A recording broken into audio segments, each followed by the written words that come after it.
as you're done, please file into the bar so we can go through some basic announcements, give you an idea of what to expect as the night progresses.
Good afternoon, or I should say good evening.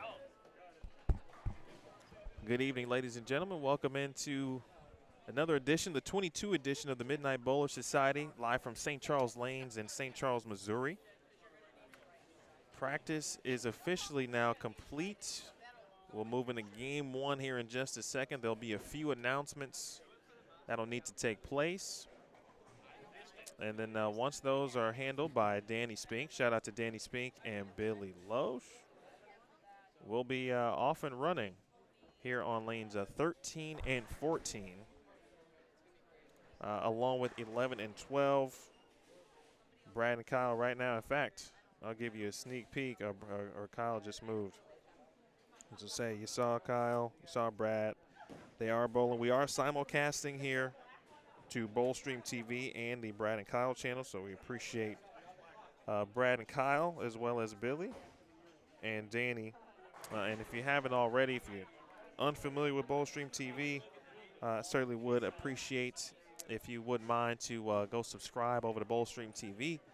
I stream a ton of events each and every year, trying to stream as many as possible. So a like certainly, but more so hit the button, hit the subscribe button for me, and we've got a ton of events coming up. Events like New Mexico Open, the Bradley, events like that are what you find typically on Bowlstream TV, as well as some youth events. Shout out to the Wisconsin State High School event as well.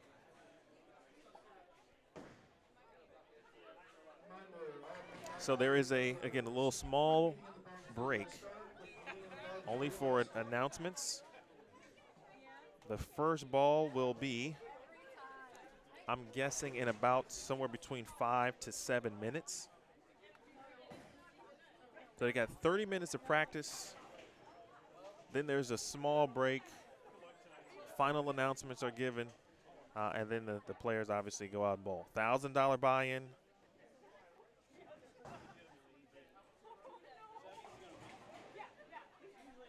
My name is Emil Williams Jr., by the way, so I just want to let you know that, first and foremost, Brad and Kyle, since we are simulcasting to their channel, they are bowling.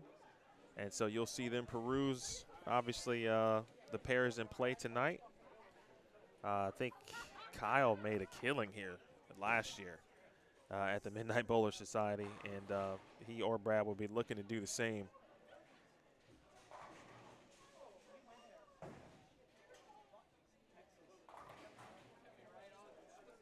At the same token, if you are watching on Bowlstream TV, please support Brad and Kyle as well. I'm sure most of you have already done that, especially those, and I'm not speaking to the direct Brad and Kyle audience, I'm speaking now to the Bowlstream TV audience. If you are a subscriber to Brad and Kyle and you have not subscribed to Bowlstream TV, I would appreciate that as well. Brad, Kyle and I hope to work on some things and collaborate in the future. So, look forward to potentially some cool things happening in that regard. It's cool to see them do what they do, obviously, especially being Lindenwood alum. Shout out to Lindenwood University. Home sweet home.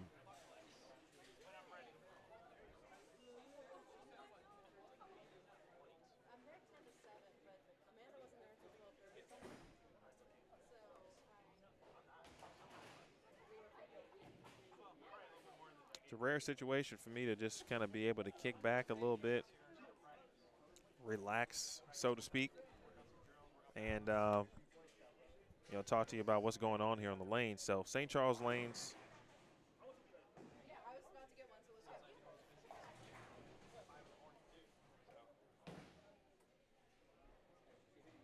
You get a good look at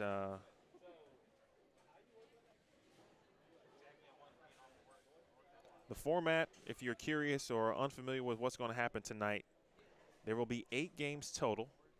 8 games. The official tally of players got up to 34. And because of that, the players, or the tournament I should say, can now pay, I think, 4 spots. And we're talking $1,000 for first. I'm sorry. It could be actually, it'll be a little bit more than $1,550 for first. Second will be 1,000. Third will be 750. Fourth will be 500. This is based on 32 bowlers. They've got 34 now in the field. This is per game, folks, per game payout. So as someone just mentioned, Alan, that's pretty much how it is. It's like an organized pot game, a big pot game. There's 8 individual games. They've got brackets. They've got you can get in like an 8-game side pot for total. You can get into an eliminator, and they've got some other side action to go along with it as well. So a ton of money to be made. We've got some players in the field. Brad and Kyle, of course. Pete Weber is bowling tonight. Of course, the St. Louis legend. E.J. Tackett is scheduled to be here. I haven't seen him personally. I did see Anthony Simonsen. Czmo is here. Several local players. Very local to, of course, St. Louis, St. Charles, and the Missouri area. And a couple of former and current collegiate standouts, too. My man Drew Sachs, Ryan Stubblefield, both Lindenwood alums. Jacob Bennett is bowling tonight.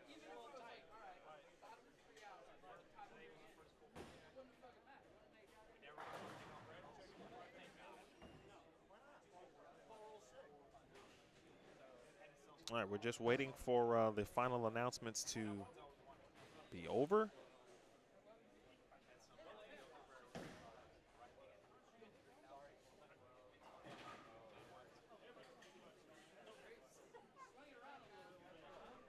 Players are starting to come on back out. That's generally a good sign.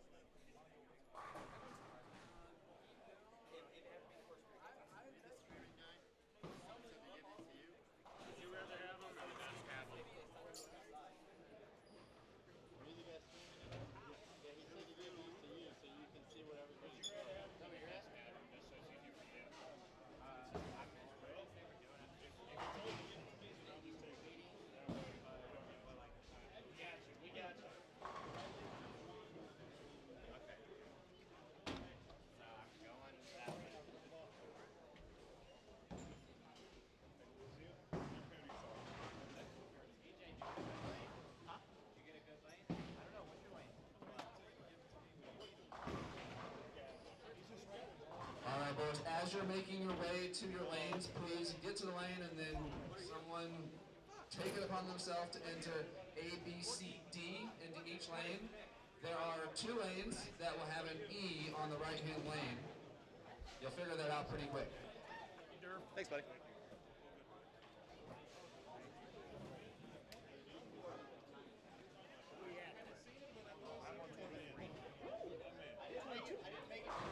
Yeah, so looks like there are already some numbers entered. Go ahead and hit the check marks, and then you can adjust the names yourselves if you don't mind. Thank you. You're good. Once you're set on the lanes, we're going to fire up the lanes all together at one time, and then you'll be off and running. Best of luck, everybody. Bowl good. Have some fun. Make some money. We'll talk soon.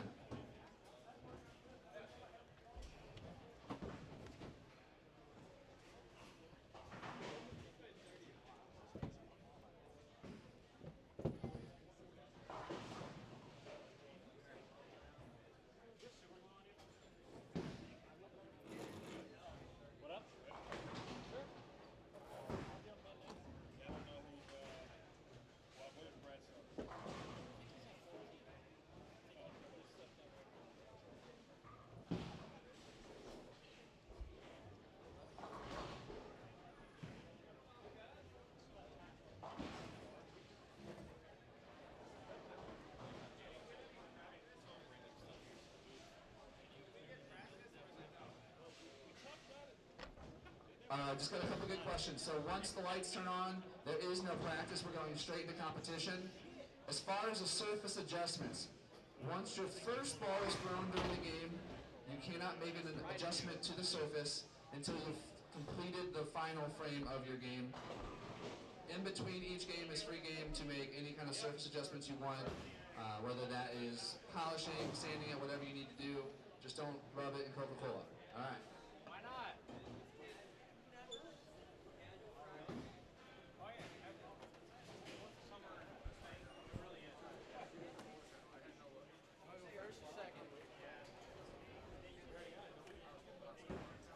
All right, folks. Looks like we're about ready. And actually, game one is going to be a nice one from a participant perspective. Obviously, for the fans of Brad and Kyle, we're going to at least have Brad nearby. It looks that way. We'll have Anthony Simonsen too. Final reminder: please bring your score sheets up to the front desk so that we can collect what ball you're throwing, and then get the lane groupings for everybody so that people on the live stream know what's going on. We'll fire up the lanes here in just a minute. Appreciate everybody for tuning in tonight. Lanes will be on in just a second. Please welcome into the booth. My man, it's been a minute since I've seen him, and very happy to see him, chat, and now we get to do this thing. My man Eddie Satwinski in the building. Yeah, how's it going, man? It's been a while. Very excited. I was here a couple years ago to see this.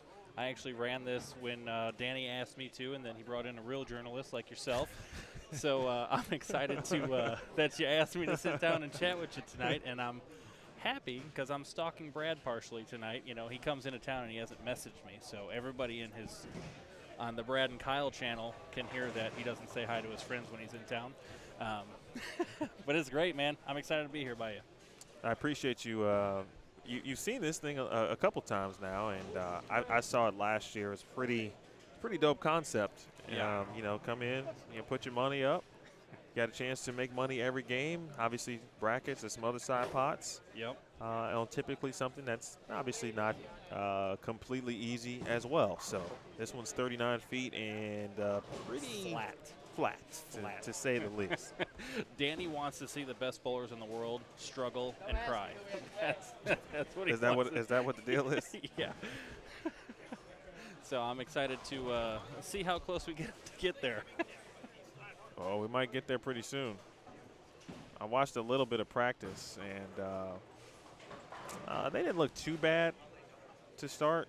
But, there were also 10 people on a pair at that particular point in time as well. And those pairs aren't being used for tournament Correct. play. So all the tournament lanes are fresh, right? They just had practice randomly on like 9 and 10, 15 through 18. So everything now is fresh. Whole different game. Kind of reminds me of the U.S. Open. Yeah. Where you basically have a range of lanes. Yep. I'm also a huge fan of limiting to 2 balls. So like 30 minutes of practice to go through the 90 balls that the pros bring in, and you get 2. That's it. Yeah, another small but very important caveat to the tournament.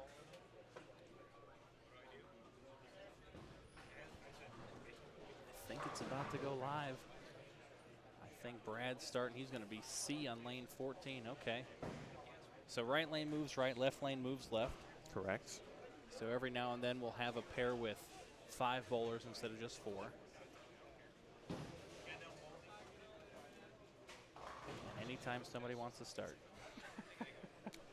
they're patiently waiting, I think, because it's all on. I think Danny said go. Well, as you just mentioned, they just made one addition in regards to the scoreboard. But here we go. Off and running. And that'll do it. There's our start, folks. It's not a game. Can only go up from here.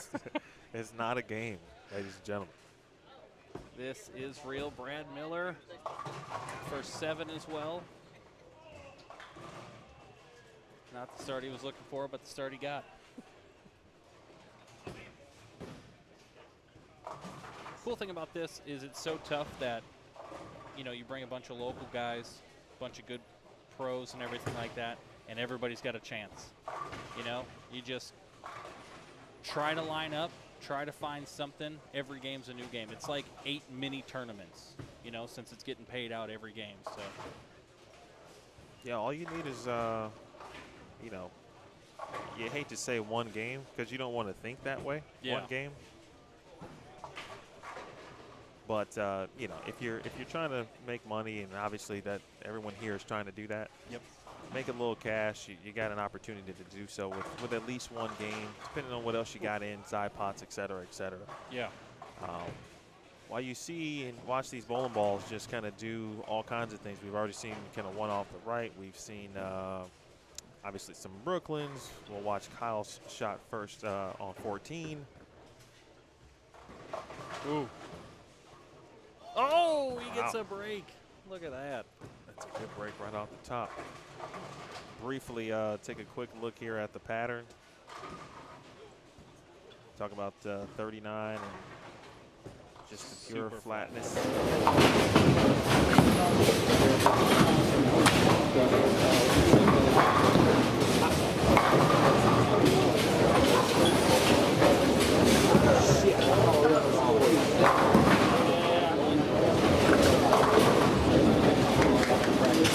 You didn't know where you were starting, who you were going to follow, what they were going to go into the night with. A lot of factors. A lot of factors to that. So on the first lane here, 13 and 14, there's one open through the first, or one spare through the first frame. And there's 2 marks on 11 and 12 from what we're looking at right now. It's. Oh. And Brad Miller.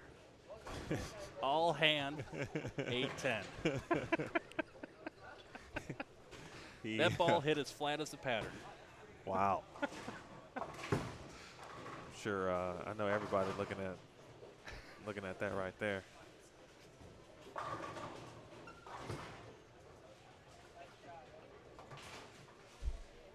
Well, That's how it starts. Then he gets none. That's the way to make the money tonight. Always count.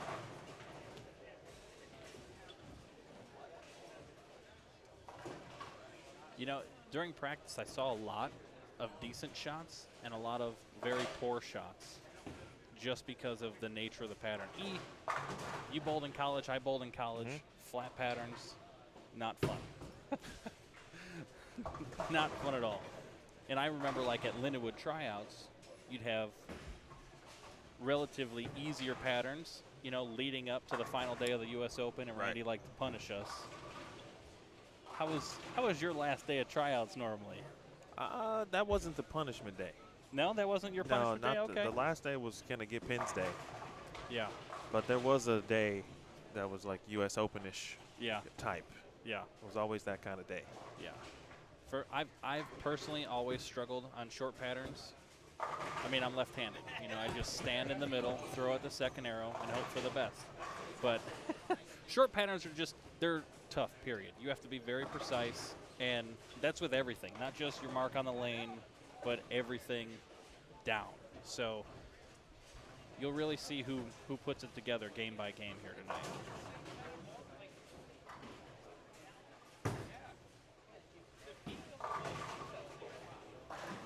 Quick look at the pattern again. We'll put it on screen this time.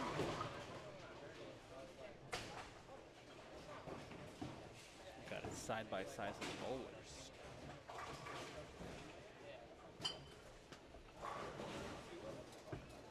See if Brad can do something this time.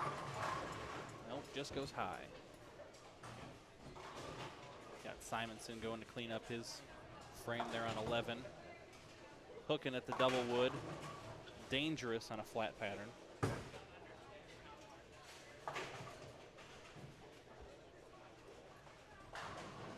Zach Van Dusen gets his first mark of the game on 13 there. There are 34 total players, and the way the practice pairs and the competition pairs go, we've got 4 pairs, the ones in front of us, and then 19 through, I think, 30. Yeah, 19 through 30. And it's kind of in play, and so there's a gap in the middle of the house. I feel like even watching last year, it's just like It's quite a bit different. I can't say that these pairs were completely different than the higher end, but it looked to be a little tougher every now and then. Yeah, for me, some of the better scoring pairs are a few of the ones that are turned off today. Like 15 through 18, I scored decently well on those. I also scored pretty well on 25 and 26, but the rest of them were so hit and miss. So I think Danny kind of strategically picked certain pairs.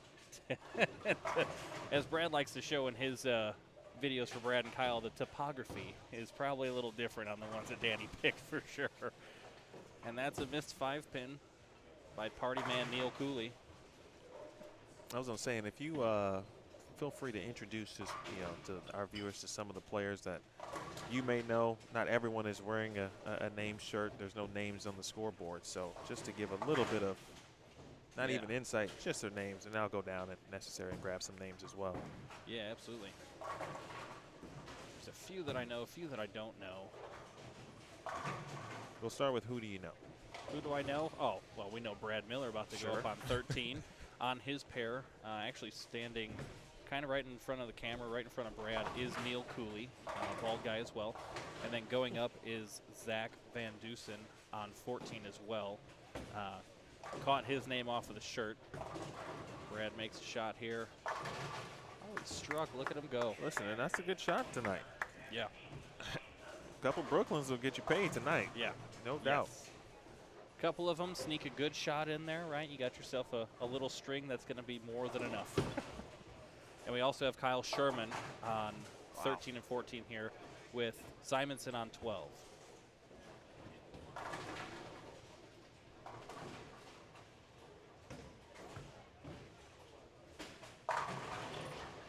Shot there for Czmo. That was a good one.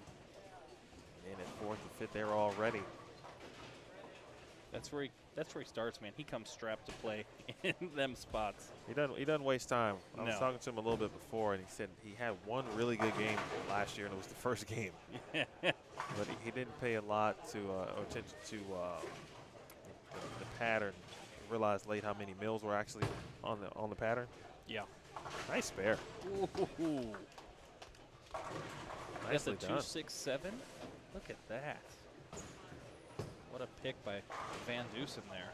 And for this, it's 39 feet. You saw the graph, but it's also 27.75 mils. So a little bit different than what they saw last year. Yeah. I don't remember the mill count from last year. He said it was around 1920. Oh, so it's been beefed up. So it's going to take a little longer to carve room, but it's still just all going to disappear. If you're just joining us, this is the Midnight Bowler Society 5th annual here at St. Charles Lanes in St. Charles, Missouri. Danny Spink, Billy Loche doing a great job of providing an action and competitive bowling type event in St. Louis and in the St. Louis area. Yep. My name is Emil Williams Jr. of Bowlstream TV. If you are watching right now,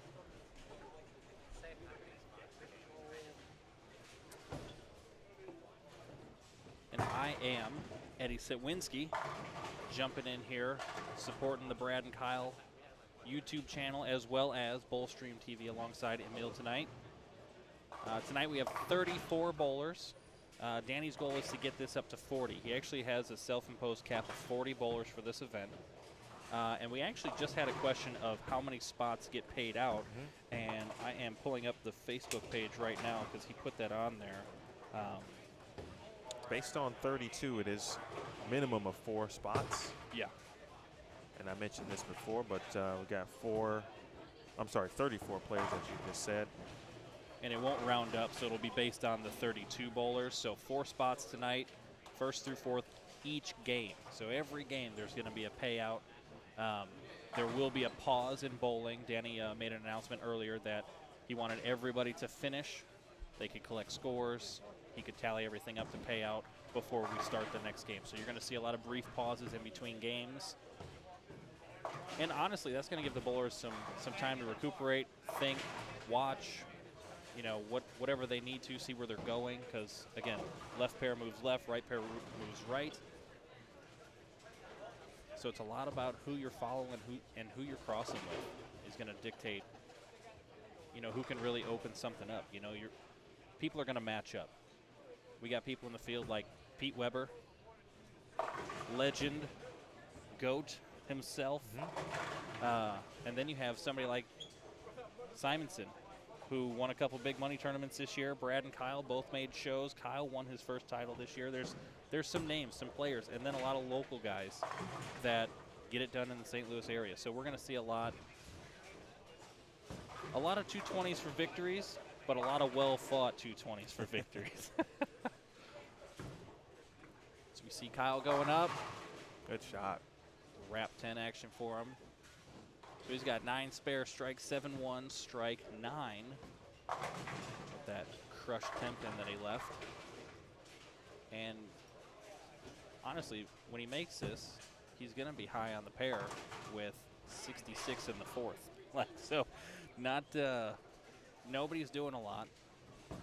I think Czmo just doubled, so he's got strike 8 spare double. So he's 280 look, but how that will finish could be far different from that. Yeah, and last year's pattern, or not the pattern, I just remember last year being a couple of big scores every now and then. Like, there were a few. But there were also, 240 got you paid. So. Yeah, yes it did. Yes it did. Again, 8 games tonight. Emil Williams Jr. with Eddie Satwinski at the moment. We'll have a few guests through and through. This one will go into the wee hours of the morning. Not too late, but it's not called Midnight Doubles for nothing, or the Midnight Bowling Society for nothing. Not for nothing. Danny wants to start late and punish you. Oh, you want to bowl? Well, we'll make it tough. Hope you nap today. Yeah, I got to talk to him about that. Yeah, I got 2 kids now, so I'm gonna be sleeping in like 10 seconds. I gotta wake up early with these kids, man. Like, get out of here at 3. He's gonna wake me up at 6:30 because that's the daily. The one thing I've seen so far, Eddie, is, and I saw this a little bit in practice too, and you might expect that on the flat pattern, but back in the day, and I used to practice here often at Lindenwood, and the gutter used to play. And I saw a few players attempt to play in that area during practice, and there was not much out there tonight. Yeah. So some of that, part of the reason why it played so well, and I noticed this because Randy got a new oil machine in here. He got one of the Flex oil machines. He had the old red, I believe it was the Firebird machine. When that machine would go out, the gutter played. The gutter played on everything. You could play the gutter on Shark if you had the right-handed ball matchup. But then with this new machine, the Flex, that changed everything. So I feel like it just gets more of the lane evenly, and it just wiped all that out. So seeing people not be able to play the gutter on this it hit my expectations, but on a flat pattern, you've seen people do it before. Like a few years back, Mike Scroggins played the G to win a U.S. Open, and I say a few, like it was a while back now. Sure. Like it's been done on flat patterns, like true flat patterns. And I'm going to call him out right now because Dennis Easley's been trying to get him out here. Daniel Farish would have come out and played the G on this. He should bowl.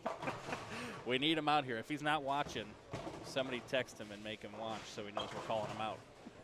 He absolutely should be bowling this. You're right. Because he's been doing some good things. He has. As we talked earlier, Facebook stalking my friends from college. He's been doing some good things around the Louisville area, as well as traveling a little bit more too. He's been working on two-handing.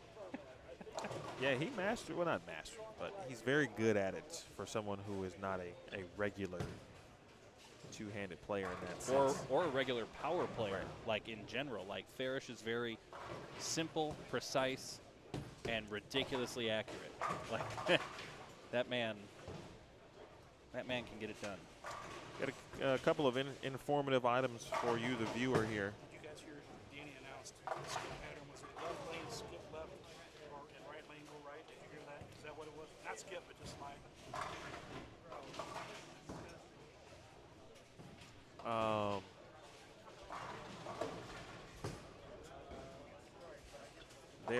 There is a 2-ball limit. Yes. 2-ball limit, and so during practice, players could have thrown whatever they wanted, but they had to narrow it down to 2 balls for actual competition. And Danny was nice enough to have the players provide their scorecards. So they had to list the 2 bowling balls that they're going to throw. Yeah. He compiled a quick list, and we've got a few of those players here. So let's see, I'm looking for Brad, and he may not be completely done with the list. He didn't write them down. All right. Hold on. So who is here for us right now? Zach Van Dusen. He's got a UC3 and a T-zone. Those were his two choices. So, okay. So T-zone could be good playing straighter on the flat pattern. You got to be soft with it, though. But we saw how tough it is for the gutter play. And Neil Cooley has a Fatal Venom and a Venom Shock. Those are two that we actually know for sure right now. I'm going to go through the list one more time here. Who else is close to us that's actually on here?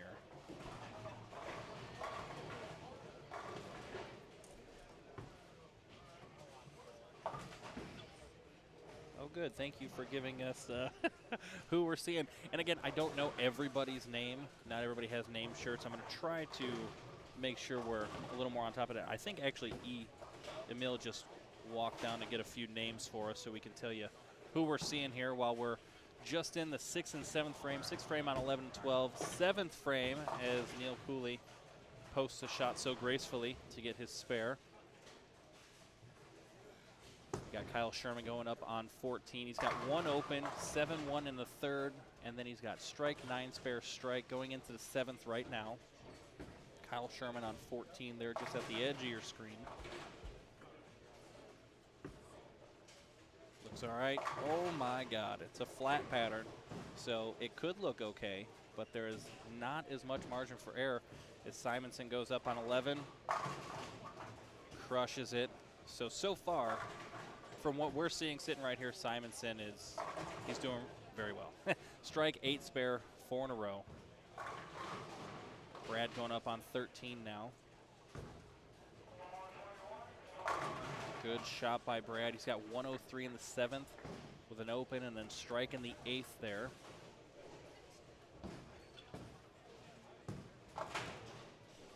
As Emil, oh, we got a nice runaway. Brooklyn leaves a solid 9.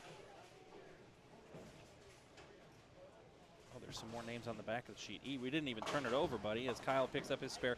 Brad decided to use the Hustle Camo and the Phase 2, and Kyle is rocking a Trend 2 and a Hustle Camo as well. And Anthony Simonsen is using a UFO Alert and an Uproar. And then we got to get names for a few of the other bowlers here. There's a couple that I feel like I should know, and I'm blanking because I haven't seen them in a while. But it's all good. We'll figure out who they are. Oh, is Zach Van Dusen throws out a 16-pound channel cat. Probably 15-pound channel cat. Any fishermen out there? We'll get that reference, but that's okay. Kyle's up on 13 here. Let's see what he can do after converting his 10-pin in the 7th. Trend 2 in hand, down the lane. Just not enough room. Just not enough room. 7 count, 123 in the 7th for Kyle. So we see a chopped baby split on lane 12 there.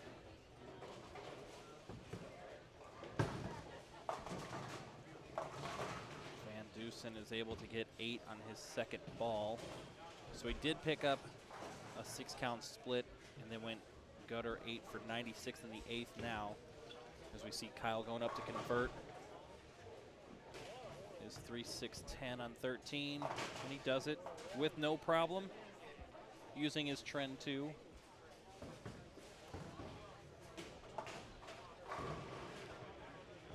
As Emil's getting ready to jump back in with me, he was collecting some names for us down there.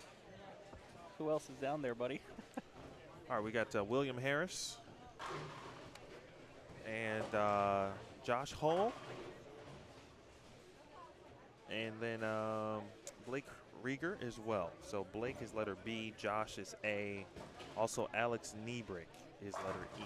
Okay, so I'm going to find these guys on the sheet here. So William Harris is throwing a Zen by 900 Global and a Pitch Black. Those are his 2 choices. We had Alex Nebrig, who has a Dark Code and Purple Hammer. That's what he decided to go with. And then Josh Hill. Let's see what he's throwing here. Is he on the backside? Josh Hill is rocking a Black Widow. I wonder if that's the Ghost. I haven't seen him throw. I'll have to pay attention to it. And then a High Road Pearl. And then finally Blake.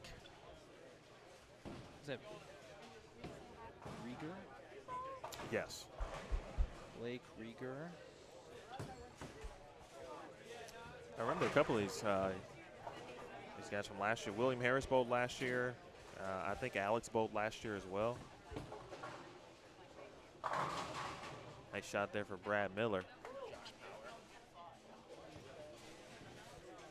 Of course, you see Czmo strike, spare, 5-bagger.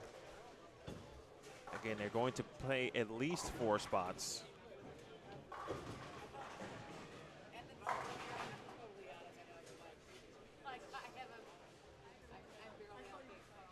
At least 4 spots per game with 34 bowlers.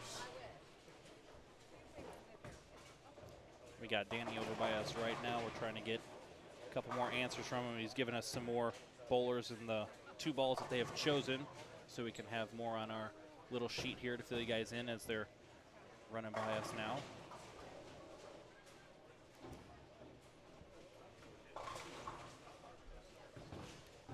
Appreciate Danny and everything he's doing. He and Billy, and especially now, specifically for Danny, because he just added to his family. Just added to the family. Yes, he did. He added a wonderful little baby girl going by Posey. I read her full name, but they're going to call her Posey. I believe it's Josephine. Just a few days ago, they decided to have some family time before they made their formal post about it.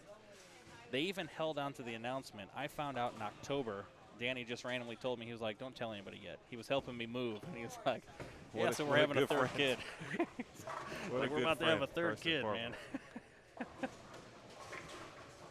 And on 13 and 14, we're getting close to finishing up the game here. Brad Miller's actually going to start the 10th off for us. He's got 103 in the 7th, double going into the 10th, so he's got a chance for 193.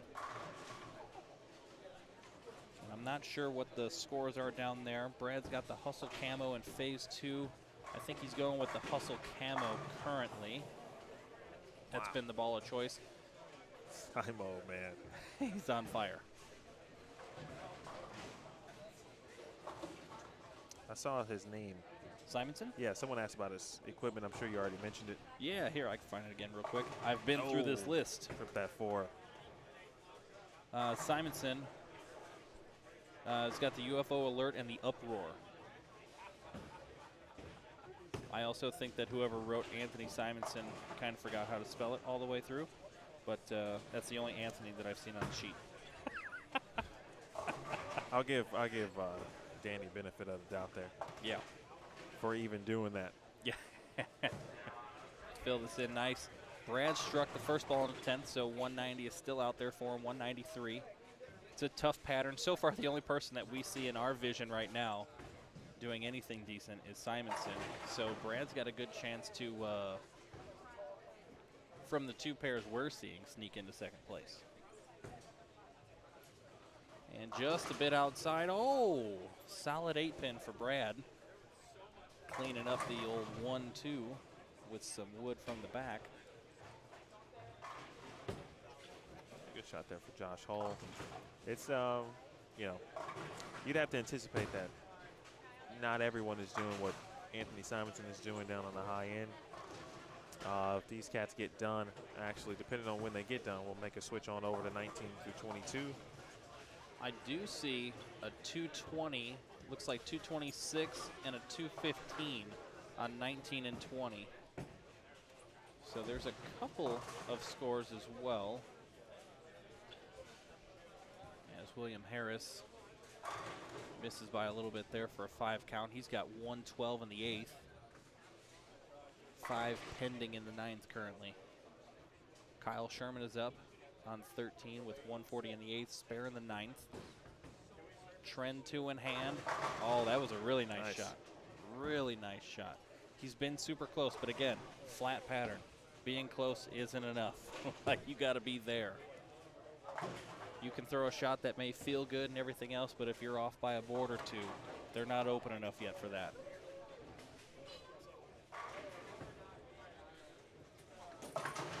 Cooley, 9 count on 14 there, 146 in the 9th. Gonna try to clean up for 160 with this spare. Van Dusen finish up with 122, Brad with 182. On 13 and 14 here. Kyle, another good pass. Ooh, just enough to get there. That one actually looked like it started up a little sooner on him too. A little bit more behind the ball. See if Simonsen can finish this out. Yeah, I forgot that they do have 5 on a pair, so they're 1 frame behind. Ooh. And he's going to go into 10th frame, looking at 280 potentially. On 19 and 20, I see a 215 and a 204. And above the 204 is, I think, 226 or 225. Wow, that's a good pair. Yeah. So whoever's moving down there, which is going to be Brad. And Brad and Kyle are actually both. I just noticed. I don't know why I just noticed, but they're moving together. They're both on 14. Because we weren't paying attention to letters when we started. Brad was C, Kyle is D. So they're both moving to the right. Neil Cooley, who's letter B right now, is going to move to the left, so he's going to stay with us. So we'll see Brad and Kyle back here, game 7.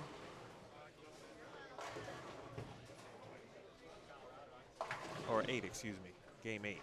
And then we get Simonsen next game because he's moving right in front of us onto 13. Well, more in front of us, given where we're sitting. As we see Alex going up here.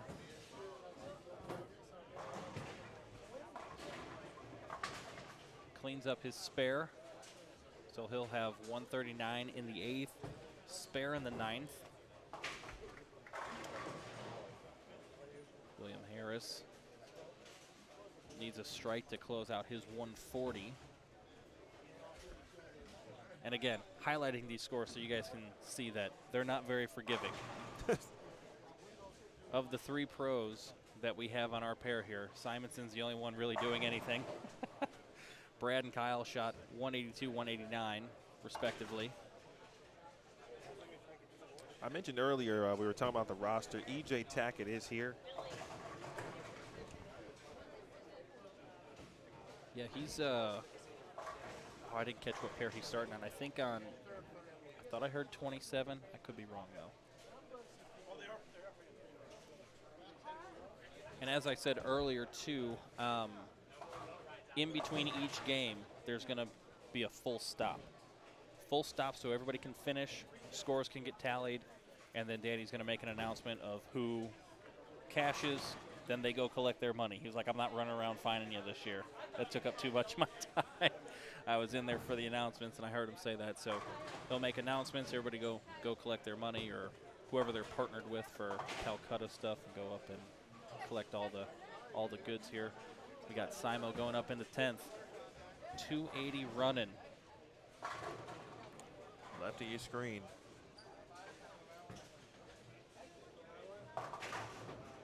And 6 count through the face, but given a couple of scores that we've seen, and even trying to peek down,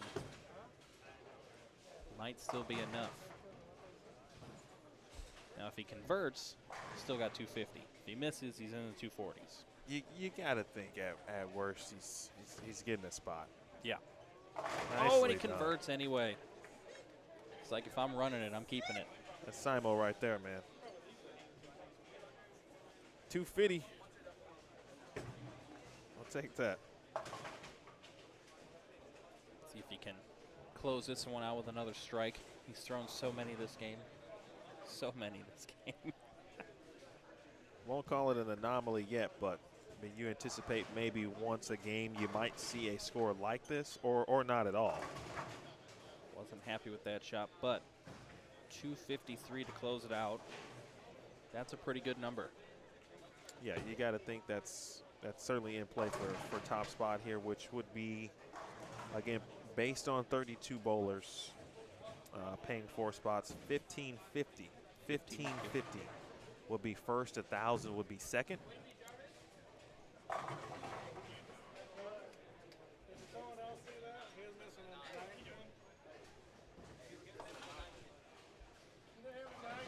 We're seeing on 11 here, Alex was missing a 9-pin on his first ball, so he's going to get to rethrow this. He does have 7 spare in the 9th, 139 in the 8th, so he's going to get to rethrow this, which is good. He gets a chance to strike, but it could also be bad given what we see from this pattern. Absolutely. Random Simon, random, real different, real different.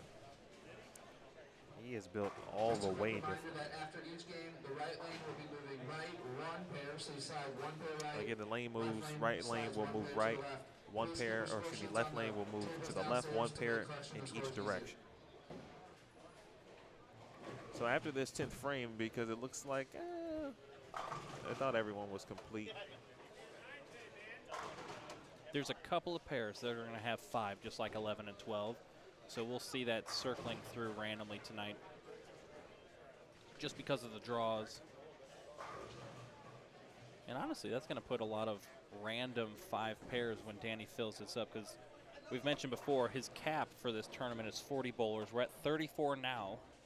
So if you're interested in bowling on something excruciatingly tough and have a chance to beat some of the best in the world, make some money, come on out next year. I tell you what, you know, I don't bowl that much anymore, if at all, really. I'm just now getting back into it, but, you know, we're only a game into tonight. I watched all 8 games last year, and I was like, man, I would bowl this event. Yeah.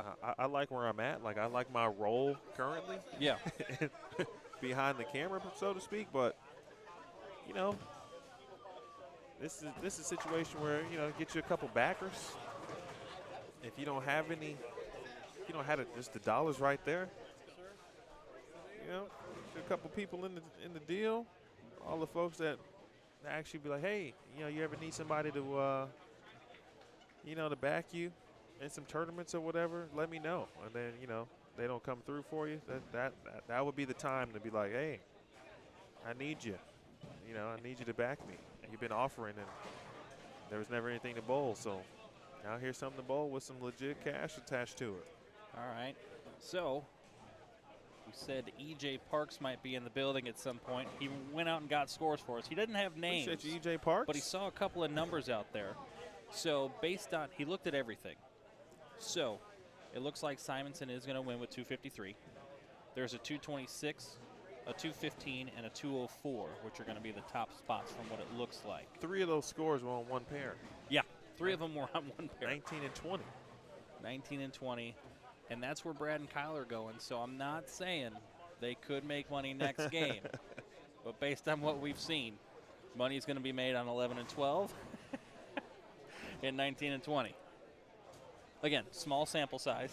The one thing I would say about what Czmo does, or just did, is that there just aren't a lot of people who can do that.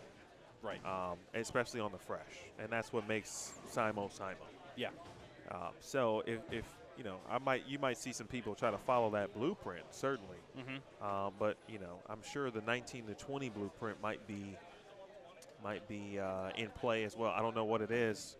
We'll take a peek over at 19 through 20 and check on Brad and Kyle. We will get to see 2 people who were on 19 and 20. One of them was the 215. Okay. We'll get some names. So letter B on lane 13 is going to be who shot 215. So we'll find that out real fast. We can start putting some names here. Maybe.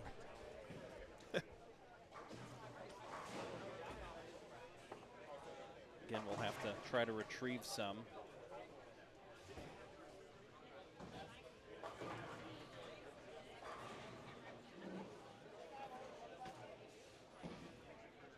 While we get some names, folks, if you haven't already, if you're watching on Bowlstream TV, please hit the like button.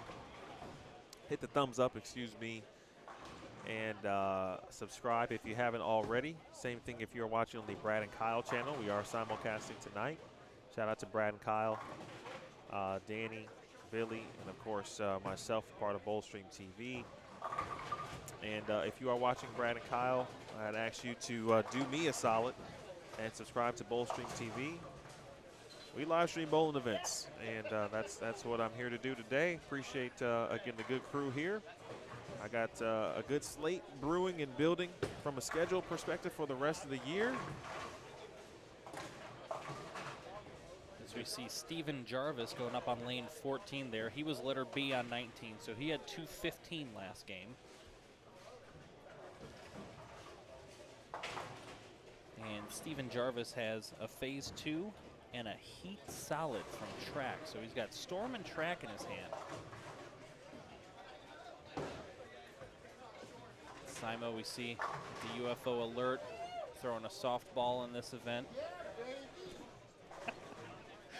If that was too soon, I'm sorry. It's not a dig, but it is funny to say.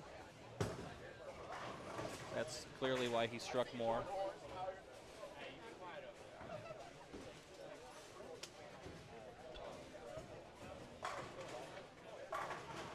And as you can tell, we're starting the next game. That means that that intermediary period of the brief pause, so Danny can tally everything up, went very quick.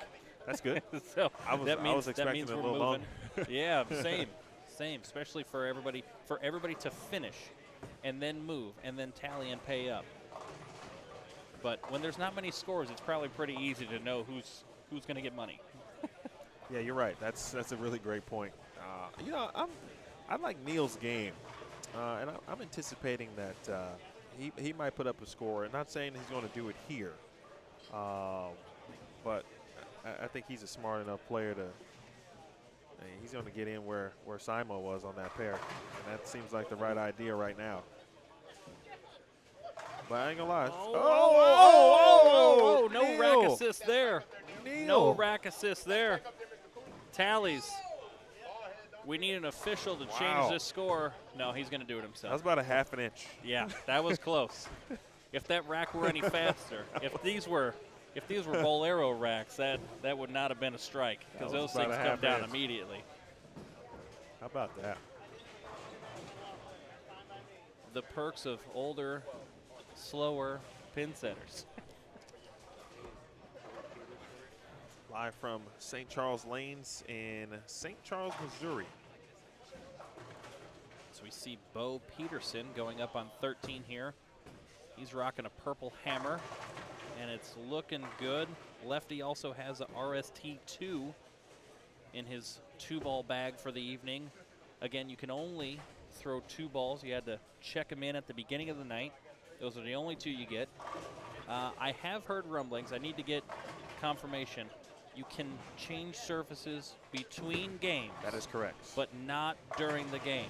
That is correct. And it's an auto, like, sorry, you're done if you touch it in the middle of the game. Yes. Like, there is no nonsense being done with that. Steven Jarvis gets 8 on 13. We got Cory going up on 12 here. Find out what Cory is throwing there on lane 12.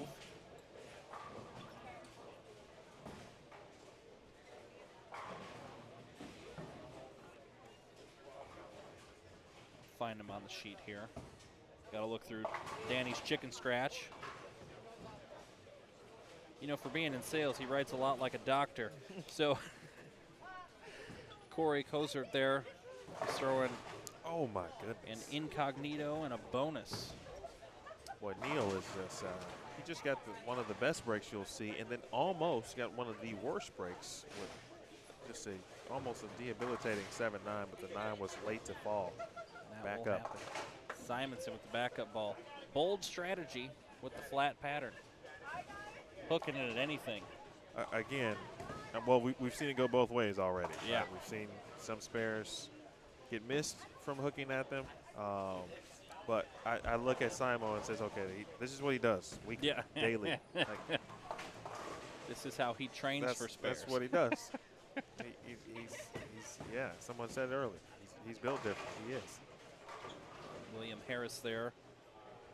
We did mention his balls, but I have to relocate him again. That was just the Zen that went down lane for him. He is playing straighter, though. Not playing the gutter, but he is playing straight. Shout out to my man Stacy Jones. Appreciate you, Stacy, checking in, supporting Boldstream TV tonight. Thank you. Stacy's out there, huh? Hey, buddy.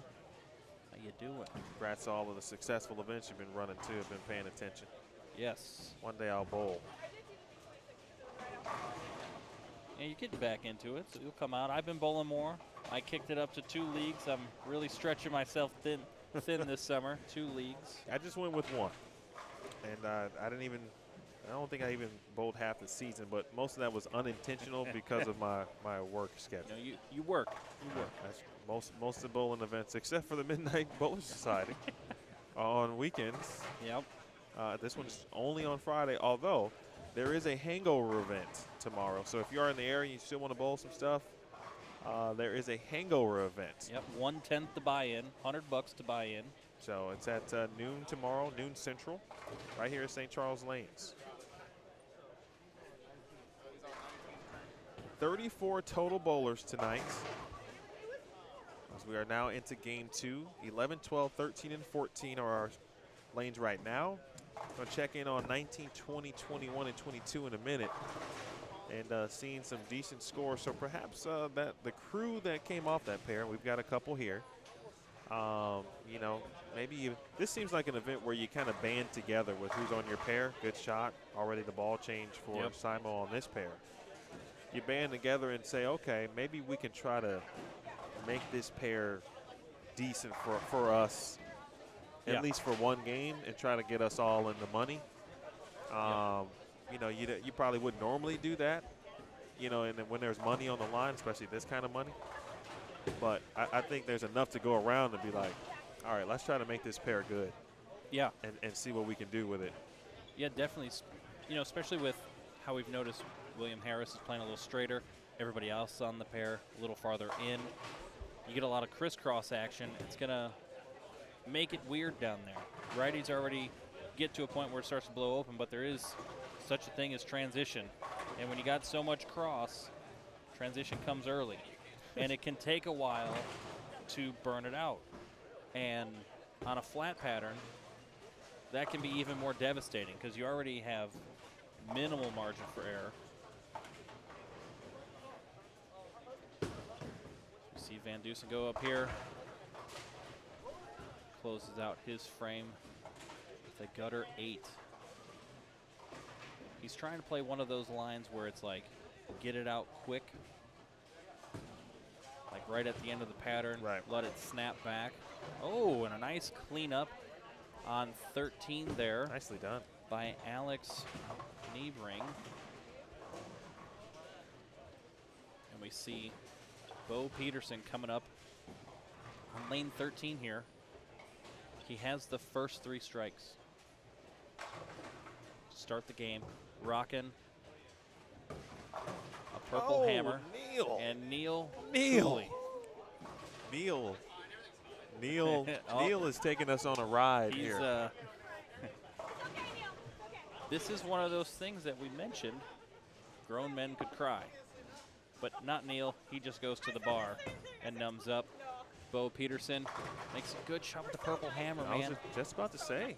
And slower ball speed, too, with the purple. And I'll tell you what. I have seen 3 of his 4 shots start to finish, and they have all looked identical.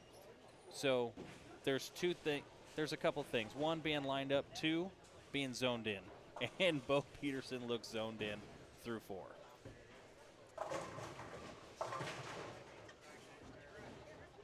Czmo catches a bit of the J hook on lane 14 there. That ball was about to come back to him on the lane. Stephen Jarvis getting a 9 count there. He was 215 down last game on 19 and 20. Off to a rough start this game. 8-1, 8-1 strike, 9. I was going to say, but just by the way Steven here and Beau are playing the lanes, you can tell why they bowl what they bowl. Yeah. In game 1, they seem to have a very good understanding, obviously, not including what Simon does or just did, but particularly those who were on 19 and 20. We had a couple of those players here.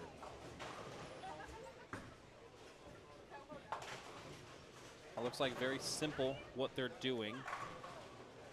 Just trying to keep everything in front of them for the most part, not giving too much away, but you still have to open up a bit.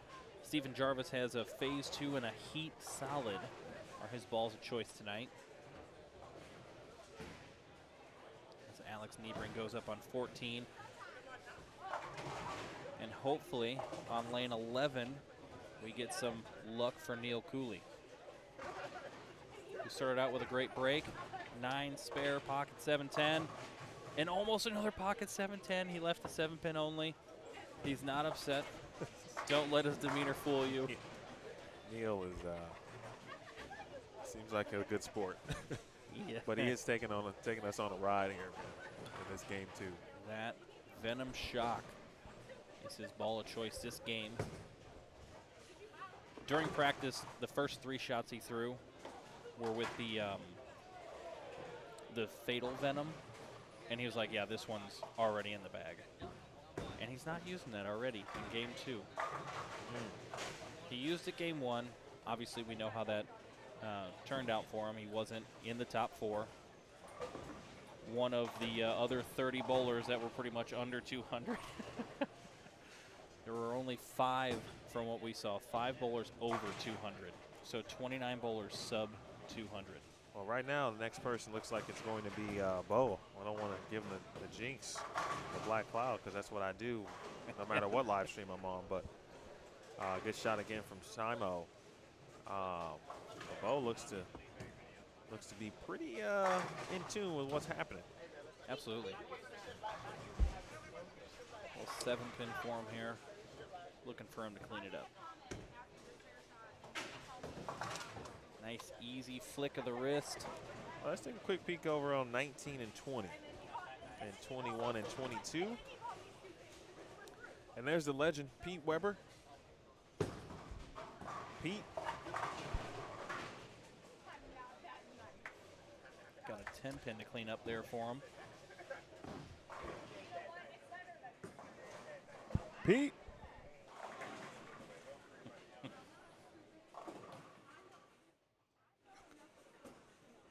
I had to double check that last time early in the broadcast, I switched to scene and I forgot to change the audio. Oh, okay. So I wanted to make sure it was right. Gotcha. We just saw, of course, Brad and Kyle. We talked about them. AJ Fair on that pair. Brad with a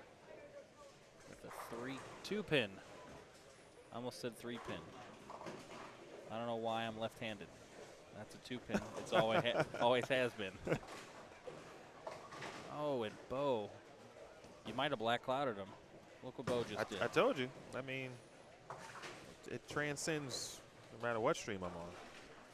It happens all the time.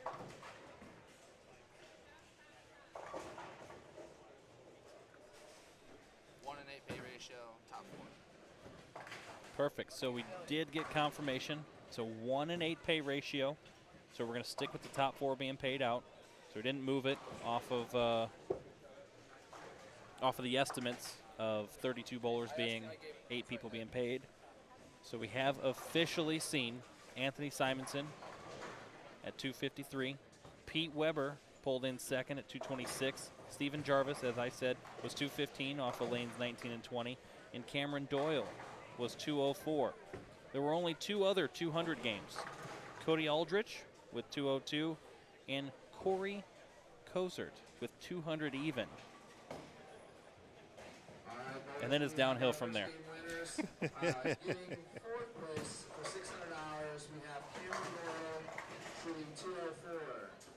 For 3rd place, we have Stephen Jarvis for $750 shooting 215. 2nd place, we have Pete Weber for $1,050 shooting 226. And 1st place, Anthony Simonsen for $1,650 shooting 253. Wow. And so, again, the original spots based off 32 were 1,550. Right. 1,000. 750 and 500. Yeah. And so, add a couple bowlers, a couple more dollars. Went up a little bit, mostly in the top 2 spots. Top spot went up 100. Second spot went up 50. Last two places.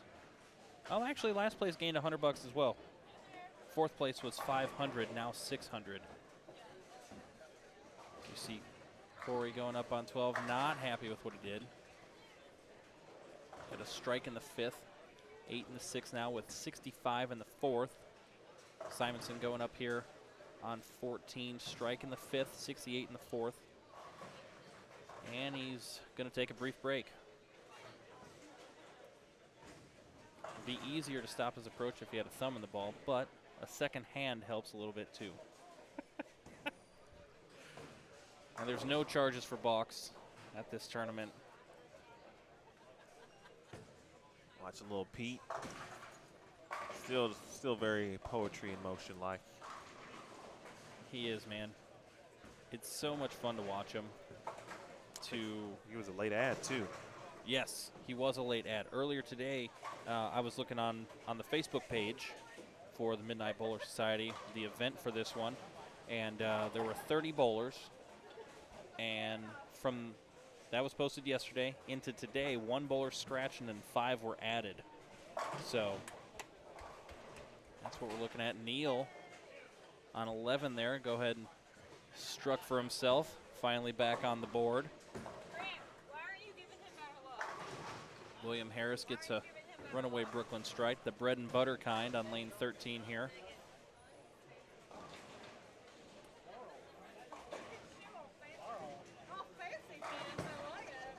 You know, I really like Kyle's look here. I think he's just really gotten pretty unlucky. Yeah. He's been around the 1-3. It was one shot a couple of frames ago that just came behind the head pin and kind of left a weird 7 count. But outside of that, nice shot there. That was Alex. Alex out there doing his thing now. That's the other thing, man. You know, you run into a couple of troublesome frames. But if you can find it, you know, just a little bit of momentum, put a couple strikes together, you really never know. Just a couple, keep it clean, right? A tournament on this kind of pattern and how this layout is and everything, this is definitely about the grind bowling, right? True grind bowling. Keep it close, stay out of split trouble, make your spares, cash in on Brooklyn strikes, really try to focus and make a good shot the next time around. Set yourself up. It's got some Peterson vibes to it. Yes. Yes, it does. Not I mean, much different still, but yeah. Got some Peterson vibes. Simonsen crushes a 10 pin on 13 there. We have Van Dusen and Beau getting ready to go back up, clean up his 7th frame. Van Dusen here on 12.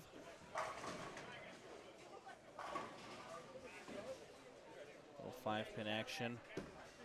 Beau to clean up his 2-pin. He's got 132 in the 6th, spare in the 7th, so he's still looking pretty good. Black cloud disappeared. As Kyle Banderman strikes on 11. Kyle Banderman is throwing a Blue Diamond and Rhino Pro. Those are his 2 balls of choice. Kyle went way back. Oh, yeah.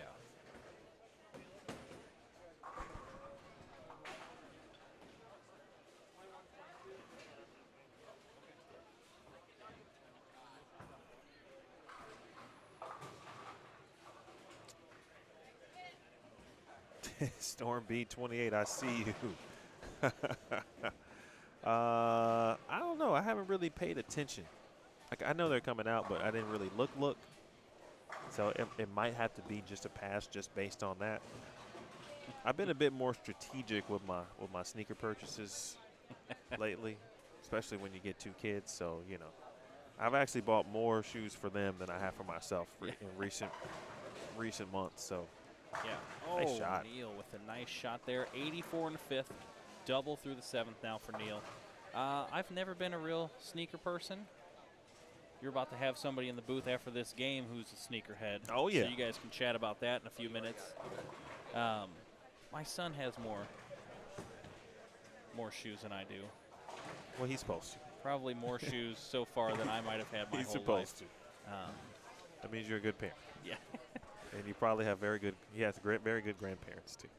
Oh, yeah. and your village is nice. Yes. Nice shot there for William Harris.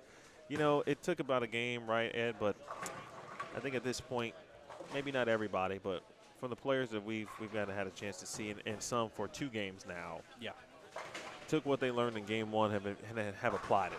Yeah. Right? Got a bit of a better understanding of what they want to do and how they want to attack the pattern a little bit. Right. Take Neil Cooley, for example, going up on lane 11. He has been in the pocket the whole game. Right? I missed his 8-count spare in the 5th, but I'm guessing it was still pretty close. But a couple bad breaks, right? Crushed the 7-pin, almost a 7-10, actually leaves the 7-10. Right. Then crushed another 7-pin, 8 spare double as he goes up here in his 8th frame. Asking it to push. It did not for a 7-count. Knows he had to get a little more to the right. Beau making his adjustments here for the 2-4-7-8. Throwing the purple hammer, and he does it.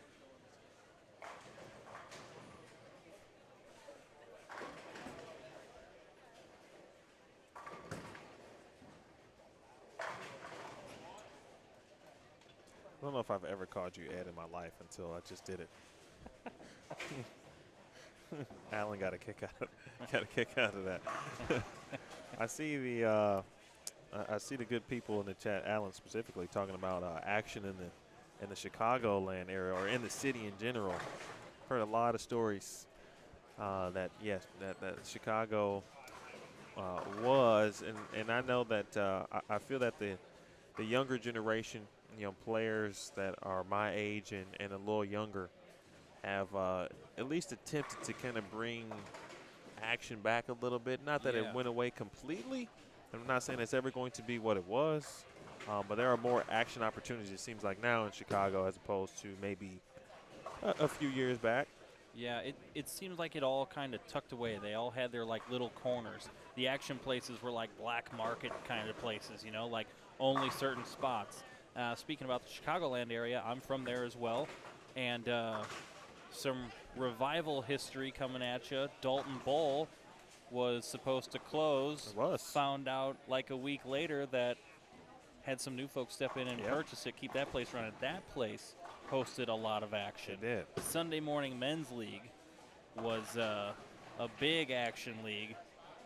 League, mind you, not just like a, hey, here's a weekend day or a weekend of action. This was a league where these guys would just go in and throw money down. Like, you're making. I heard a ton of stories about that. You're making tons of money there. So anybody from the Chicagoland area in the chat right now, Dalton Bowl, get there.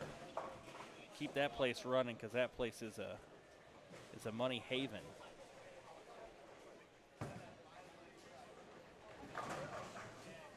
Wow. Kyle Banderman leaves a. I'm telling you, 5-7. man, he's been more unlucky this game as opposed to throwing bad shots. Yeah. We did see Brad leave that sweet 8-10 early in the first game there. 13 and 14. Neil goes up. Oh. Still. He got one break to start the game, and so far has not had breaks. The 2 other strikes he's thrown were earned. They were for sure earned. Banderman gets 1 out of the 5-7 there. William Harris with his spare on 13. Let's take a quick look at Kyle Sherman. Kyle's in the 10th frame. Looks like he has 158. Wow. Oh, that was not Kyle. I was looking at the wrong side. I apologize. He had. I can't tell what he had there. I think he does have 150 in the 9th now, though, with that 7-count. First ball of the 10th. 2-8-10 for Kyle.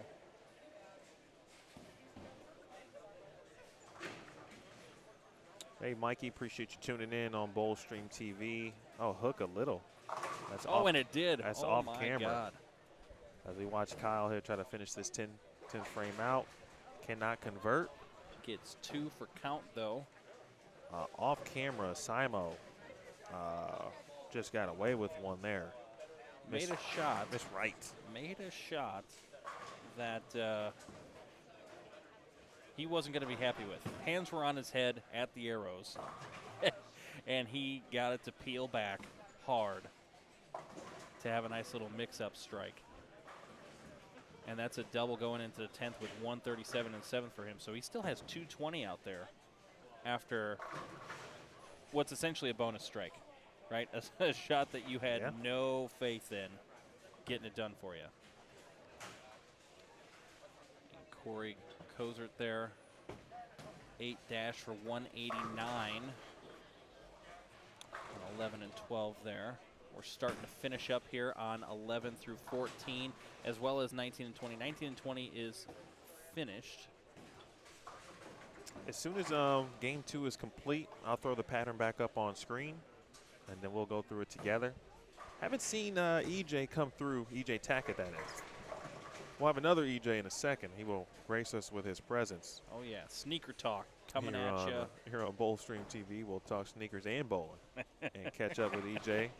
I really like what William Harris has been able to do, and this reminds me of I've watched him last year. Yeah.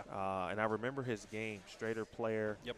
And if the volume was a little lower, 'cause I remember I don't know if he won a game last year, but I feel like he was close. Yeah. I think he definitely cashed at least one time. But if this can translate as he moves pair to pair, and unfortunately here for Beau, man, really good start to the game, obviously. And this is where it's like feels like the Peterson. In a sense where you feel like you got to kind of beat on the lanes, and all of a sudden something just comes out of nowhere. Just done. Disrupts it. Yep. As William Harris finishes with 169, all 3 in the 10th for him. And Beau was only able to get to 194. So we see Stephen Jarvis going up in the 10th, 123 in the 8th, strike in the 9th, 9 count first ball at the 10th. 163 is what he has left. Neal going up here on lane 11, spare in the 9th, 150 in the 8th. He has a chance at 200 flat with a couple good shots here. First one, not happy with it. Leaves a baby split. Simonsen after his break going up on 14. Crushes it. Again, he's got 227 left with the next 2 strikes. Stephen Jarvis looking to convert his 7-pin, and he does it. 163 is still out there for him. As Neal goes at his 310 and chops it. It's going to leave him with 177, so no 200s on 11 and 12. High game of 189. And we'll wait and see what Czmo finishes up with here. There's also a chance. He could go 2 for 2 here. Oh, and another good shot. He knew it the whole time. He knew it the whole time. He might be looking at 3,300 after 2 games. Yeah. There's a chance. Stephen Jarvis moved in a little bit more, it looks like. That was a nice shot there. I'm thinking finishes 160. 4th, 5th arrow seems to be the play, unless you're William Harris. Right. I think if you've kind of got a game like William Harris and can figure out a way to, to play around 6, 7, 8, and not allow the pattern to take it away, essentially. Right. Might be in business. Czmo got that one a little right. He was hoping for it, and he finishes with 227. I think Pete got to 230. Let's see if we can we'll briefly try to check in on that real quick. Okay. Be tough to see from this angle. I'll have to rely on EJ to bring us some scores back. Ryan Stubblefield just rolled a 2.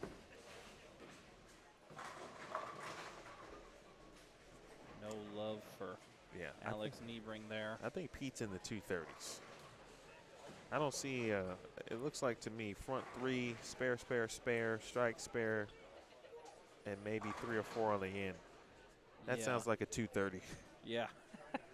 From this angle, it's tough. He's walking this way. Maybe he'll just tell us. He's looking at scores, so He's probably somewhere. He came to check Simo's Man, score. Pete counting his money. Yeah, he's like, what's in my pocket after this game? That was 234. So 234 from Pete, Simo with 227. And those right now we know are two of the higher scores. But at this point, hey, Alex, if you put 10 down on this field, you never know. Yep. Last game, 200 even was 6th place. This game, it could be 3rd. We don't know. We're just going to have to wait and see. Scores are pretty low. Obviously, 253 the first game, and it's looking like 234 is right now the high from what we know. So, again, a night where 220 can make you money. Mikey, I've seen your comment again. We've got 34 bowlers tonight. You see Anthony Simonsen. We've been talking about Pete Weber, Kamron Doyle, Kyle Sherman, of course, Brad and Kyle. Brad is bowling as well. Yep. EJ Tackett. EJ Tackett is bowling. Locally, of course, Brad and Kyle, but also Koty Aldrich had a very nice tournament last year. Yep. Also, he cleaned up. He is bowling. Ryan Stubblefield just finished up at Lindenwood within the last couple of years. He's been very good, or is very good. Dwayne Stiegemeier, also known as Opie. Always one of the best lefties in the area. Spencer Robarge is bowling. So we have some score All right, updates. what we got? EJ did some running for us. EJ Parks found out that Nathan Rayburn had 242. EJ Tackett posted 241. Pete Weber with 234. And then it looks like Simo's going to be low to cash this game with 227. But then there is a 225 by Spencer. And Eric Czmowski, a local guy, local lefty, 224. So a few more bigger numbers that game. And a couple 240s, couple more 240s that game. So Pete, we were just saying he's probably the high. We get a couple that are just a little bit higher than him. And it looks like Simo is still on the money this time. So very cool. Alrighty, at this point, I'm going to let EJ hop in and talk to you for a couple of minutes here. Appreciate you, Eddie. I'll come back by. Come you on haven't by. seen the last of me. I appreciate you stopping through. It was nice to catch up in that sense. Yeah, it was great. Always a good time. I look forward to jumping back, but I'll let you have some time with EJ, more bowling and more sneaker talk coming at you on Bowl Stream TV and the Brad and Kyle channel. That's right. We'll do that and more Game 3 next, and we'll also show the pattern for those of you who are just tuning in, so you can get a brisk look at what the pattern has presented and what it's going to continue to look like here. That's all next. Appreciate everybody for tuning in. Subscribe to Bowl Stream TV. If you're watching on Brad and Kyle, support Bowl Stream TV. Continue to support Brad and Kyle. Those are my guys. I'll tell you some Brad and Kyle stories as we go along here, because they were just young tykes when I was bowling here at Lindenwood. And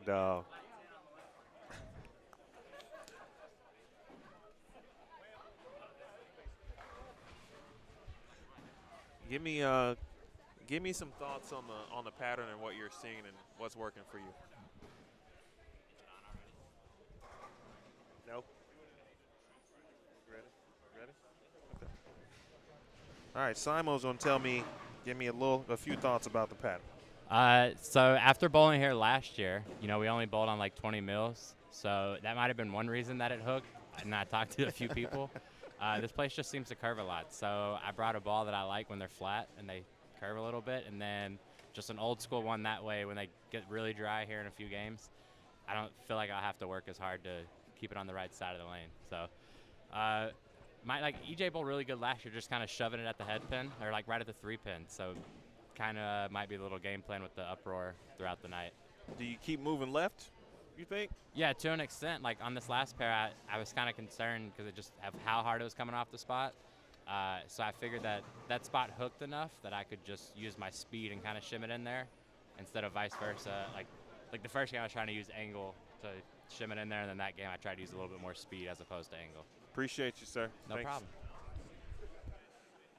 My man Anthony Simonsen.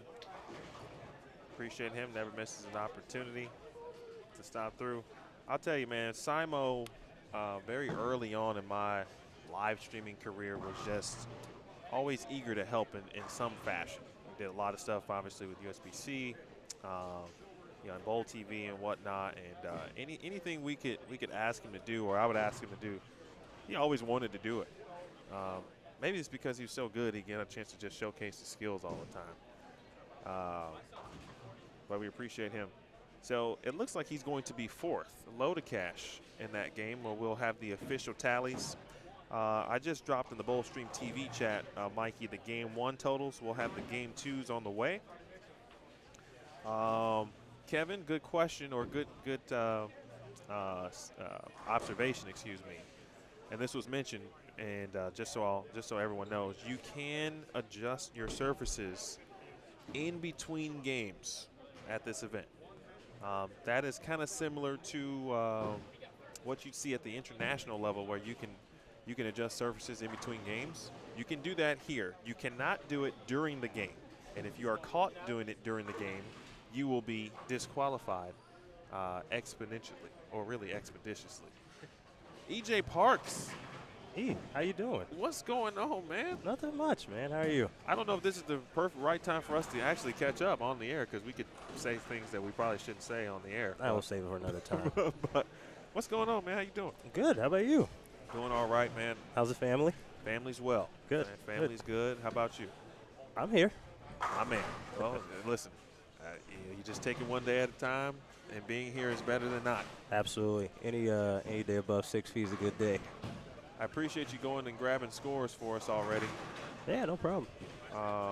So far through what you've seen, EJ, I mean, you know, if you were bowling, where would you be playing right now? Would you be kind of in that 4th, 5th arrow like, you know, Czmo and a lot of other players we've seen? Would you be trying to play out? What would you be doing?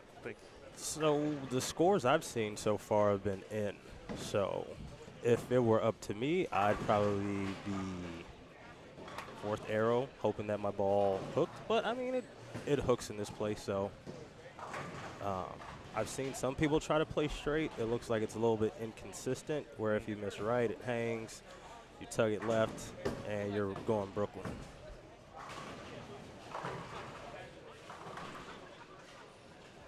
The last voice you heard was Anthony Simonsen. He was talking about what he was doing on the first couple games. He is down now on 19 and 20, so we can still kind of keep an eye on his progress. We know that he's cashed, or he won the first game. And if you're just joining us, this is game 3. We've got 8 games to go. Let me turn that down a little bit. 5 games to go, but 8 games. There are some side pots. One of them is the 8-game total side pot, so hopefully, and I'm sure Simo got in that because he's a smart guy. There's brackets. There is an eliminator as well. And there's one other side pot I think that Danny Spink told me about also. And then you've got 4 spots that are paid out per game. It was a $1,000 buy-in. They got to 34 bowlers. They had 30 at the beginning of the week and got to 34 today. Actually, 4 new bowlers. They did have 1 fall out, but they added 4. One of those 4 was Pete Weber. So PDW, as you just saw, is bowling. And I think Pete is Pete moving left or right? I believe he's moving right, but he's had a profitable first 2 games as well. I think he's cashed in both. Yeah, he finished second in game 1. Got himself 1050. And then it sounded like, based on the scores you got, he was leading, or no, second? Or leading? 3rd. Oh, wow. So we had Nathan Rayburn, Right, 242, Tackett, 241, and Pete right behind them at 234. Let's take a look at the pattern again. I'll throw it up on the screen so you can see what we're working with here. It's, you know, when you first looked at it, I'll wait to Jacob is complete there. We'll cover Steve for just a second. There's the pattern. 39 feet, 27 plus mils. And just straight flatness. Just there it is. It's kind of like you know what you're getting. Yeah. And I kind of like that in a sense where it's like, all right, okay, well, that's the pattern.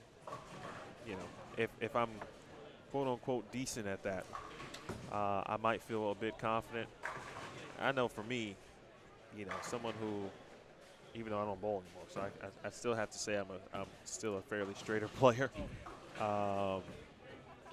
I would have probably tried to do something like William Harris earlier, but you got to be so consistent when you're trying to play out there.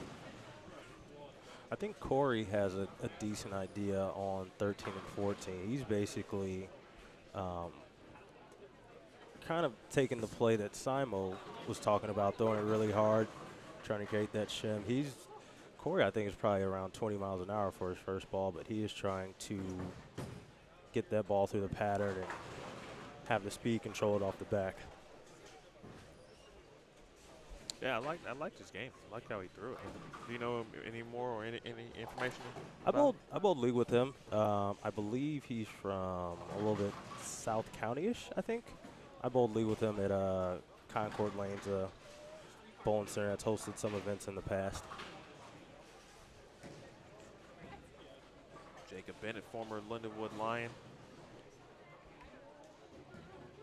If you follow Jacob on social, my man's been putting in the work in the gym. I was just about to mention, it's really inspiring to see some of the posts that he makes about the changes he's made. One looked like a pretty good shot there for AJ Fair. I'm trying to find AJ and what balls he is throwing. Like a black ice and a phantom.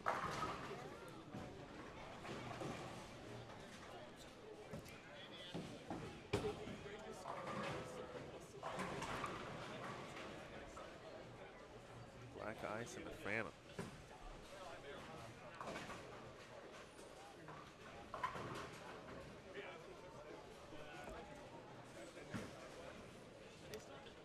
Again, just 2 balls. Only allowed 2 bowling balls. Now, the players did get a chance to practice with whatever bowling balls that they wanted to. And they used the practice session to decide which 2 bowling balls they were going to then roll through competition with. What 2 balls would you choose, AJ? Or what types of balls based on what you've seen? To be honest, I'm not a very good graph guy, so when I see the graph, ideas don't really just pop into my head. This graph's easy. It's easy that you know it's going to be hard. It's right. All right, it's the same amount of oil. Okay, flat. All right, here's the distance. Boom, done. So in my head, when they're flat, I usually like to try to play straight. When I first saw it, I think I would have probably tried to pick a big ASIM, maybe use a strong cover, strong quarter, try to control it that way. But hopefully, if I had practiced on it like these guys did, I would have saw that in curving it would be the right way, because that's how it looks so far.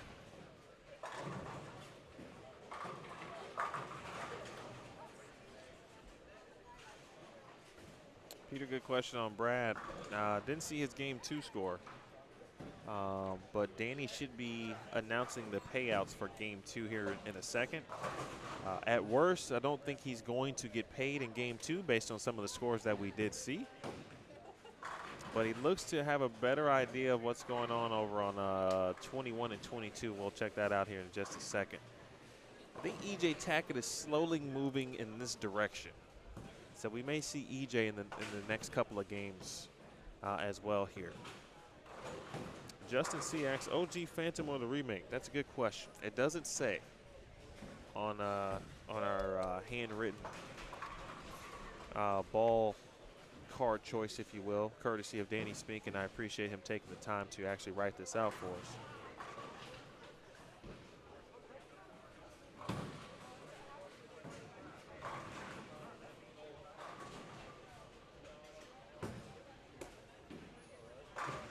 he knew that was right off his hand.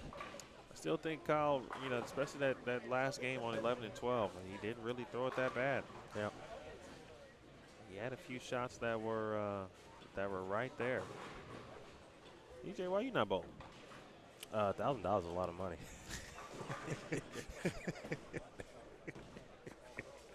that fact is not lost upon me. Well, that's where we find someone that, I mean, there's somebody here that would, you can get 3 people, 4 people to put you in. I feel bad. I go over.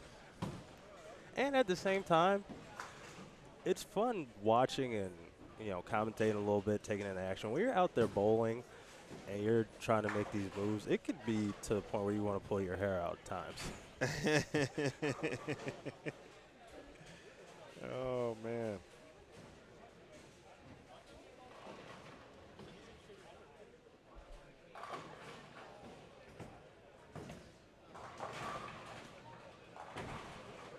I don't know if we'll hear it out here, but I would preface that there's a playoff hockey game going on right now, so Might hear some. if there's a Blues goal, there might be a little screams. bit of an uproar. Yeah, it is. You can actually see the TV on when we go to 19 to 20 and that score, or that camera, excuse me. Uh-oh. Oh, wow. Boy, EJ, you just I just heard the grumblings. You Oh just my jinxed God. the heck out of that, bro. You just jinxed the heck out of that. Colt, I appreciate you. That hope, was hope the family's doing good, Colt. And I definitely did just jinx that. Oh my God. 18 seconds from going to overtime. Oh Lord. And EJ said, well, we're in St. Louis and in the area, and the Blues game is on, playoff hockey. So if you hear if the Blues score a goal, you might hear an uproar. Well, the exact opposite. There were a lot of moans and groans. Bowl Dry Greg, appreciate you tuning in. As always, I got my man EJ Parks in the booth with me. Eddie Satwinski joined me the first couple of games. EJ Parks, former Lindenwood Lion.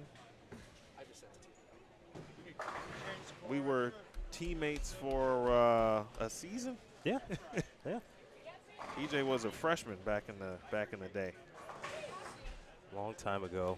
Hurts to say. Still one of the more talented players I've ever seen. Thank you. I appreciate that. Oh man, these 9 pins. Yeah.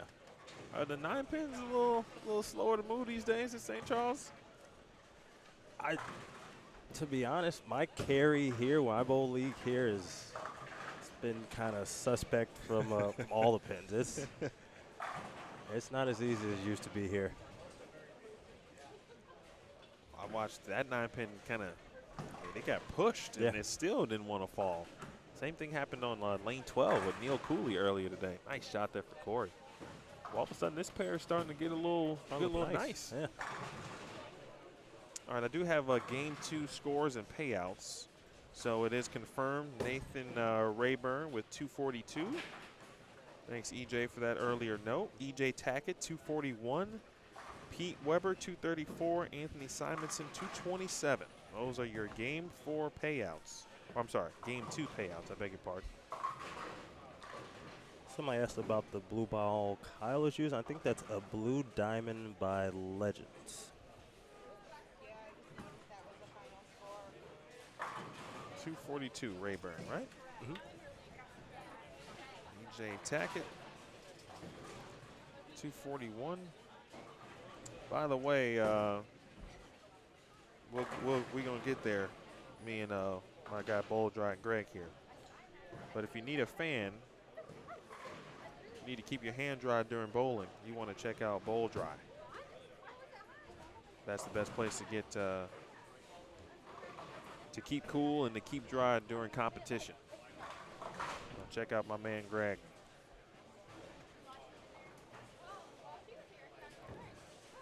Can't see who, but it looks like somebody's got a decent string going on 21 and 22. Maybe Brad?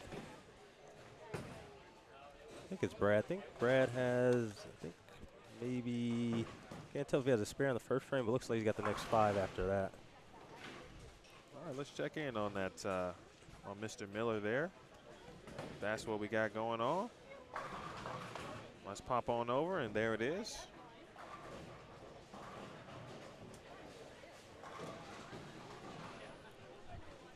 So I do see spare 5-bagger, as you mentioned. Drew Sachs also on that pair. That's a good pair. Yeah.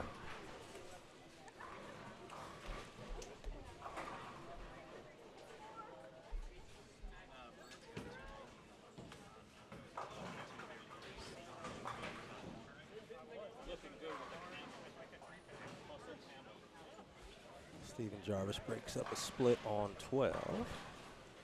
Eddie Satwinski letting us know that. Uh-oh. Uh-oh. Fourth place, Anthony Simonsen, 227 for $600. Third place, Pete Weber, 234 for $750. Second place, EJ Tackett, 241 for $1,050. And first place, Nathan Rayburn for $1,600.50 or $1,650, 242. Come up to the front desk and get your money. All right, official now. Danny Spink made the announcement. So those scores are confirmed and the payouts are confirmed as well. Again, $1,650 for first, $1,050 for second, $750 for third, $600 for fourth. These are per game payouts. 8 games, this is what the bowlers are bowling for every game. This is not including brackets and any other side pots, and not including the Calcutta as well. Now, that's an idea. I might do that one of these years, getting the Calcutta. But as a bowler, I mean, it is a steep entry fee, but you got to like the fact that you can bowl one good game and make $1,650. There's tournaments that, you'll bowl 10, 12, 14 games where you still won't make that much.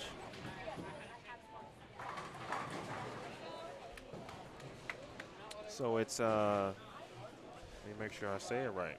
I don't want to disrespect my man who just got himself some money. Nathan Rayburn. Yep.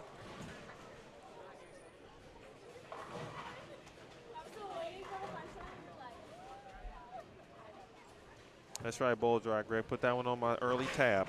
Put that one on my early tab. That was one drop in. We don't got a deal yet, but it's coming. Jeff,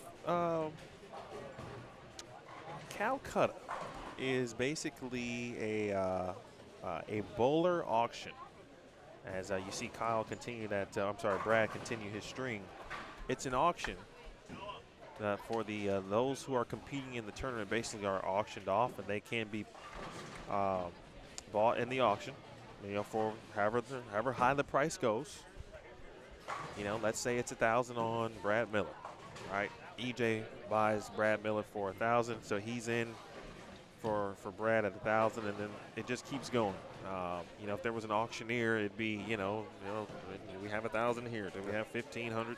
$1,500 for Kyle. Kyle, do we have 12? And that's how it would go. The bowler has the opportunity to buy into half of their action, essentially from whoever buys the cow, whoever bought that person. So, it could be random. It doesn't necessarily mean that. If EJ came in bowling and I wanted to, make sure I got EJ, I'd have to outbid someone if someone really wanted to get EJ. And so there's a separate prize fund for the Calcutta. I don't know what those prize funds are tonight, but there is a separate prize fund for that. And sometimes that bidding can get a little spicy. So if you want to go buy a good bowler, make sure you have a good amount of money in your wallet with you.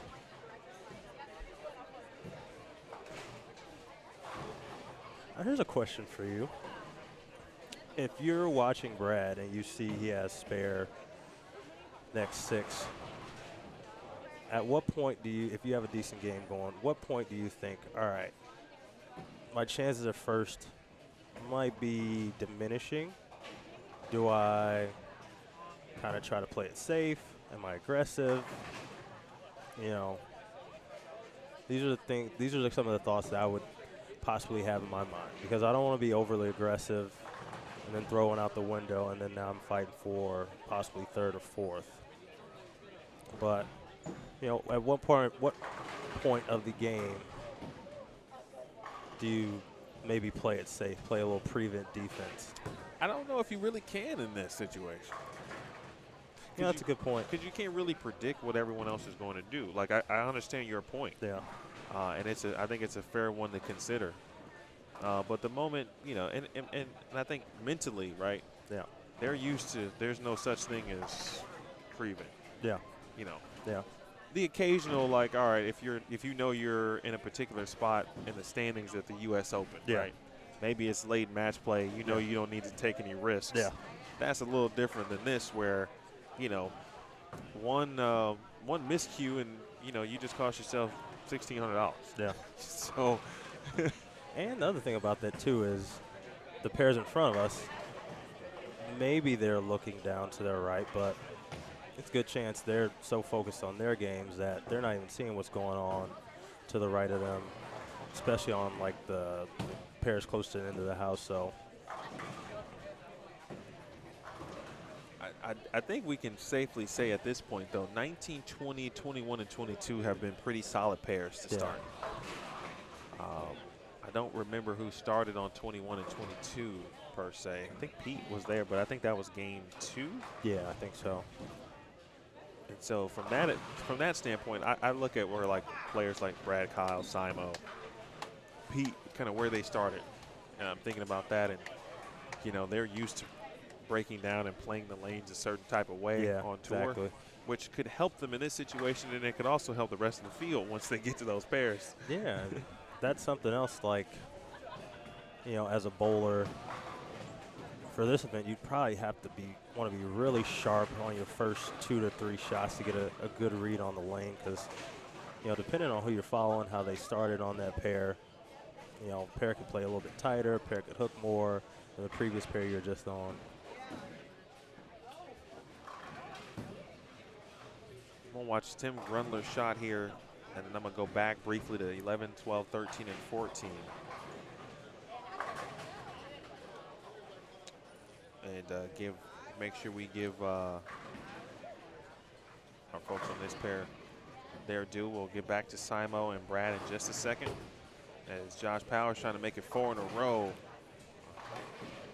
Powers was looking pretty good through these last couple of frames. Josh Nypower. B-Rab, by the way, did strike. Brad just struck. So we'll take you back for Brad's 10th frame here momentarily. Get a good look at Peyton Smith, who struggled early to start. Came across a 5-bagger, and now a 10-pin here in the 9th. And a double in the 10th, he'll be in the 230s. Also on 19 and 20, looks like Ryan Stubblefield has a good game going. I think he's got spare next 4. Let's see if Josh Nypower can make this. Stubblefield did strike. That's a rough count. Not only did Josh not make it, he didn't get any.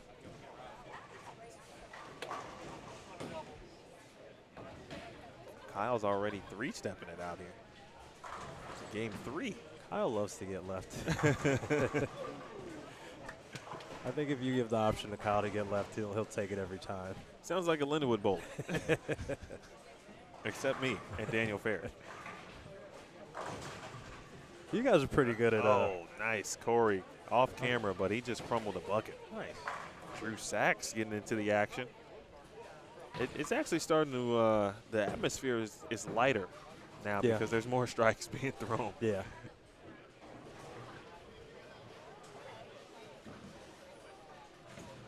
Yeah, the beauty of this event to me, and I think to everyone else, is, right, if you do happen to win one game, you got 8 chances at winning one game, you know, depending on how much it took you to get here. If you're local, then more than likely you're on the plus side no matter what if you're local.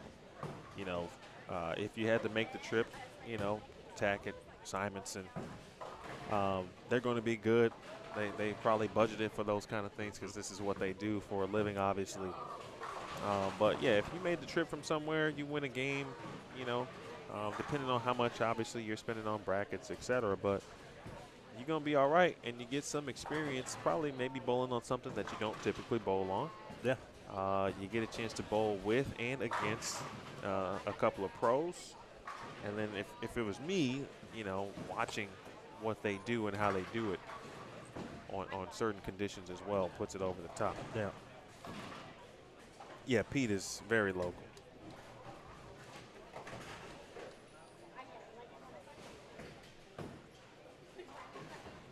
On this pattern, Eagle Eye, John, I see you in the Bowlstream TV chat, and I appreciate you for tuning in. Thank you for, if you haven't subscribed, please do. Make sure you hit the thumbs up on both the Brad and Kyle channel as well as the Bowlstream TV channel. We are simulcasting tonight. Speaking of Brad, here is Brad. 10th frame.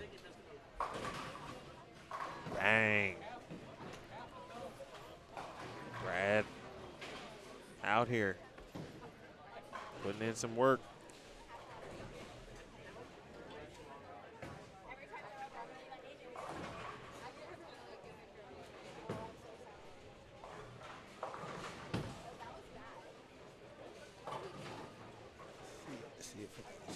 I can see down there.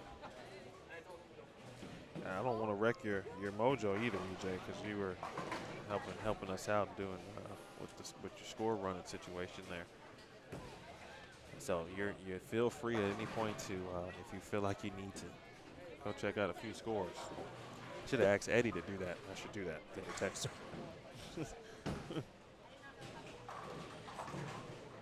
That was a good conversion on 11. Pick the wash out. Stephen Jarvis in front of us can get to 217. Cory Cowsert in front of us at 202. Great shot on lane 14. That could be big. He's got a chance to get to 230. Yeah, I'm going to check you back over to Peyton Smith's next shot here. I guess I'm a black cloud now because Steven got 6, so. Hey, I hate to do it to you, EJ, but when you're in the live stream, bro. Bouncer's jigs. I apologize. I've rubbed off on you already. Nice bowling by Brad.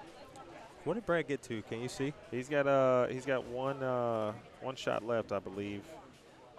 But that should put him in the 260s. Oh, that's a huge trip for Ryan Stubblefield. It looks like it might be Stubby. Them going at it for 1 and 2 this game. Another great shot on lane 14. He's going to be in the 230s with good count. I think that's 269 for Brad. Okay. So Stubblefield, he had an open then spare. Then he's got the next 6, I believe, if I can count right.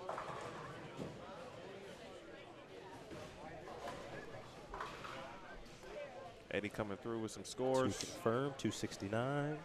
All right, here's Drew Sachs. And then last shot here for Peyton Smith. This is big. Count's important. He'll take 9 on the Brooklyn side. That's 233. And that's going to be potentially in the money right there. Anytime, Koty, I'll always shout you out. Had to give a shout out to Koty Clayton. If you text me and I'm on the microphone, I'll shout you out. Please, not everybody at once, though. That's the prereq when EJ is in the booth? Okay. This is pretty fun for me. Let me take it back to some action here. Kicking it with you know, my homies from our days, Lindenwood Bowling, and it has transcended now years and generations. Drew Sachs is on the team still, right? That's pretty cool. Yeah. Brad, obviously, Kyle, you, Eddie, Stubby. Stubblefield, yep. And Koty bowl. Yeah, Koty, yep. He was after my time, but I remember seeing him a few times throwing it. It's Really good too. It's really cool to see, you know, everybody after college, the pathways people have gone. Brad and Kyle obviously on tour. Another Lindenwood alumni. I think Kyle bowled him for his first singles title, Christian Ascona. Yep. Trying to think Daniel Ferris, he's been doing some good things still in the sport of bowling. He just got his card recently. He's been Yep. bowling a ton of regionals. Stubby. Another big shot here. Oh, kick the 10, Stubby.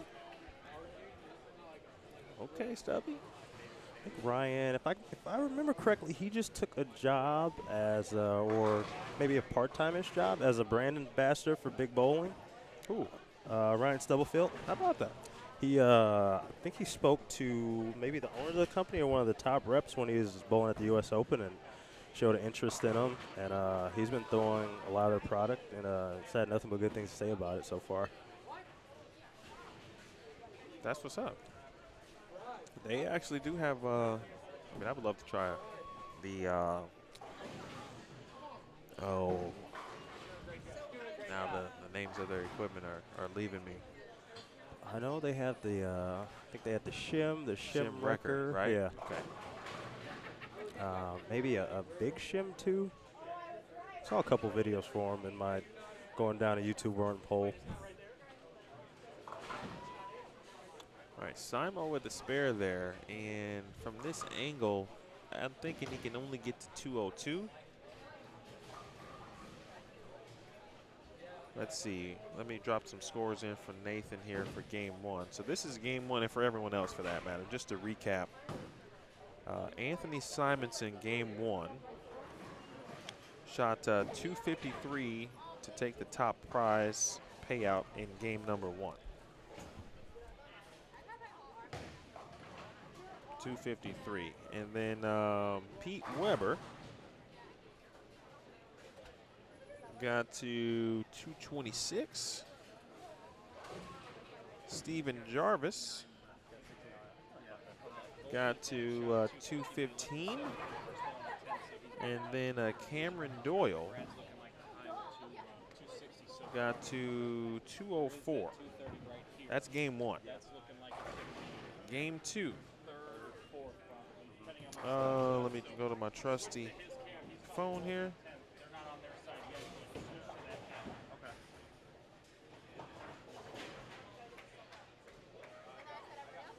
Eddie coming in clutch, giving us more scores. Okay, go right ahead.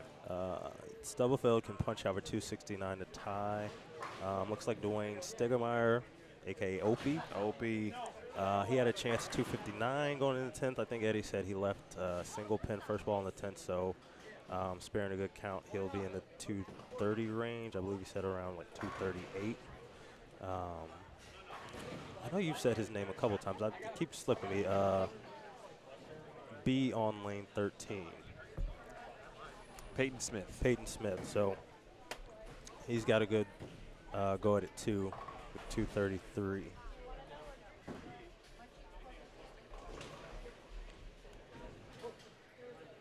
All right, got you taken care of there, Nathan, and EJ is talking about game three scores right now where it's this one's going to belong potentially.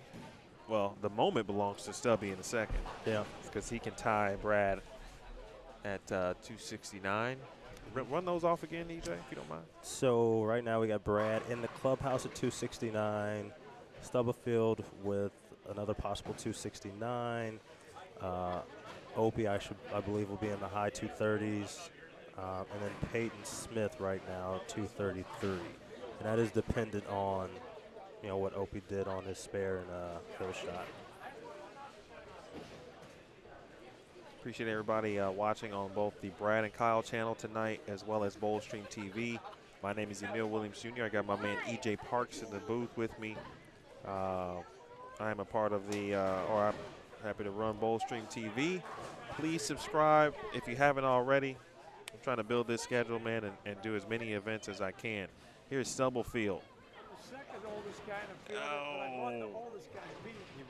Pete calls me, goes, "What are you doing tonight?" I said, "I got roped into bowling this midnight." I saw the older one. He goes, "What kind of pattern is like a flat?" He goes, "Oh yeah." He goes, "I said, you know what the U.S. Opens are? And you've won like 5 of those." And he's like, "Hold on, I'm gonna see if I can get in." He goes, "Hey, you're going by Concord. You and Dana put me in." I'm like, then we get him in the Calcutta for $600.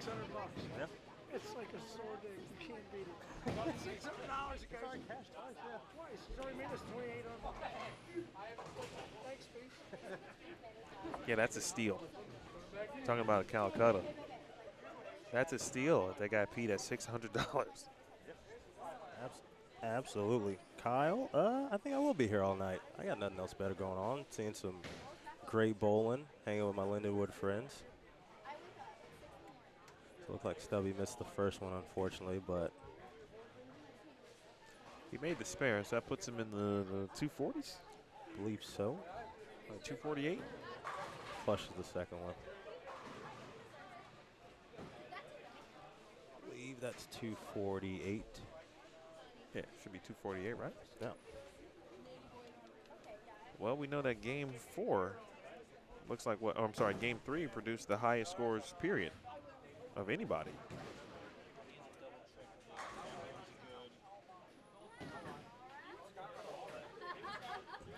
Eddie's going to double check on Opie for us.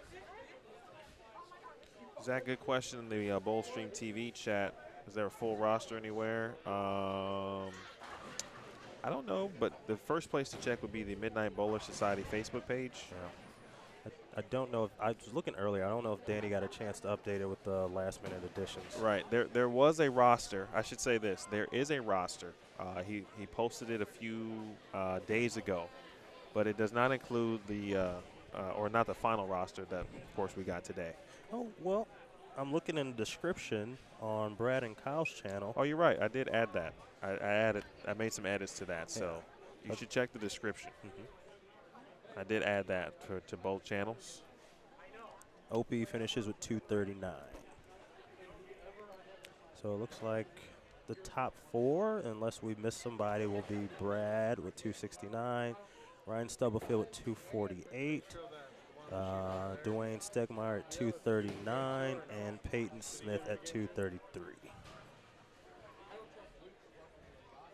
It looks like scores have gotten a little bit better. Scores gotten a little bit higher.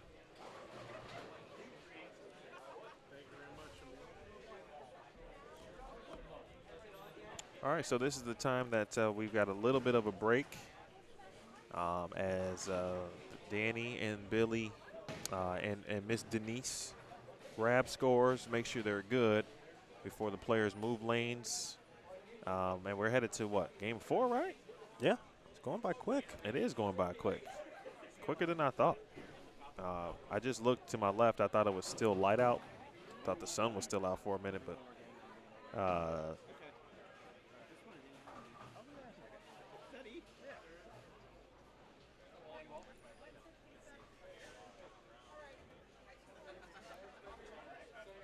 Ryan Durr. Colt, Ryan Durr is in the building. Every time I see him, like he looks more and more sophisticated. Like that time, he looks like he's ready to go on air. Like you know, the funny thing is that it was a while back when we would go out. He just decided he wanted to start wearing a sport coat, so he'd be happy to hear that he's looking more sophisticated. yeah, man. I'm like, okay, it's not the same Ryan Durr that I first met back in the day. All right, so since we got a moment, EJ, what do you think you want to say hello to the good people? How you feel about that? Sure, I'm You good with that? I'm in bad need of a haircut, but Me too. You see, I'm wearing a hat, and I don't get many opportunities to wear hats on the air, so I'm taking full advantage of this today. It's rare that I'm at an event where I can just kind of be a little Kinda laid loose. back, Yeah, yeah. this is more laid back. Yeah. This is a good Friday night. Let me get you in the right there. All right, let's see, and boom. All right, folks. Emil Williams Jr. That's EJ Parks, live from St. Charles Lanes. We are just waiting for Game 4 to officially begin, and we've got all the scores. I think they do anyway. Yeah. We'll have all the scores. Danny, I think at this point, as you know, probably 4th or 5th frame, it seems like, he will then call out and make the announcements on what's happening, the official announcement on Game 4 scores, who got the payouts, etc.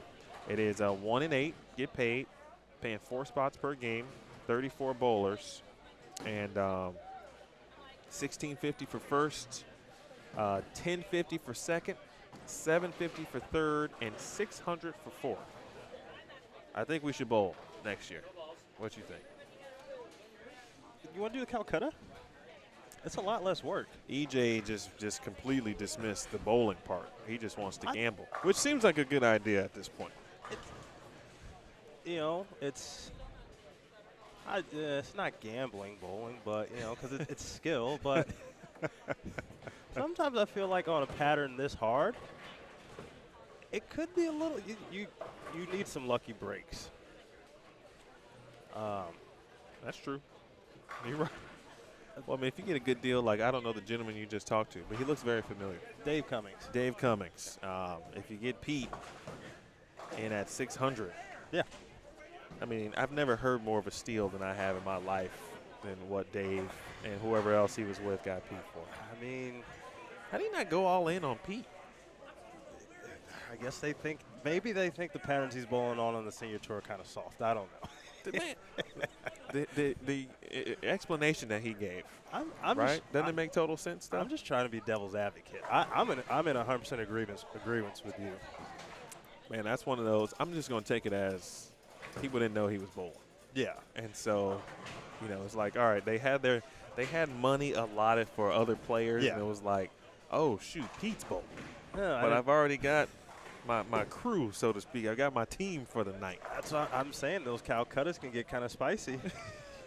Make sure if you're playing on binds people, make sure you have some deep pockets.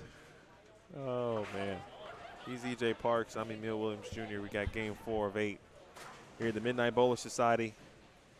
We are inching closer to midnight Central Time.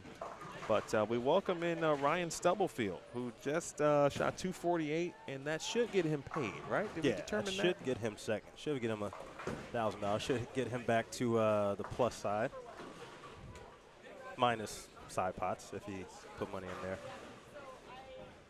Hey, Kristen, appreciate you tuning in. Have a great night. Thanks for your support in the tournament, supporting Brad and Kyle. And if you could do me a favor and support me as well and subscribe to Bowlstream TV, I would thoroughly appreciate that. And everyone else listening as well. So I kind of want to ask the listeners out there, and I'm not trying to pick on Ryan when I bring this up, because I know multiple people that do it. Are there any people out there that will have a jersey or a bowling shirt on under maybe a quarter zip or a hoodie, and then bowl in the hoodie or the quarter zip the entire tournament and not even bowl in the bowling shirt? See, numerous people do that, and is that what's going down with Stubby over there? it's a quirk that I've seen people do. Another person that immediately jumps to mind is Mike Ramaklis, a local guy around here. You see him bowling. Chances are he's got on a jacket, a quarter zip, or something like that, and he probably under the jacket is probably bowling attire, but he'll wear the quarter zip the whole entirety of the tournament. Peyton has had some weird misses, and you can just tell he's missed a couple spares in the manner, and you can just tell this right off his hand, and he's giving that look like, wait, come on, yeah. what's the deal here? Good shot there for AJ Fair. Lanes 11, 12, 13, and 14, and we ended on 19, 20, 21, and 22. Had some good scores there from, as you saw, Brad Miller and Ryan Stubblefield. Brad and Kyle both started on this end. In fact, we saw them for the first couple of games now, and they continue to move right. So they are now out of camera range. Players that are making their way or have made their way here. Peyton Smith has actually really thrown it pretty well, minus the few miscues. Yeah. And on cue, there's a good one. We still got Drew Sachs down on 19 and 20. I think Drew is making his way left, so we'll see him next. We had Anthony Simonsen on for the first couple of games. He is moving right. Oh, that's – oh. I was going to say it was Pured, which I still think it was Pured. I'll tell you about Stubby, man. There aren't a lot of players who – I feel like I've never seen him do two things. One, fall off a shot. Yeah. And two, ever get hung up. Anything at the bottom at the release point. In fourth place for $600, Pete Smith with the 233. Third place for $750, O.B. Lane, 239. Second place for $1,050, Ryan Stubblefield with the 248. First place for $1,650, Brad Miller with the 269. Come up to the front desk and get your money. All right, B-Rad. We're on the Brad and Kyle channel tonight along with Bullstream TV. So Brad officially in the money. All right, so he said Brad was first. He mentioned Opie. Oh, there's Opie. And Peyton Smith, right, was fourth? Correct.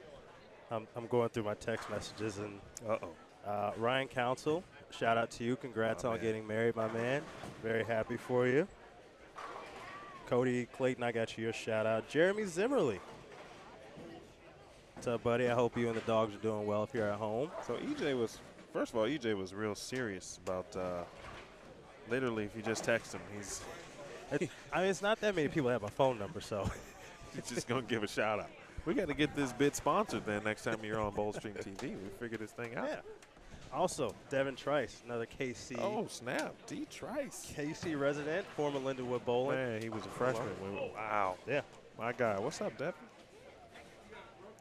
All right, so Brad finishes again with 269. He gets $1,650. That is $1,650.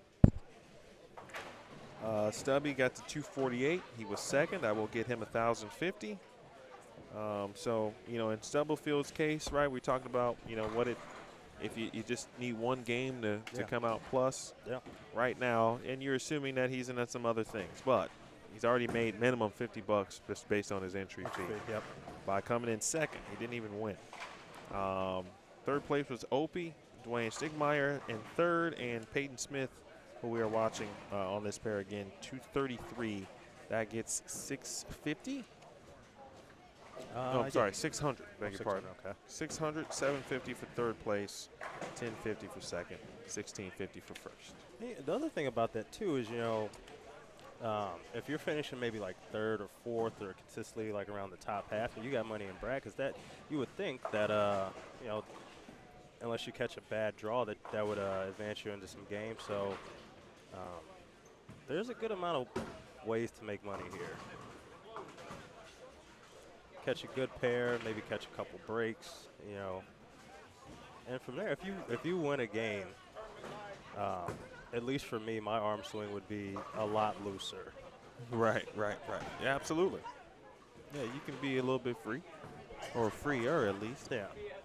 That first game's probably got to be a bit of a trick in a sense, because it's like, all right, you know, depending on if you bowl action a lot, but if you don't, it might be more of a, all right, could be a little kind of thing going on. A little tense, maybe feeling like you're bowling in a phone booth, as Randy would say. That's still true. That's a true statement. 2 balls, ladies and gentlemen, 2 balls. You can only bowl with 2 balls. And now that we've started game 4 here, it's a good opportunity to kind of reset again, post the pattern. Might as well just post the pattern, I think, at the start of every game. Over the Bowl side or Bowl TV chat, I see you, Julio Rod.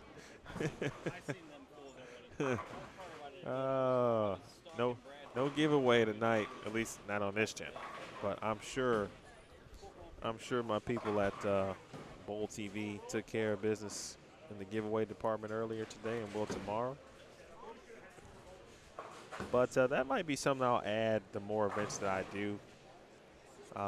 It'll be a good sponsorship tie and opportunity there. So I'll be working on some sponsors for Bullstream TV.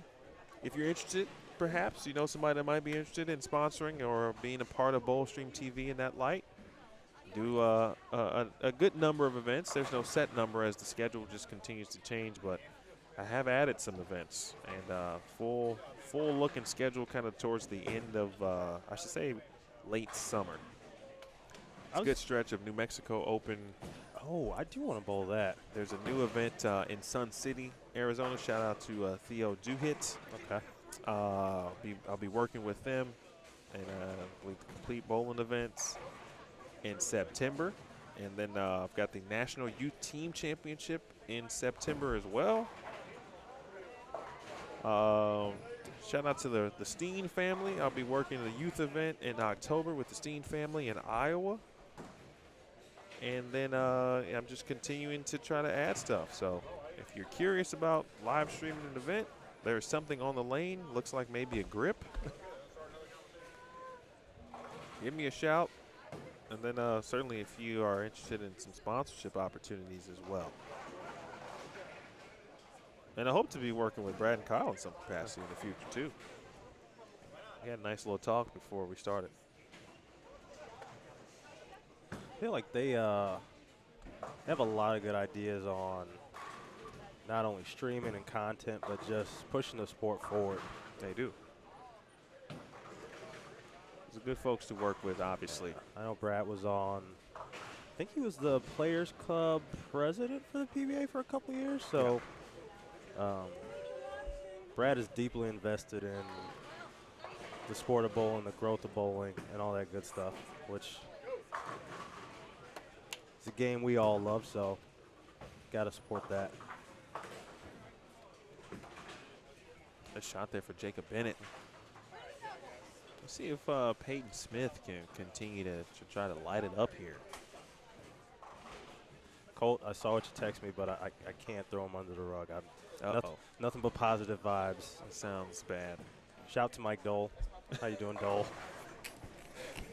I'm not gonna say what Colt told me to say, but what's up, Dole? Hope you're doing well in Michigan. I'm thinking, and Limish. Limish is up there in Michigan too. Sorry for all the people who aren't Lindenwood alumni. Just getting my Lindenwood shout-outs out.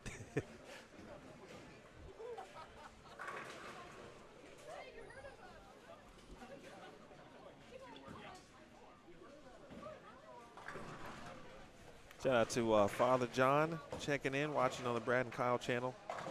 Thank you, Father John, for always supporting, of course, St. Louis bowling. There's another person who has dedicated a lot of time to the sport and pushing it forward, so always get great there from John. Front of the ball return, just a little bit behind the head pin, can't get the 10 out. You know, it's funny, you mentioned Stubby's quarter zip or hoodie situation. And I just read a comment over on the Bowlstream TV channel. And I got to talk to Brad and Kyle about, I'm not quite there yet on their subscriber count. So I don't get that kind of spam that they get. Oh, saw that. Yeah, we got to talk. I'm like, man, it's serious in the Brad and Kyle channel. I'm going to be thankful for this moment for Bowlstream TV until, I get to that level. But with the hoodie, I'm like, I was looking at Tim's comment. I'm a quarter zip guy myself, too. So yeah. It's rare that I'm not in it. I'm in one right now. Yeah. But it's because I'm always sitting, and typically the bowling center is chilly. I always was told, I don't know how true this is, but if your spectators are cold, then that means your bowlers should be comfortable. That's what I was always told. So I wore a jacket as well. That's a really good shot by Jake for 3 in a row. All right, let's take a quick look at the lane pattern. I will wait to Peyton and Norm, at least Peyton here. We'll cover the screen briefly on the left side. Looks a little fast, but nope. Nicely done. Hope Bramley came to watch good friend Peyton Smith. And Hope, if you were watching the USBC Queens, Hope made the show and finished 5th. She came up and said hello, and I was like shocked, like, wait, what? I just saw you as one of those like Twilight Zone type moments. But yeah, then I realized where I was at. Yeah. All right, here's the pattern. 39 feet.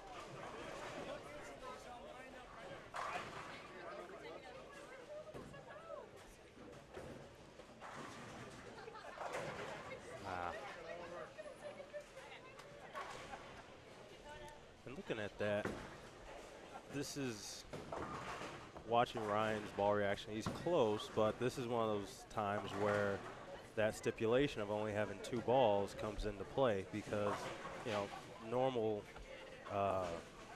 situation. He's that close. Might make a little ball change to get something to go through the pins a little bit better. But it looks like he's chosen urethane and IQ Tour. So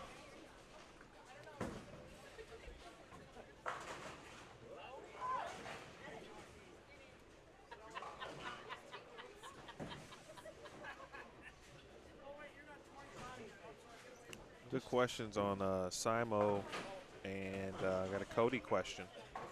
Hi, Barbie.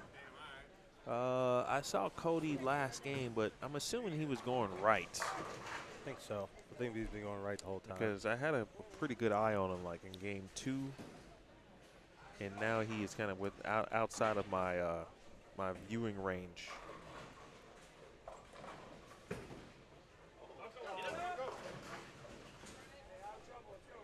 Jacob got a nice little support system here. Of course, his mom is here. And obviously a lot of Lindenwood Lions, great friends, everyone watching and supporting. Just looking ahead, let's see, I'm trying to think about who I said was on the left lane. I think Drew Sachs is going to join us here on 13 and 14 coming up. Seeing some lower scores just around.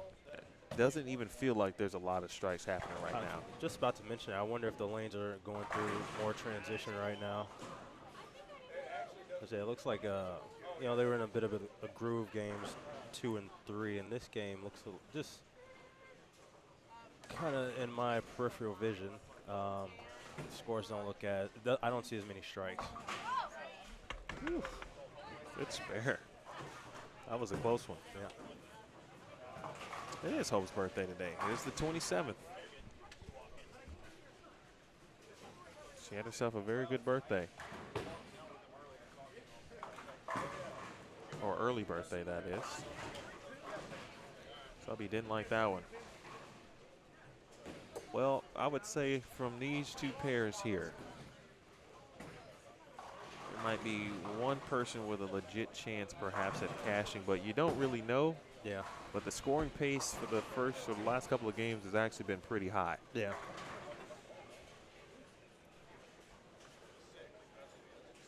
I think I see Drew about 3 spares, split, and then 3 strikes. He's on 19 and 20 right now.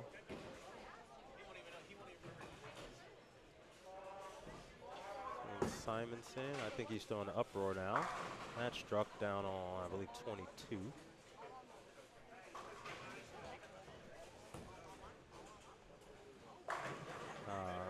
Wrap 7 for Drew.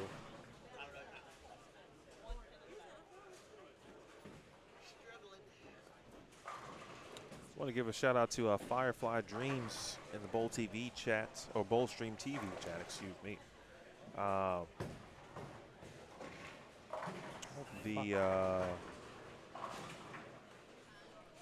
see. I saw a comment from Firefly Dreams. Was that the one you were talking about? Yes. Yeah, I think Brad and Kyle ran something like this a couple years ago. They ran a women's event, specific to women. It was actually during, I think it was later in the 2020. Was it? Okay. Year, I believe. Pretty sure that's right. It was actually right because it was unfortunately the PWBA season got canceled via COVID. Right. And so they ran a women's event. It wasn't like this. The women's event was, I believe, more of a traditional event, if you will. Yeah. Now, however, there is nothing that I know of that is similar to this that is just solely dedicated to women. However, it is open to women. Very true. Verity Crawley and Brandy Kordoleski, formerly Brandy Branca, did bowl this event last year. And if there wasn't the PWBA Minnesota Open this week, or Twin Cities Open, they'd probably be bowling this week too. I talked to Brandy about that, actually, that she couldn't bowl this. She was going to, but the Minnesota or the Twin Cities Open fell on the same day. Yeah. Because with a pattern this tough, it helps to have revolutions in power, but if you can make shots, you can compete out here. So this pattern is that tough. Even with the higher rev rates, you're not going to create much area.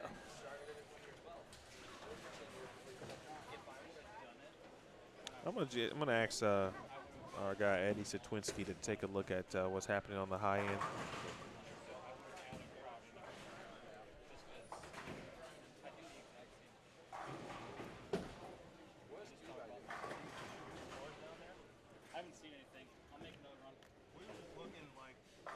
Eddie is going to make a run and see what's going on the high end.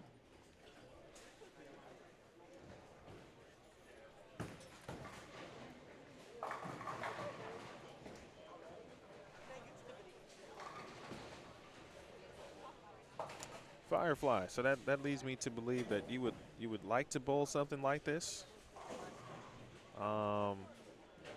Seems like a good opportunity here. I don't remember the name of the event, but I know the runner of the event, or the tournament director, her name is Chantel Tate, out of I believe Akron.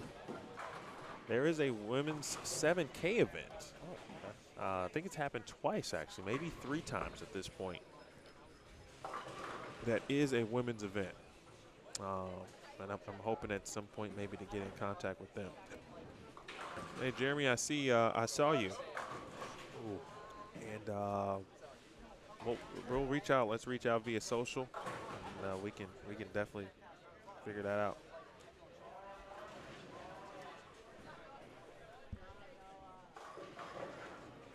Hey, they're back through the 9th. 12. 10th left, so I'll be back on that. Okay.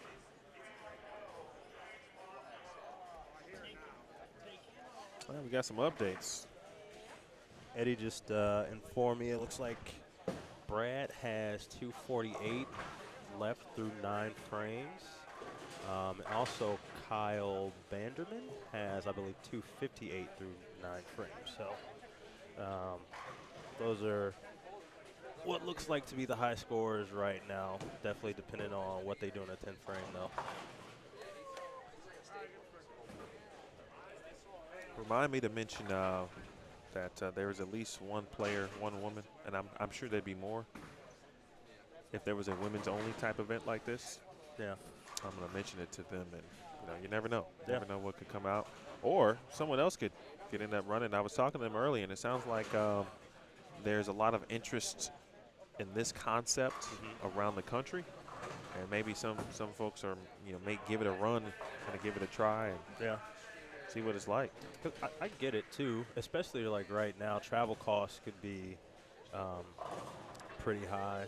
I believe when I was watching on the news lately, they're saying that the price for plane tickets is going up as of late. Big shot. Jake has 202 left. You never know. Yeah. What was that update again?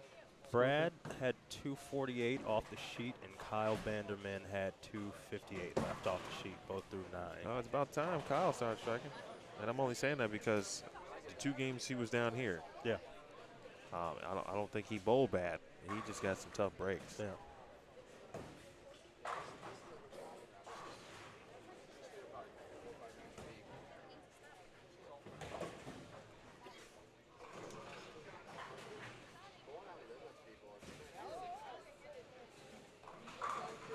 It looks like a lot of the high rev guys now are really trying to get in and create those steep angles to find some hold. Where is Kyle? Is he on 19? Yeah, I actually just left the 310 and missed it, unfortunately.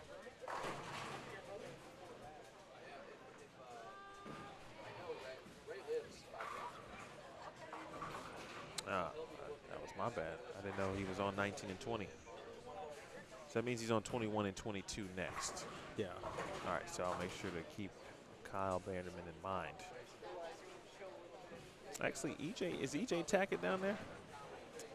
Yeah, I think he's on 21-22, maybe? Well, there's our first look at EJ Tackett. We've seen him for first time, so he's going to be on 19 and 20 next, and then he'll join us on 13 and 14, in Game 6. He'll be on 11 and 12 in Game 7, and then he'll make the jump back down to 29 and 30.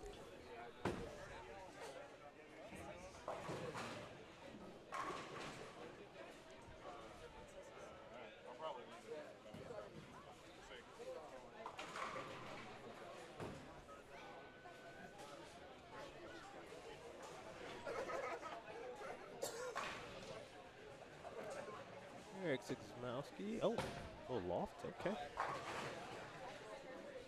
Not sure if that was a move or a little bit of maybe a little frustration. I know there's a lot of folks popping into both chats and asking about or just commenting on the quality of player. There are some really high quality players in this field. Definitely. The lane condition is suggesting that, or making them perhaps look like they are not as good as they really are. And that's what lane conditions can do.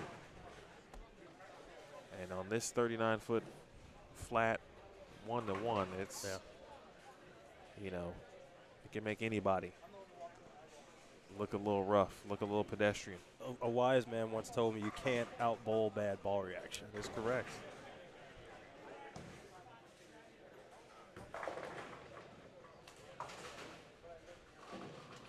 You know, I've been messing around. By the way, Kim, I saw you in the Brad Kyle chat. Appreciate you tuning in.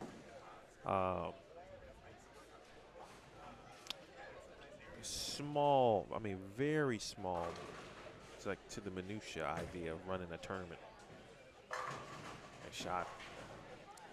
A little loft. He'll A lot of 9 counts for Subby in that. I'm sure that he'll game.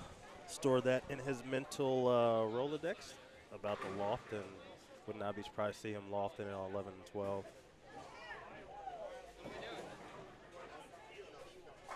A little delay here on 11 and 12. Let's see. Do we have Simo still near? He is. Peyton Smith got 3 in a row. Still got 220 out there. This is a big shot. 9th frame. He's shown on these last 2 games that he can string them.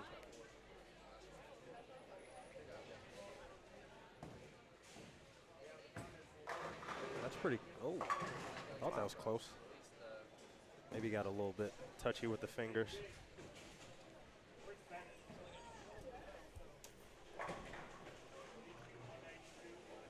Simo made his spare. It looks like 21 and 22. They've got 5 on a pair, so they'll have the 10th frame. So we'll work our way back down to 10th frame. That was a brutal leave.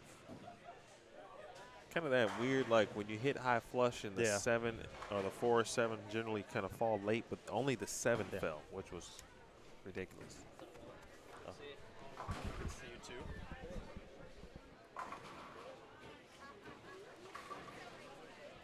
What did he shoot? What did Drew shoot?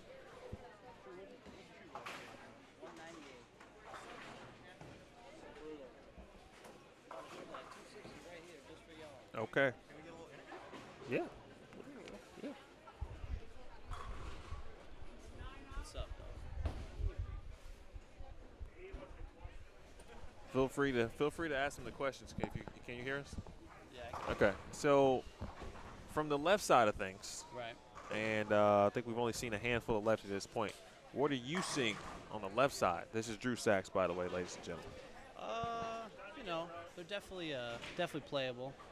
Seems like there's a good way to get to the pocket. It's just had a couple games, you know, 2-0s, 2-10s, but gotta take advantage when you're shooting games like that. Throw a couple better shots to get to 220, 230, but it's definitely, you know, scoreable on both sides. So that's all you can really ask for sometimes. What 2 balls did you take with you? I checked a purple hammer and a blue fab ball from like the 1980s. So a ball that's older than you. Yeah, ball is way older than me. Any particular reason why you chose the older one? Yeah, first off, I can flatten my hand enough to shoot it as a spare ball as well, and then it kind of gives me good reaction when they're tricky. So when I got to keep my angles in front of me, So I'll probably throw that on 13, 14, shoot about 250, 260, you know. Win And some that'll money. answer your question. Hopefully, right?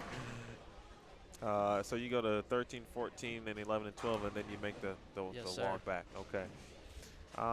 What should we anticipate, like in this type of setting, right? And you didn't bowl last year, but you watched it. Right. How far ahead can you really look, right? Is it, hey, can I sneak a peek here and see where so-and-so might be playing on this pair, Right. or is it just I got to be locked in on these 10 frames of this game? Personally, I think it's just locked in. Every shot in front of you is incredibly important.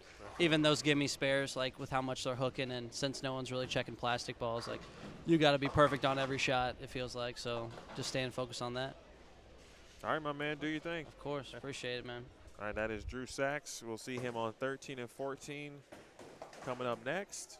Current Lindenwood Lion. Taking us kind of behind the scenes, if you will, on what the left side is looking like. Let's take you back down to 21 and 22. And then let's see, Peyton Smith. It's only one pin, so didn't see that was a second shot in the 10, so 193. Eddie's working on getting scores. So we'll see how Brad finished. Kyle Banderman finished. They were high scores he saw out there so far. Looks like a little bit, might be a little bit of trouble with the rack on lane 12 that they're working on.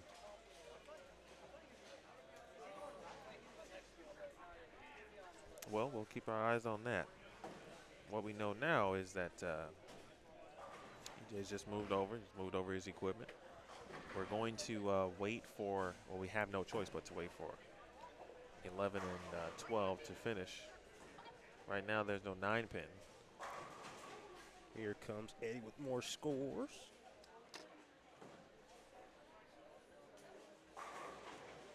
Or an 8-pin.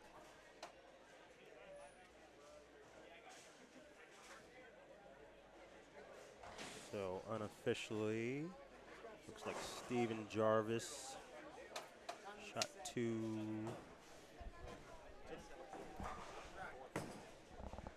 I believe that's a 3. I think that's 232. Aaron O'Brien, 230. Kyle Banderman, 222. And unofficial, looks like we might have a tie for 4th at 213 with Brad and Blake.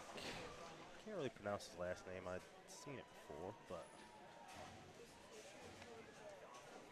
see if I can give it a try. Hopefully I don't butcher it too bad. Blake Reiger. I believe it is Reiger. Okay.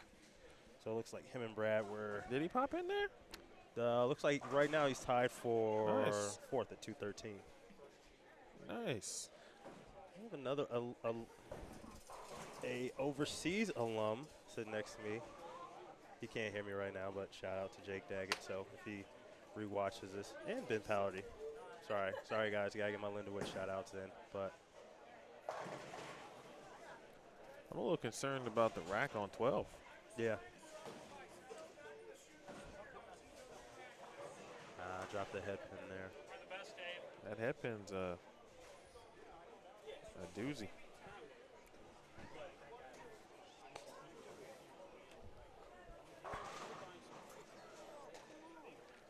All right, so we got a little, there's a bit of a lull in the action, and most of it is just mainly about the headpin dropping. Yeah. Spencer making a turn, looks like, maybe? Yeah, I think he's going to be perhaps on 11 and 12, I think.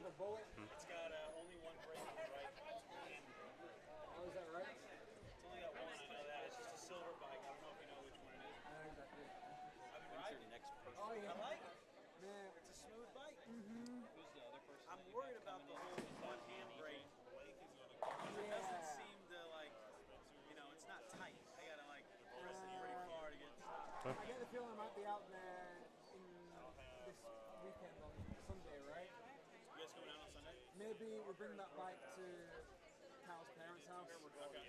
And we get it tuned up. Okay.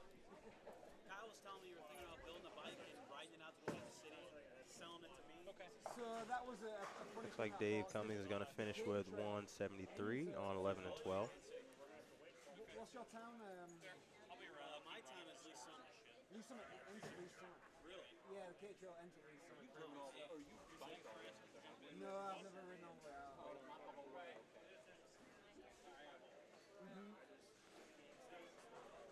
Hopefully that's not too much of a problem going forward on 12. Yeah, well, I moved ours to on 12.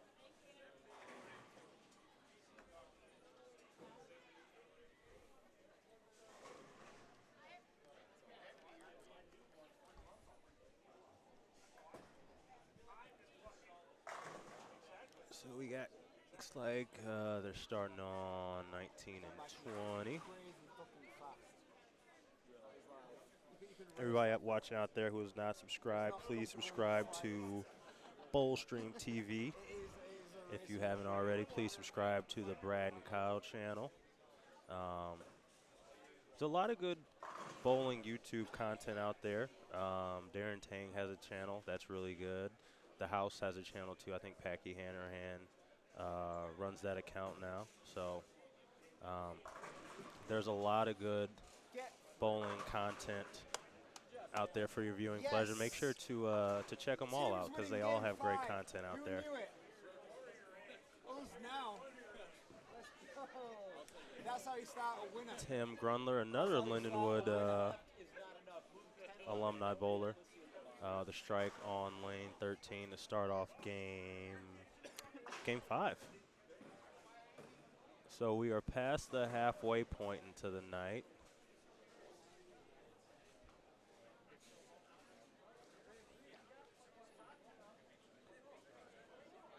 He stepped out of the booth for a second, so I'm going to try to read your comments, see if there's any questions out there for us.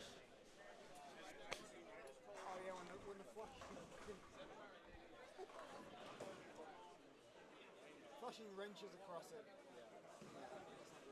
Looks like they're fixing the issue on lane 12 right now, so hopefully that'll be completed very shortly and see how things go smoothly from here on out. It's true.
So we got a little bit of a lull in the action on 11 and 12, 13 and 14. Maybe I can try to switch the cameras. Let's see.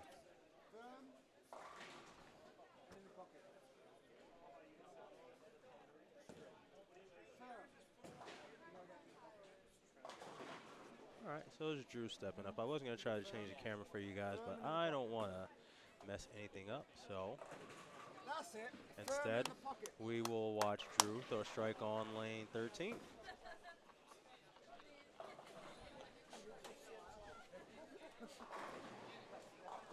That's not what it was about.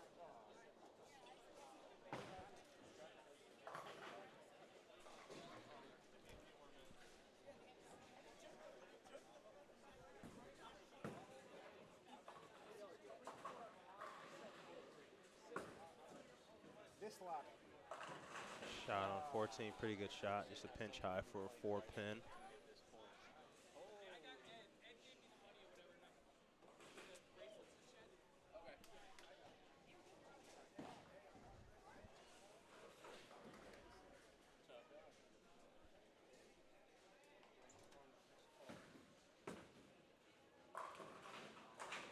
Covers that spare with no problems. So looking early on, down on 19 and 20. It's Nathan Rayburn with the first 3.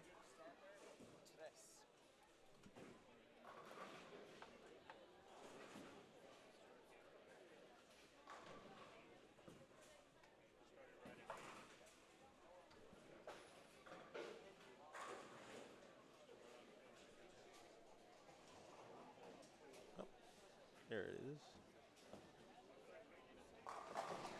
Emil coming in clutch and switching the camera so I don't mess anything up. How long have you been watching this lane 12 situation? Well, there's a couple shots thrown on 13 and 14. I was going to try to switch the camera, but it looked a little confusing, so I was like, we'll just. Well, I'll teach you. I'll teach you what's going on.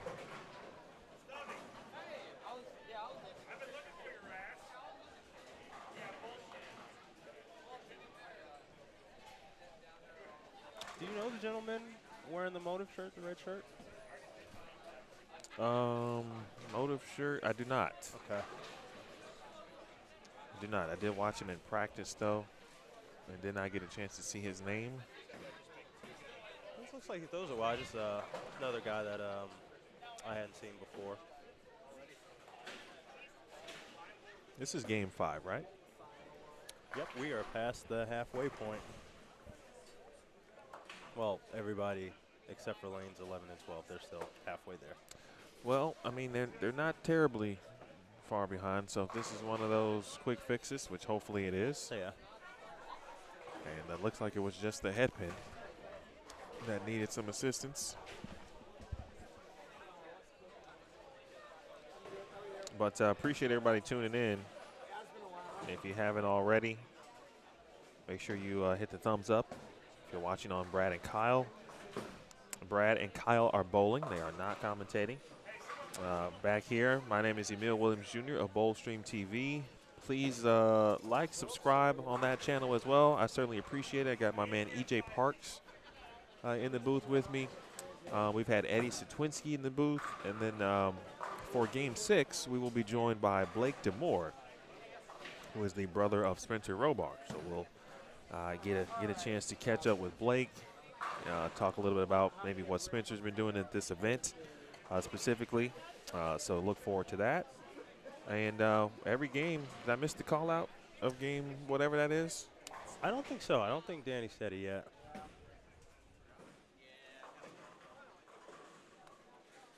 Yeah, looks like a lot of people, especially the higher rev guys, they're starting to break out the loft, starting to move left and trying to loft it Guys on TV, over the burn.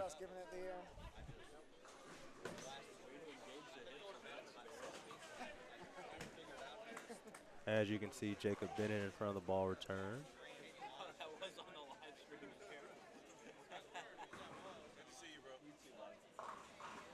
Still goes a little bit high for him. Push, Tim. Yeah, get it down there. That was fantastic. I believe I could listen to Jake talk all day. Wow. Brad and Kyle moved down. They've continued to move down to the high end. They're well past our 19 to 22 range. In fact, let's see. I think they're going to. I feel like they're going to be. I think we said game 8. They're going to be on 11 and 12. That's what I was thinking. Like I feel like they should be close to making the turn. They will. Close to the end of the night.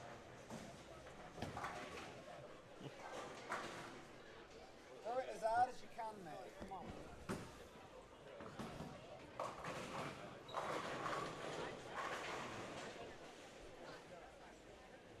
I can tell you that Brad and Kyle also, more than likely are going to be creating some content from this event. So I would be on the lookout for that. I've seen the camera. It's been used multiple times already. Yeah, I tried to shout out a couple of bowling content creators. Hope I didn't miss anybody. I told them, of course, this channel, of course, Brad and Kyle. Darren Tangs has a really good YouTube channel. The House has a really good YouTube channel run by Packy. Are there any ones I'm missing off the top of your head? Sarah Klassen. Oh, yep. I don't know if you mentioned her or not, but I did not. she's actually, I won't say the only, just because I don't know for sure, but she is one of the only women that I've seen in the bowling world that have a YouTube channel. Gigi actually has a YouTube channel as well. She? I'm gonna have to check out her channel. Yes, she does. So 2 that I know of for sure. A couple of Brooklyns. Brooklyns are okay in this event because everybody needs a little luck, and this pattern is very challenging.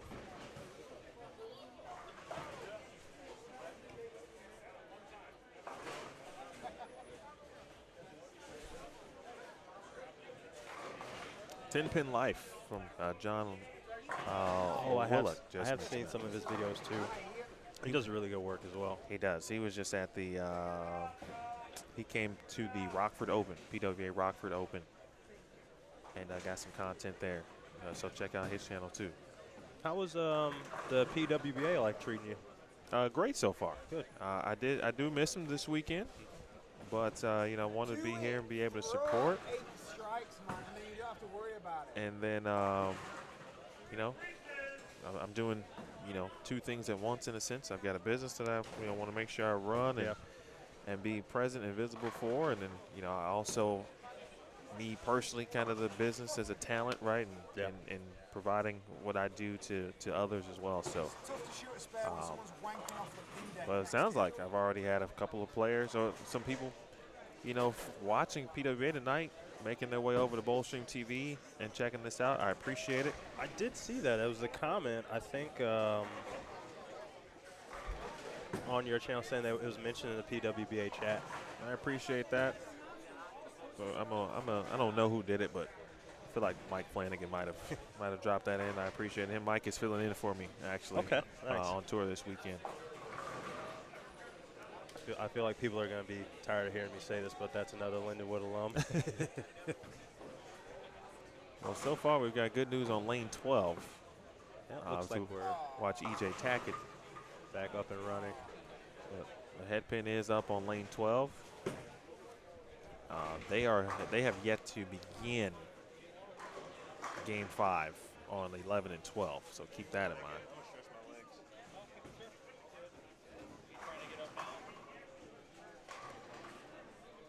I'm going to get up for a second, stretch my legs out.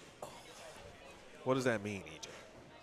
My knees are hurt because I've been sitting in the same spot.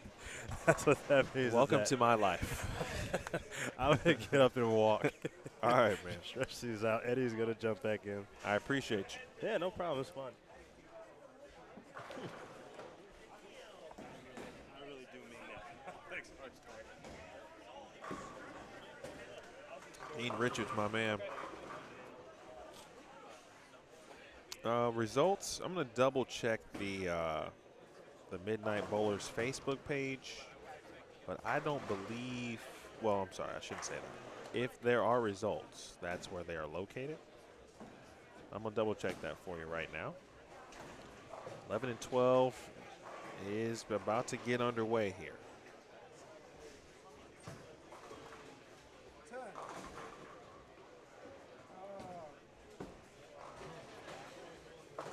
That was Eric Sachs throwing on 12 there. Leaving that sweet 5-pin. He is trying to, I watched him a little bit down there on the high end. He's trying to twig it. And it's pretty hit or miss. Like, his better shots are pointing it a little bit more, but staying super soft.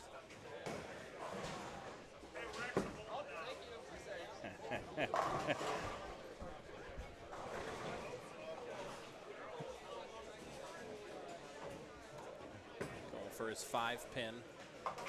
Boom. Gets it. Good to be back with you, E. Took a little break, walked around. EJ and you chatted about sneakers and bowling. I turned into the score runner. You know, we didn't mention sneakers once. No? Didn't even come up. Man. And I hyped it too much. You did. And the bowling was so was way more important. Honestly, when you left, the scoring pace went up. It did. I was seeing there's some good scores coming from like 24 through the end. That's where like Aaron O'Brien and Stephen Jarvis were last game when they had their 230 and 232. Yeah, there's some nice numbers down that way. It seems like these couple of pairs have gotten pretty difficult here. Yeah, and I think also with the brief delay, you know, it just kind of throws off the pace a little bit as well. So, you know, some players kind of got to get back into rhythm. We will go back to 11 through 14 because I know we've got a lot of players or folks who want to see Koty, Spencer. We still had some subby requests, and Drew.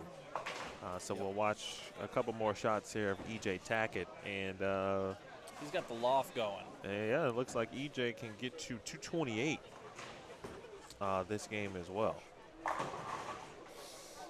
Looks like he's got a decent look being way in like he is. He's kind of loop lofting it down to like the arrows, and then it floats and then picks up hard.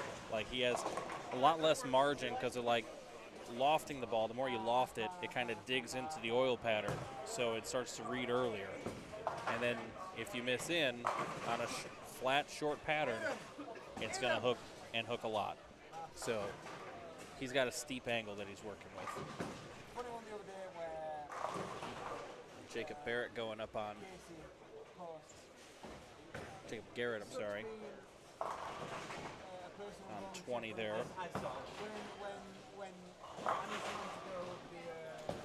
Just saw Brad still lofting it, and he looked to be near 27 and 28-ish. Maybe 23, 24, 25, 26, one or the other. I think Brad is on 25 and 6 now.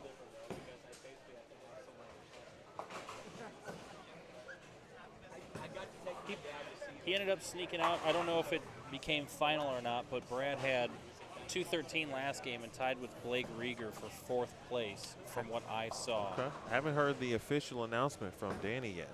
5 of them. Let's go! We got 5 of those. Come on! Let's go. Hey, Dave, you should have engaged the hips again on that spare.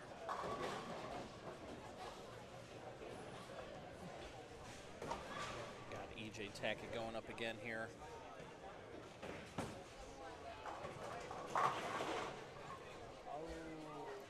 Left side of your screen. Oh, got a break. That's a 3-pin or a 2-pin. I'm always backwards. Don't worry about me. I'm always backwards. Yes, 2-pin for the righties. And what that's going to do is only now put EJ in the 208 category. Yeah, that's what it's looking like. He's got to spare this, and he's got just his 10th left to go.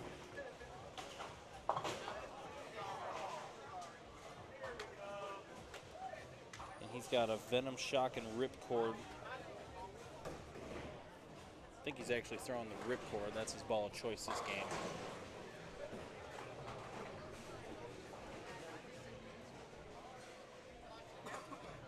So there's going to be an even longer delay this game because of the troubles on 11 and 12.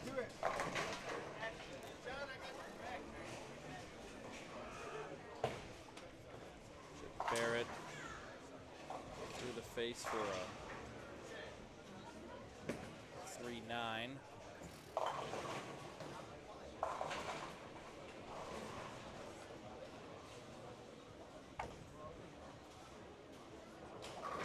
you're just joining us, this is Game 5, Midnight Bowler Society here from St. Charles Lanes in St. Charles, Missouri. 8 games of competition, 4 spots are being paid out per game. First place is $1,650, $1,650. Second place, $1,050. Third place, $750. Fourth place, $600. Those are per game. 4 players will be paid out of those particular totals, of course, each and every game. We've already had a couple of repeat winners. Still didn't get the tally from, no, we did get Game 3's tally. We talked about Game 3. I feel like we didn't have time, or we haven't heard Game 4 officially yet. No officials, yeah. Just from walking around since I was doing score running the last couple of games, it looks like it could pan out to be Steven Jarvis, 232, Aaron O'Brien, 230, Kyle Banderman, 222, and then Brad Miller and Blake Reiger at 213, tied for 4th there. Again, that's unofficial for Game 4, as where some pairs are very near the end of Game 5.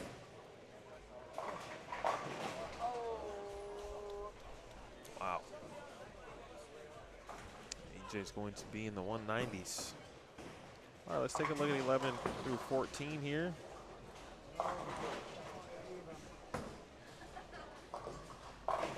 So we got Eric Sachs going up on lane 12. Lefty in the red shirt playing up the edge with his Zen. Left a 4-pin. Well, that actually might be his Axiom. He has a Zen and Axiom listed down as his 2 balls. I think that one is his Axiom. And then Eric Czmowski got 1 out of his 4-7-10 split on 11.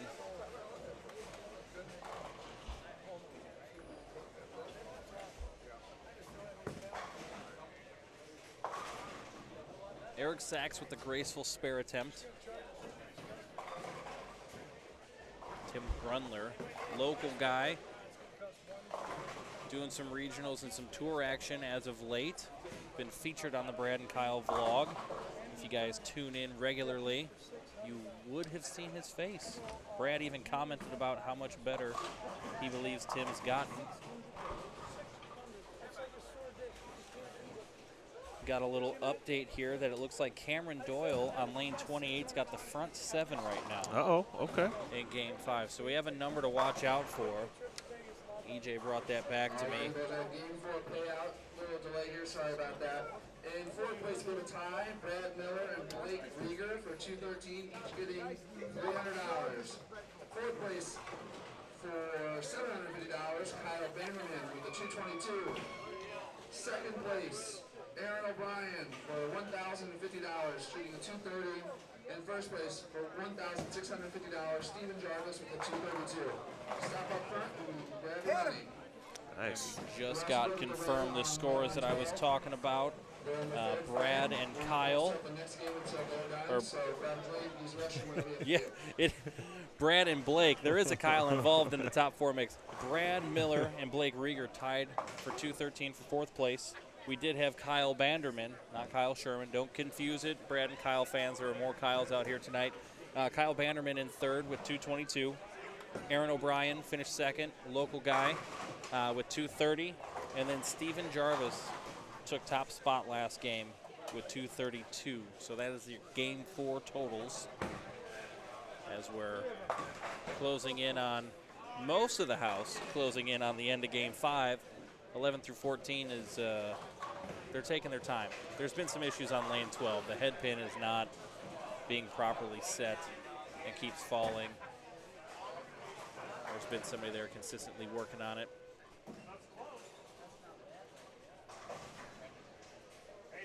So we have Tim Gruendler going up on 14 here, and local favorite Koty Aldrich getting ready on lane 12. Tim got real soft there. Real soft and went runaway Brooklyn. That was his Zen. Throwing his Zen for a 9 count. 9 count's still not bad though, in the grand scheme of how everything looks.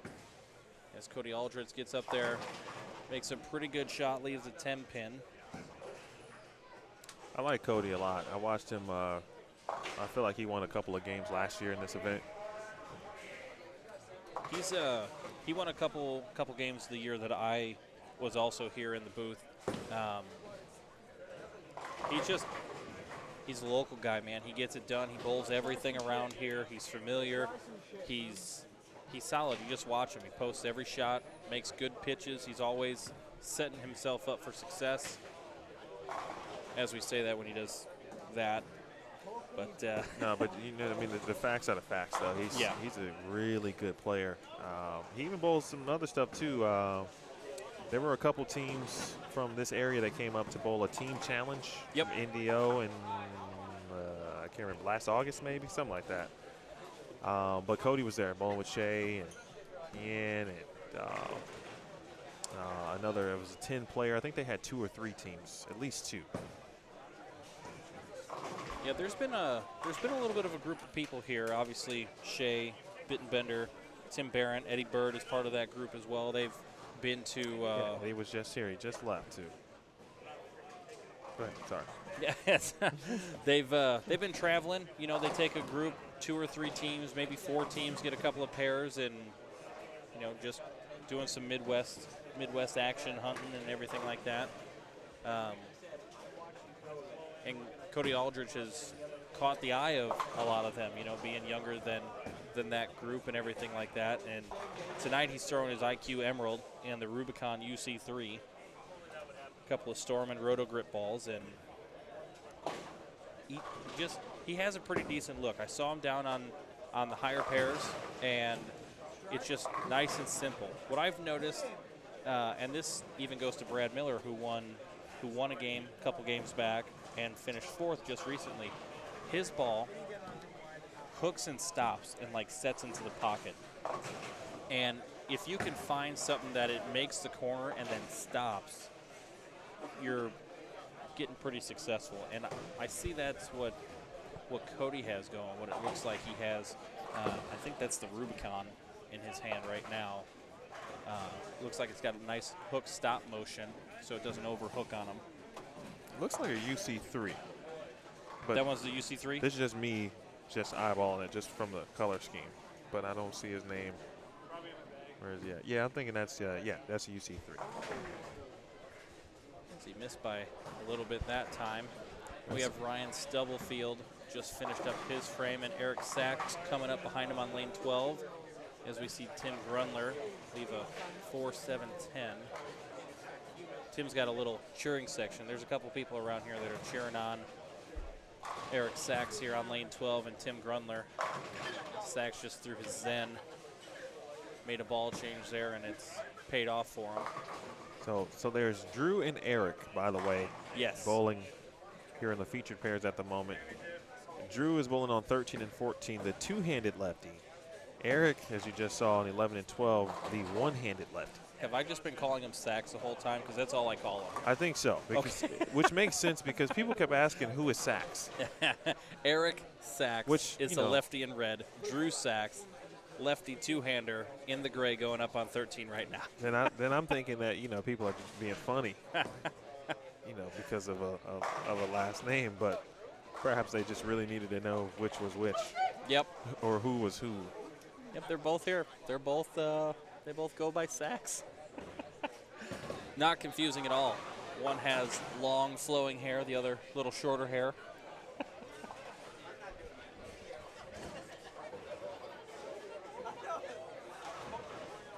So we got local man Dave Cummins coming up on lane 14. He bought half the bowlers. As you saw that pocket, that shot on 12 just crumbling down.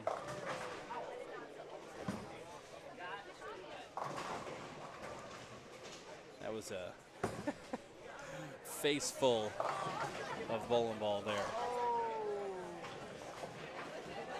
We're seeing a bit of carry everything here right now, but you need some of those breaks to show up. Koty Aldrich switched to that one. IQ Emerald on that. Shout out to Dean Richards, my guy. Ryan Reed, both Lindenwood alums here as well checking in. Appreciate y'all watching on Boldstream TV. And you are right, Ryan. Jordan Jung does do great work. EJ was referencing really good YouTube channels in the bowling world, and he mentioned a ton. And yeah, Jordan does do a great job. The pro shop stuff, the ball reviews are really cool. They do them differently too. It's like, you know, it's hard to, I feel like, find a way or a different way to do a ball review, and somehow they got it right. Yeah. Things like that are tough to do. Like, you talk about the ball. How much do people really know about all the inner workings of it? And then you throw the ball. So, like, to find a nice, unique way to showcase it and really talk about why it's different and who it could be good for is, you know, some of the things that you have to differentiate. And I don't watch a whole lot of different bowling channels. I just follow Brad and Kyle mostly. I watch the Chris Barnes and Stu Williams from time to time because they pretty much whoever Brad and Kyle's talked about. I watch some of their stuff just to get different perspectives on the same things that they're talking about. Right. That's what I really like to do. Personally, I do gaming YouTube stuff, and I like watching other people play the same stuff I am just to see different perspectives. So, like, when I see Brad and Kyle talk about other players that they're filming at the same time, I try to see their things and line it up just to see all the perspectives and catch the different looks and thought processes, because there's a lot of that to bowling. It's a different world now in the bowling industry, which is great. There's a new way to look at a lot of different things. In fact, it's weird, but there's a new way to look at a lot of the same things. From just like you just described, from varying points of view, varying players and how each looks at the game, etc. So it's a really good time to be a bowling fan and take a look at the content offerings as well. We hope you subscribe to all of them, including Boldstream TV as well as Brad and Kyle. I'm actually be looking at trying to figure out some additional ways to add content when I'm not streaming an event as well. Stubby. The loft cannon did not make it for him. Yeah, I mean, that's the name of the game. Like, social media, specifically like YouTube and Boldstream TV, all the different streaming networks that you can have, are really popping up different ways to see your favorite bowlers, as we see Drew Sachs on lane 14 going into his 10th frame. Oh. He needed that one. Went high for a 6-pin there. He was working on the turkey going into the 10th. He's got 170 in the 8th. I would have got him in at least the 220s. Spare strike now puts him at 210. And I haven't heard any more from EJ running for scores. Kamron Doyle did have the front 7. I didn't hear a commotion. Let me go check on that. So we see Drew finishing up his spare shot there. Still needs all 10 here for 210. As Dave Cummings goes up on 13 here, 143 in the 9th. Got a spare so far on the 10th working. And it looks like we're going to be waiting for 11 and 12 as the last pair to finish, because again, lane 12 is getting its headpin slot in the pins that are worked on. Drew Sachs up on 14. A strike for 210, and another 9 count for 209. 209 for Drew Sachs. I said his full name, not to confuse anybody calling Eric and Drew both Sachs.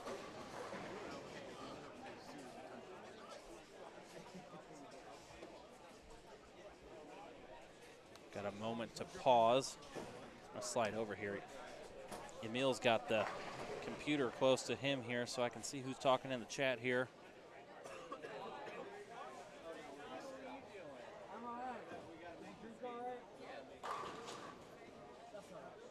See Mike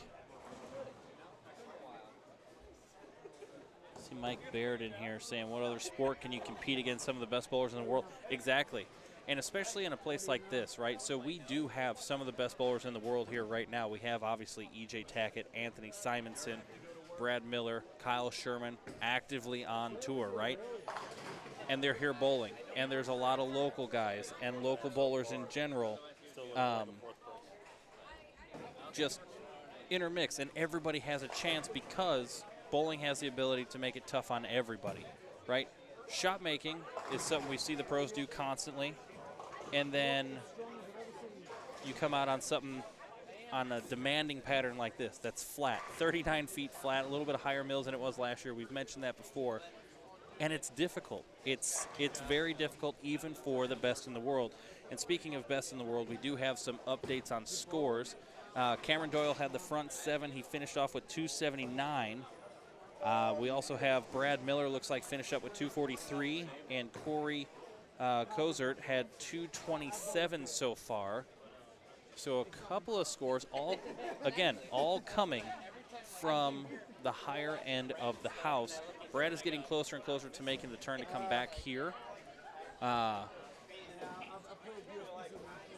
think Kamron Doyle was just finishing up on either 27 and 28 or 29 and 30. 29 and 30 is the last pair before making the turn to 11 and 12 if you're moving to the right.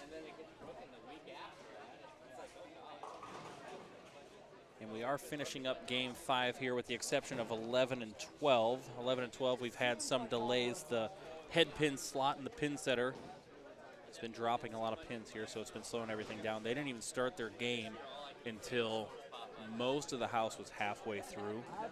And we do have a delay between games to get scores. Obviously, it'll be a little quicker because we'll only have 5 bowlers to have to grab their stuff so that everybody can move over.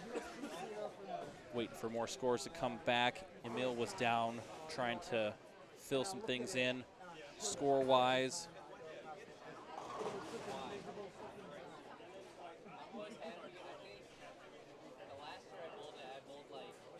I see Jeff Keller there. Okay, Emil's already responded to that one, asking about how Bowl-Stream can do a tournament. He's going to make sure I wrote that question down for him to answer, but it looks like he did. Koty Aldrich. A little bit of a issue there. He switched back from his IQ Tour back to the Rubicon UC3. And he was on an open, sent it wide, gutter. There's a chance for a couple of decent games to still finish off here. Eric Sachs is about to go up on 11. He's got 121 in the 7th. About to go into his 8th frame. He's on an open, but he can still close this game out with 211.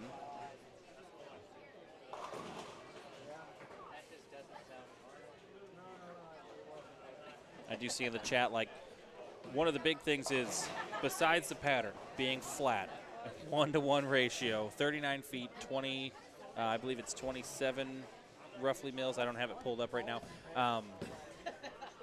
Only 2 balls. There was 30 minutes of practice going into this, and you'll notice that like lanes 15 through 18 are turned off. Nobody bowled on the lanes that are being used for the tournament now. It was open practice on 9 and 10, 15 through 18, and 31 and 32. You got to get it down to whatever balls you wanted to bring in. You put 2 balls down on a sheet. Those are the only 2 that you can use. And then you can only make changes to the surfaces in between games. There's no changing a surface during the game. So it adds layers of difficulty. Okay. Kamron Doyle, 279. He had a front 9. Ended up with the front 9. Okay, cool. EJ just wrote down the bland score there. 9 spare strike. Okay. Saw Czmo strike out for 207. Okay. Drew Sachs has 209. Is that about going to be the only slots we have then? Is Drew Sachs going to sneak out of 4th place with 209? He very well could. Unless I watched something or saw something differently, which it's getting close to midnight, so, you know, yeah. Sometimes I can't trust my eyes at this point, but I'm pretty sure he got to 207.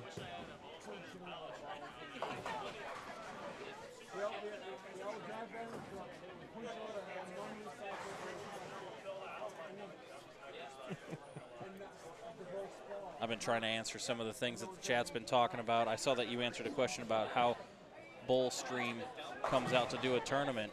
I didn't actually hear you talk about that one. I saw it can be different for everybody. Okay. And so there's generally not a clear-cut answer because everyone's needs might be a little different. Sure. So the easiest thing is to just send me a note. And, Okay. you know, I'll find out what the event is, what the format is. That kind of helps determine, obviously, what's needed, how long we'll be there, et cetera. And then you'll go from there. But, you know, as far as just, hey, how did we, you know, just let me know. Yeah. That's the first thing. Hey, I've got an event. I'm thinking about live stream. Okay. And you know? Where's the best place? If I wanted to call you tomorrow or message you tomorrow, is all that information on the Bullstream TV YouTube channel? Do you have a special spot that we can see where to submit requests like that? Well, Where can people go? right now it's Emil Williams Jr. at Gmail, but it will be info@bullstreamtv.com very soon. Okay, cool. It's a good thing to note. Good question from your vantage point as well. But, yeah, right now you can just hit me up personally. A lot of folks just hit me up on social media, too, which is totally okay. You can also reach out via the Bullstream TV Facebook page, too. Okay. That's probably one of the better places to do it since it's – send a direct message to that page. Bullstreamtv.com does exist as well, and we'll be making some updates to that pretty soon also. Very cool. Doing a mini site revamp on that.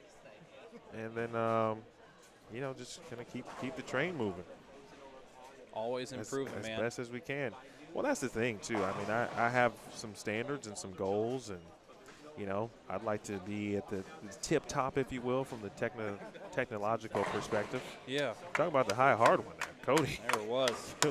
Koty. Never got right of the pocket. Man. Wow. Let me run through the pattern while we're talking about this, but yeah, that's pretty much the process at the moment. It's very case by case. There is no, in my experience, because every tournament typically is just different. Some are 1 day, some are 2, some are 3. Which is good too, trying to make them unique, stir them up, give people something different to go out and bowl. Like this one. I mean, this is technically a 1 day event, you know, and we had some chats. We're trying to figure out, you know, what made sense because they do have tomorrow's event, the hangover event. Yep. There was another event on Sunday, and we were trying to figure out, okay, you know, what if we do the entire weekend, you know, what might we be looking at, and so trying to figure it out in that sense too. So I'm happy that Danny and Billy reached out to me last year, talking about how that's how it happened. Like Danny said, hey, I just saw you bought Bullstream TV. Wanted to give you a shout. We're looking at, you know, maybe adding some or not adding because they already had it, but they were looking at a new provider at that particular point in time. Yeah. And talked about it. Was able to make it work out. And now I'm here again. Yeah. And I hope to be here every year. Yeah. Honestly. It's going to be awesome. All right, we're getting down to it on 11 and 12. All right, the pattern. We run through this every game, and while we have a moment, it's important. Uh-oh. I just learned something. Still doing it. That is cool how you can do that, though. Yeah, but I'm not trying. I don't want to move them both. I want to move one. All right, let's move that off the screen for now. Let's fix that first.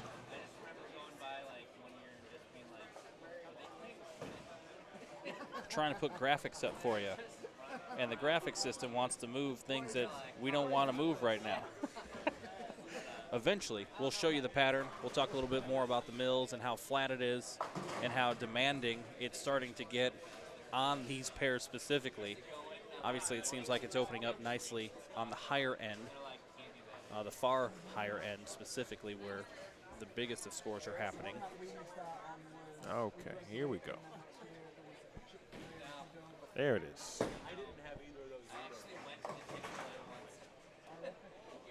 We will have Blake Demore join us here shortly. He is the brother of Spencer Robarge. Spence is going to move over to 13 and 14. So we'll have Blake for a game. And then that'll take us through what? Game 6. Game And we'll have 6. 2 left, and we'll either have Eddie or EJ back in to close this thing down. Oh, yeah. Looking forward to it. I'm having a good time. It's been fun walking around.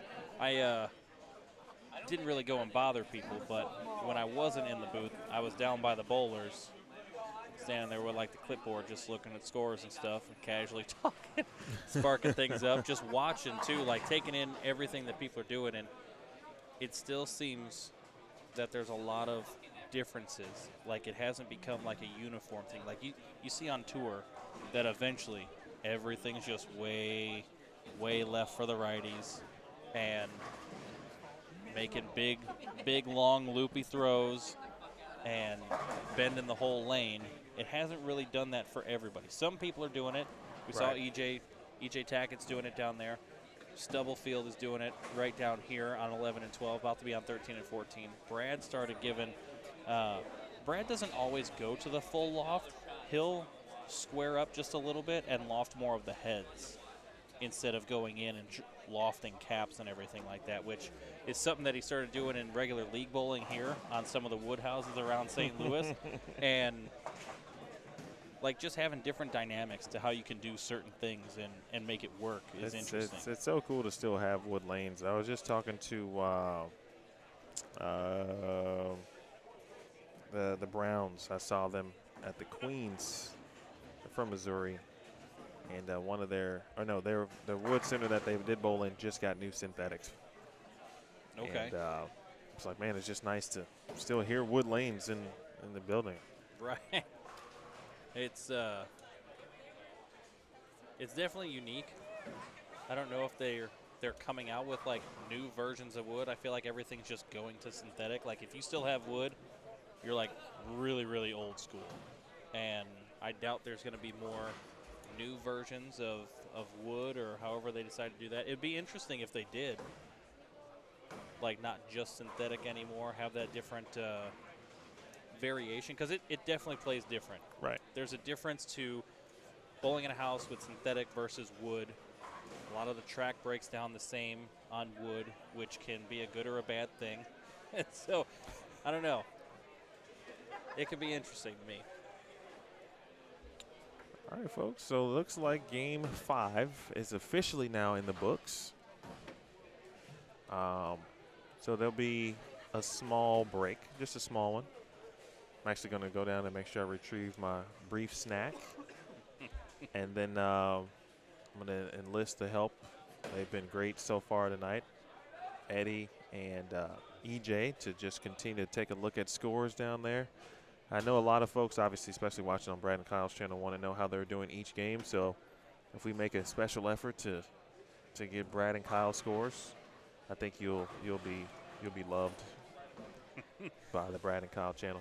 I can definitely go and pick up Kyle's, but it looks like for Game 5, Brad did have 243, and he's sitting second based on the scores collected. So right now, unofficial, Kamron Doyle, 279, Brad Miller, 243, Cory Cowsert, 227, and then Drew Sachs, the two-handed lefty, snuck in with 209 into fourth. Again, those are unofficial. We'll hear an announcement probably near Game 7, just to make fun of Danny for how long he took for Game 4 scores. But hopefully a little sooner, especially because most of the bowlers were done, and the bowlers who were in that mix were done far before lanes 11 and 12. Hopefully we don't have any more delays with that going forward. Seems like it might not be the case, but as Tim Gruendler now owes about 30 people drinks, they all had their hands up. All right, Eddie, we'll make the switch. We'll get Blake in. We'll talk about Spence and what he's seeing and what Blake's seeing kind of from this angle. And then I'll maybe see you back here at Game 7. Sounds good, man. Okay. I'll see you soon. All right, that is Eddie Satwinski. We're going to take a pause for a moment.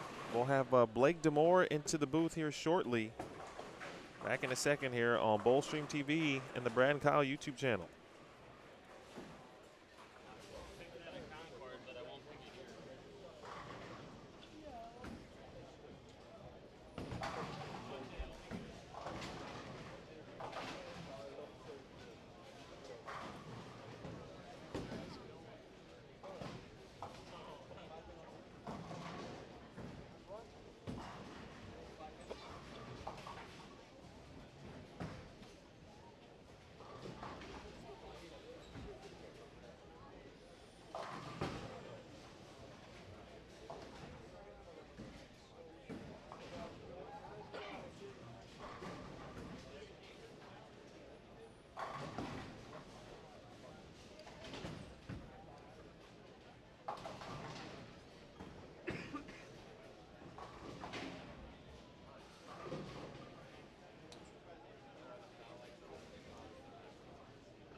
back.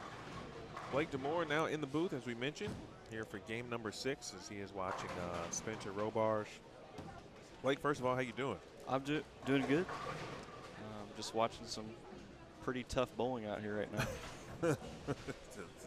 That's an understatement, man. What have you been seeing from this side of the concourse, if you will? Obviously, I know you've been watching Spencer, but from your eyes, what do you see out here today?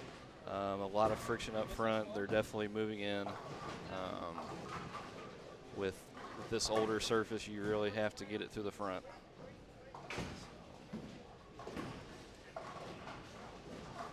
Not much forgiveness either. It seemed like after really game 1, games 2 and 3, the scoring pace went up. And then game 4 was still kind of high. And now it seems like it's kind of spotty, right? It's, Brad shot 240. That might be the leader in the clubhouse, I think Eddie said. But how does one try to keep pace in this environment? I mean, it's difficult. The pattern itself, obviously, difficult. There's a lot around you. There's a ton of money on the line. If you were out there, where would you be playing? If I was playing, I'd definitely be a little bit further in. Just try to trap it a little bit and try to play the 3-pin. Try to not get in trouble, definitely. Just leave something makeable and try to figure it out.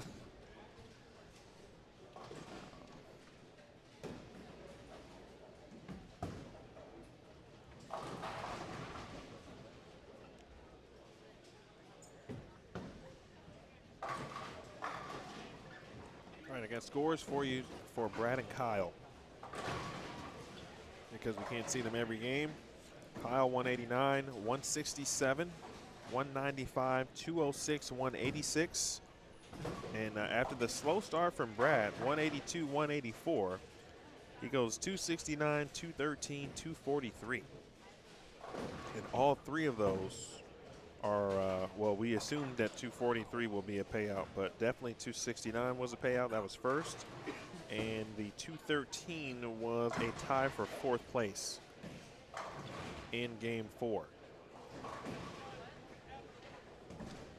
Blake, the brother of Spencer, how has Spencer tried to play this? And now he's got a couple of lefties with not only certainly around him, but Steve has been on the pair. Eric has been on his pair.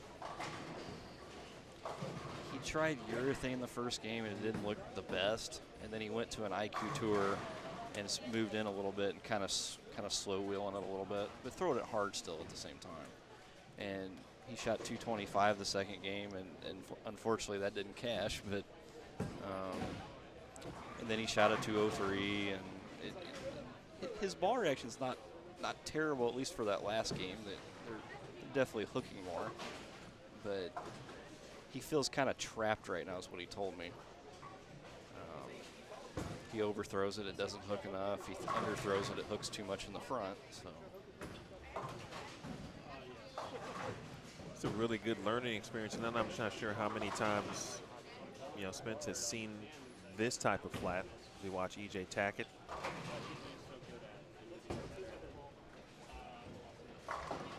.39 feet flat, that's the pattern. We just showed it if you missed it.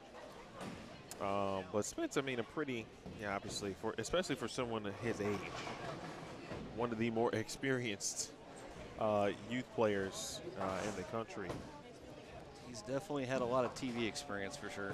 And I always asked him, I said, do you feel nervous anytime you get on there? He's like, yeah, I still do.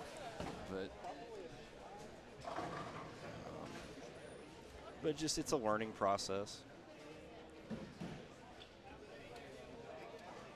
For you, like, what's it been like to kind of watch him and then help him also in the sense, like, where can I have you said, hey, Spence, this is where I can help you with X, Y, Z, for example?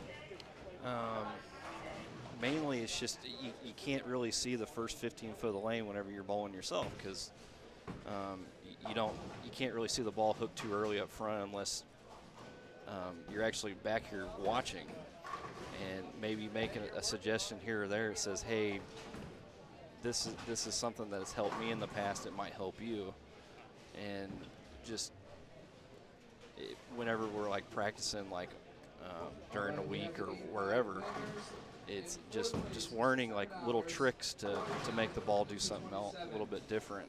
Third place for $750, Beau Peterson with the 232. Second place for $1,050, Brad Miller with the 243. First place for $1,650, Kamron Doyle with the 279.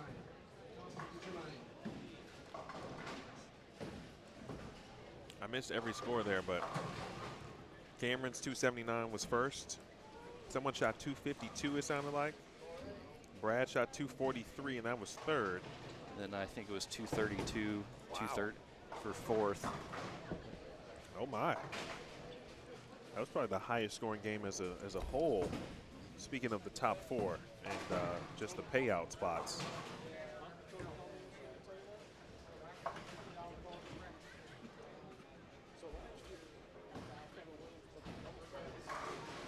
And you can only use 2 bowling balls. Shout out to Dylan Taylor, by the way.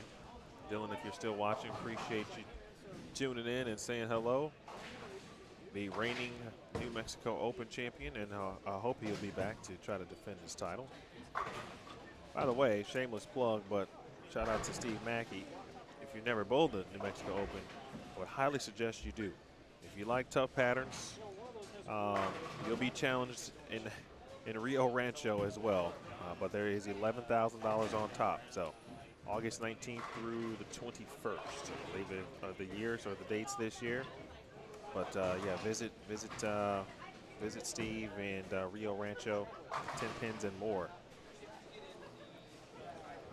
When's the last time you bowled? An event or just practice? An event. An event. Probably the Masters was the last one I did. It was kind of a disaster, but I do work in a pro shop, so that takes up a lot of my time. But I enjoy what I do.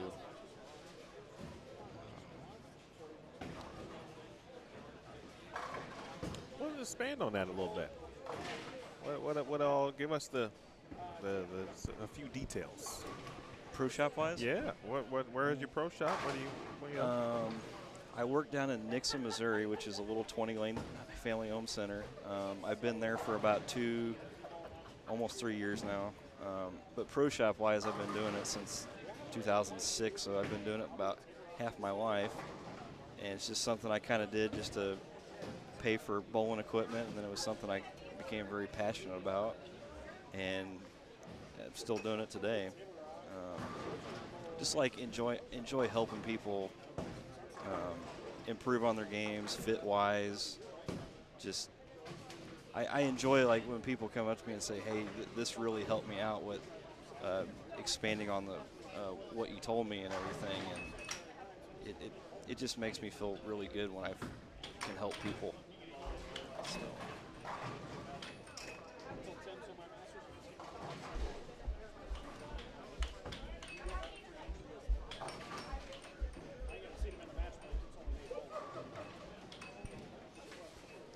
In the booth with Blake DeMore. He is the brother of one Spencer Robarge that we are taking a look at. E.J. Tackett on this pair, Koty Aldrich on this pair, Tim Gruendler still on this pair, or pairs. Aaron O'Brien, Drew Sachs, his brother Eric. How many times and I guess you would certainly understand this, where you get to bowl with your brother. You know, every now and then. They bowled now kind of next to each other back to back. I assume that they've been, let's see, Drew is going left and Eric is going right. So this will be, they will bid each other adieu at this point.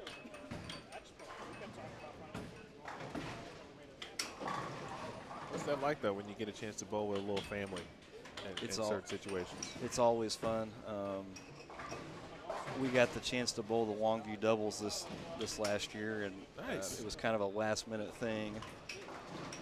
And I drove to Wichita, got him, drove him to Longview, and it's the first time he ever went. It was my, I think, third time, and we made it all the way through the winners bracket and ended up winning. It was a really fun deal.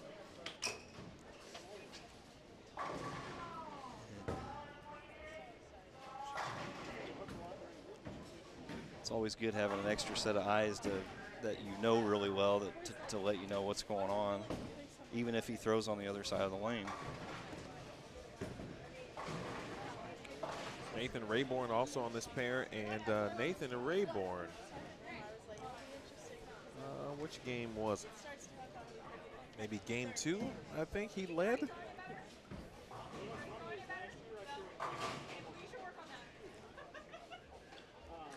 Yes, it was game 2. He shot 242 and won game 2. Got himself 1650. If you haven't bowled this event, and you know, obviously there's a lot happening in the world. Gas prices are up, right? Everything's up. So I certainly would understand if, you know, this wouldn't be a potential stop on your schedule. But if you can make it, or, you know, maybe try something like this in your area of the country or world, it seems like a really good concept. Pretty simple in regards to just kind of following the action. Pretty simple is to say, hey, top 4 scores per game, you win some money. And I don't know who doesn't love money. Drew Sachs, I believe he loves money. Big double there, and that's the old 80s fay ball he was talking about. It's when I look at it now, I'm like, yeah, I'm expecting it to kind of hook in a certain spot, and it's not. It's not a purple hammer.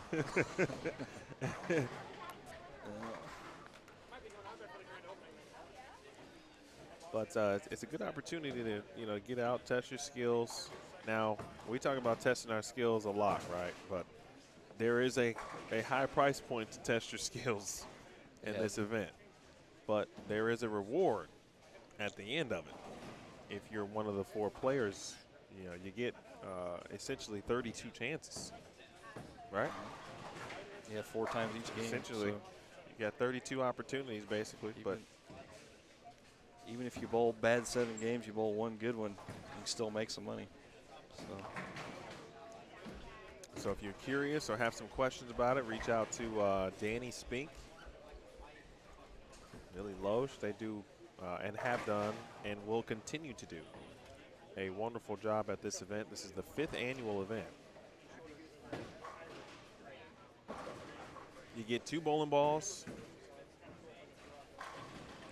That's kind of the other, not the hidden caveat, but depending on, you know, if you are someone who really feels like you know your equipment well, which, you know, from your vantage point as a pro shop operator, and I know you teach that, certainly, and then thinking about the pattern, right? So if you were to advise someone, knowing the pattern, because they did release the pattern earlier in the week, so it was available to those who were entering the event. They knew what they were going to be bowling on. You saw 39 feet, and you knew that your customer could only take 2 balls to this tournament. What would you advise, perhaps before seeing it? And then maybe would that number or answer may have changed after watching it in person this week? Probably something with a lower RG, lower differential, just to control the back end reaction. And when you move left, I mean, with the amount of friction that I see here, you probably need to go to something that's a little bit more mid-range RG, and maybe mid diff, maybe a little higher. But every bowler's different, so their axes are all how they roll it. Maybe add a little surface to blend the over-under out a little bit. But if I would have bowled this, I really don't know what I would have brought, to be honest. Maybe an IQ. I mean, EJ's throwing a Venom Shock, which that ball's been out for a long time. Seen a few Venom Shocks go down the lane today, actually. Neil Cooley started with one on the fresh. And Cody's throwing an IQ Emerald, one of my personal favorites. Or you can throw the 1980s Fab Ball. So.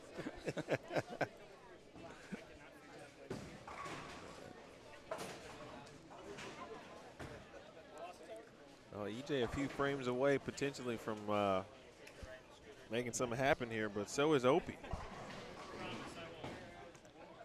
And for those of you unfamiliar, Opie, that's been his nickname since I've been bowling at Lindenwood University, and it's been 15 years since I last touched bowling ball for this university, and he's always been Opie. I don't know why that's his nickname. So we're not just saying it, or I'm not just randomly saying or calling someone Opie. I just want everyone to be clear about that. That is his name, or his nickname. His real name is Dwayne Stiegemeier. Have you always known him as Opie too? Pretty much. I'm not from here, but every time I come up here, they call him Opie. So, what a terrible break! Ouch. That's a hurter on so many levels. You know, Drew was potentially had something brewing there. You know, he had max at 237 at that time, and working on a pair with again Opie, and then somebody else here on the three-bagger, Aaron.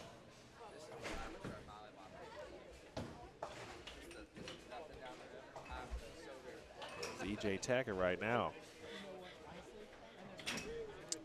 Let's see. Looking up top. Let's send a text to Eddie. Oh, good try. See what we got brewing over on the high end.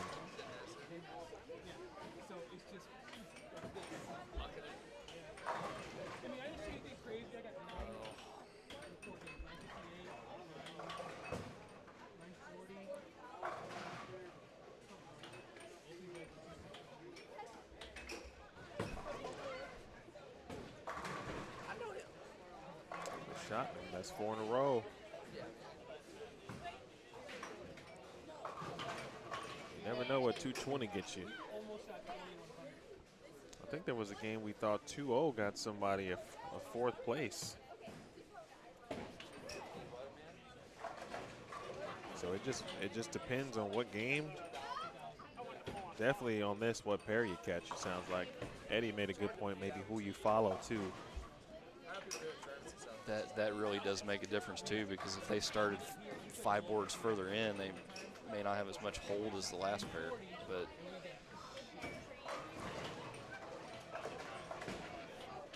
John B said he would be throwing the 2013 high roll. Okay.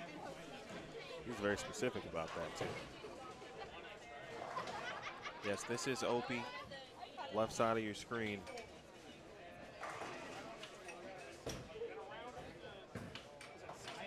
He's been one of the best lefties, the best bowlers in the area, again, since I have known him and known of him. Oh my goodness. Koty. Wow. Wow. I think Brad left an 8-10 on this lane in game 1. Yep. He left an 8-10 on lane 13 in game 1. Hey Josh, appreciate you stopping through the Brad and Kyle channel tonight. And everyone for watching here, simulcasting on Brad and Kyle and Bowlstream TV. Eric in another strike, he can get into 2 teens. Josh, let's see. Specifically though, Brad has cleaned up in these last 3 games. He has placed in all 3, including 1 win. And if you're just joining us, you're wondering, hey, what in the, for all intents and purposes, what in the hell is the Midnight Bowler Society? Well, it is a large pot game. Actually, it's kind of 8 large pot games because there's 8 games. There's 34 bowlers, 8 games. You put in your $1,000. That gets you 8 games and 8 opportunities to cash. High payout today. First place is $1,650, $1,650.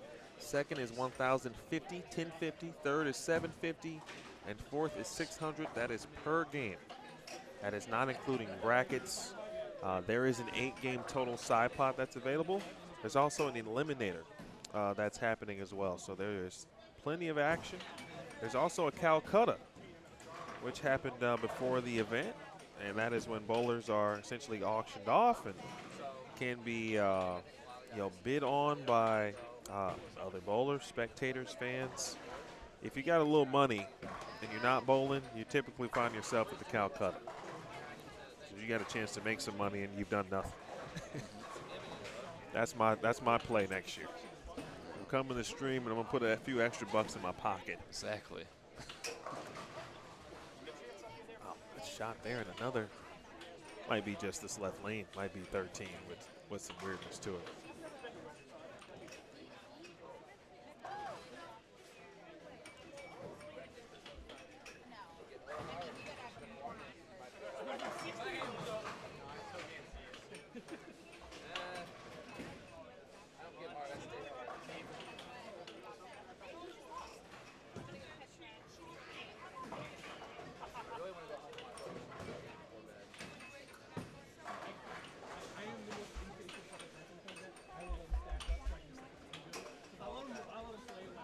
All right, Gruendler set to finish things out here, 10th frame. We'll give him 180. I felt like, no wait, we saw Brad the first 2 games. 1, 2, 3, 4, 5, 6. I thought Brad was actually going to make the flip back. The loft, Tackett, no messenger.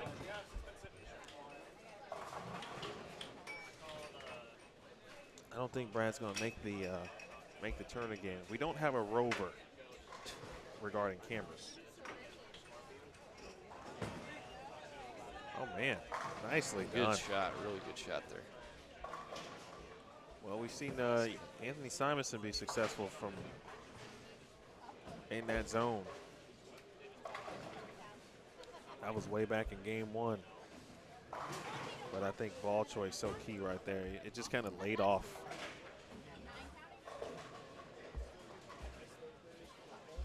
It's a lower RG, lower diff ball. It's a C4, I believe, it looks like. This could get it into the 220s. Need some help.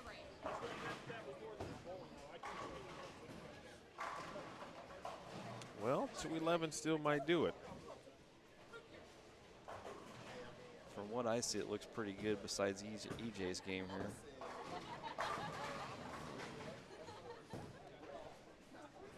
Eric Sachs got a chance here.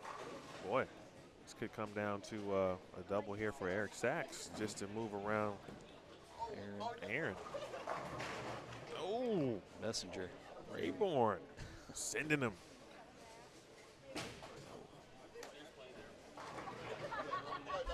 All right, 209 for O'Brien.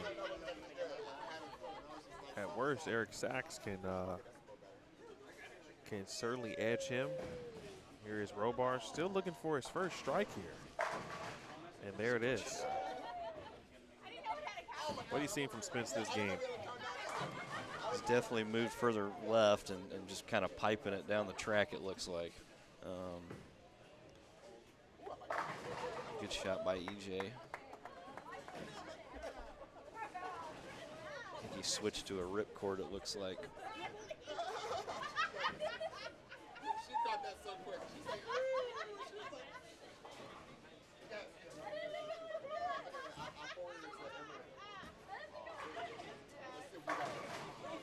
Good shot there. So Aldrich now can also get to 216. We could have 2 players at 216. O'Brien's in at 209.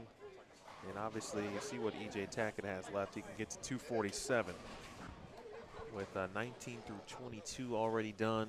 23 and 4 are complete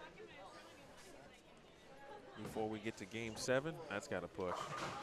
Oh, wow. Good break there.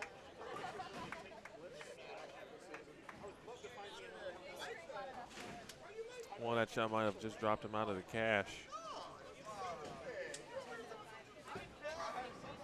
I gotta ask Drew now. How did he, I think I may have asked him this last year, but I don't recall, but how he and his brother are both left-handed.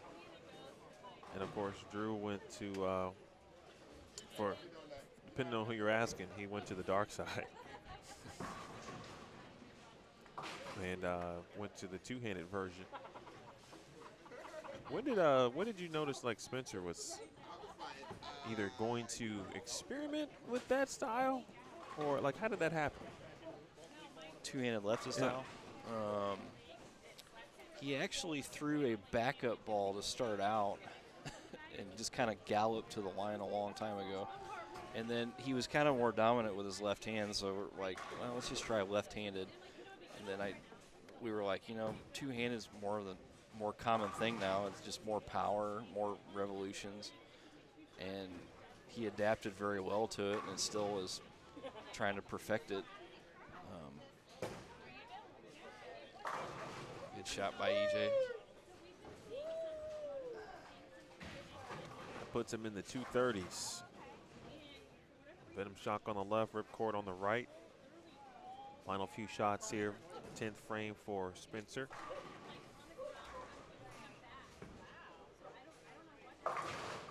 Oh.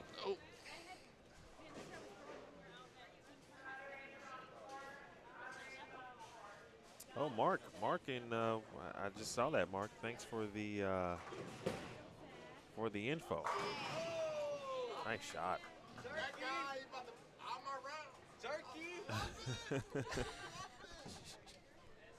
Somebody is ecstatic. They might get a beverage, courtesy of EJ Tackett. He'll be in the money. I'd be shocked if he's not. Definitely.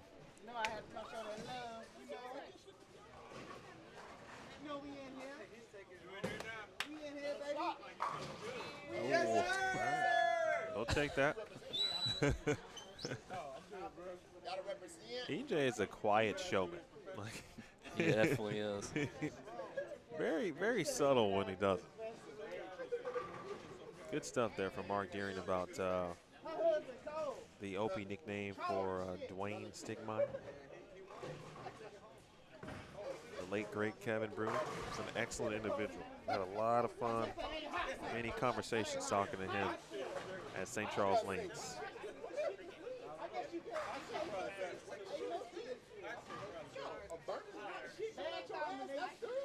Well, let's see here. Well, Koty can make it interesting. He can at least give himself a score to put up.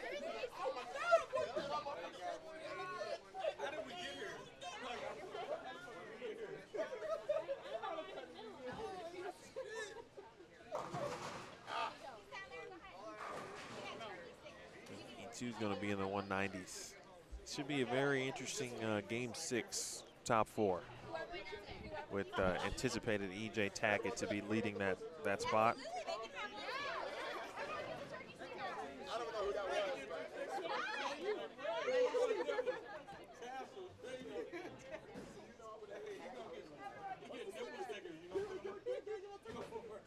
EJ's moving over to 11 and 12. An open frame there for Koty to end it. Oh boy, and after a little brief delay, we got everybody started at the same time, and these two pairs actually finished ahead of some other pairs down on the high end. Spencer's heading down. Blake, I know you'll be heading down there. I want to thank you for your time. Any final thoughts? You know, as we look down to it, right? We're going to Game 7. We know there's been some transition. Yeah, anything that the viewers, in your opinion, should be kind of paying attention to these last couple of games? Mainly watch the entry angle through the front part of the lane, because that's really important. If you're too steep, it may not hook. You're a little bit not enough. It may go. You may take 3 off the left, but it's always nice to watch people and see what they do when the lanes are pretty tricky. So you might learn something from it. So. We'll see Kamron Doyle coming up here in Game 7. And Doyle shot 279 a couple of games ago. Looks like we're also going to see Pete Weber down on 11 and 12. It's going to be a pretty good cross here. We'll see Opie still. We'll see Aaron O'Brien still. My man Robert is rolling down here. All right, we'll take a break. Game 7 coming up next here on Boldstream TV.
Hey everybody, Eddie coming back at you.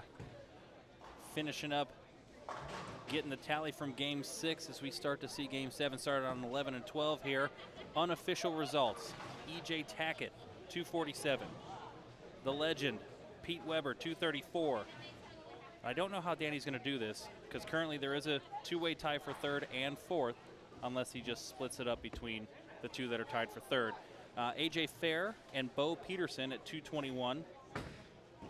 Then Kyle Sherman and Anthony Simonsen tied for fourth at 216. And then for the Brad and Kyle listeners, that was Kyle with 216 and Brad with 184 for Game 6. They are heading to, I believe, 29 and 30 for Game 7, and then they'll be back here on 11 and 12 for Game 8. So Brad and Kyle fans, stay tuned. You'll get to see your favorite bowlers coming up real soon. Right now, we have Dwayne Stiegemeier. Goes by Opie, the local lefty. On 14 there, Pete Weber, the legend, on 12. Cleaning up his frame. E.J. Tackett stepping up on lane 11. He's throwing his Venom Shock for 6 pins. We got Aaron O'Brien, another local bowler, bowls with Shea Bittenbender, Tim Barrett, Eddie Bird, and all them. On 14 here. Also had not the start he was looking for this game, but it's early, and we're hearing the numbers that are making money. So a frame to get used to what the new pair is we got a nice wild strike there on 12 from Mr. Doyle.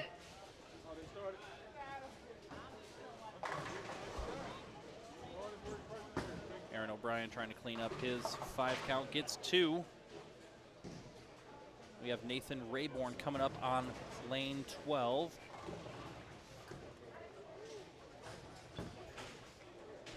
And he is going to get another chance at a full rack after giving that one away.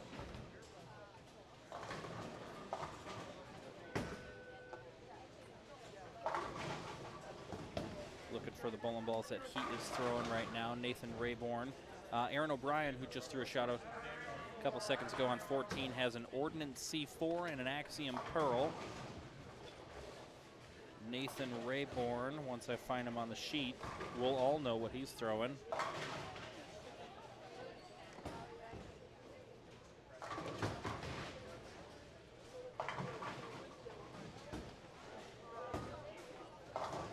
Nathan has an Arctic Sniper and a Thrill, the blue one.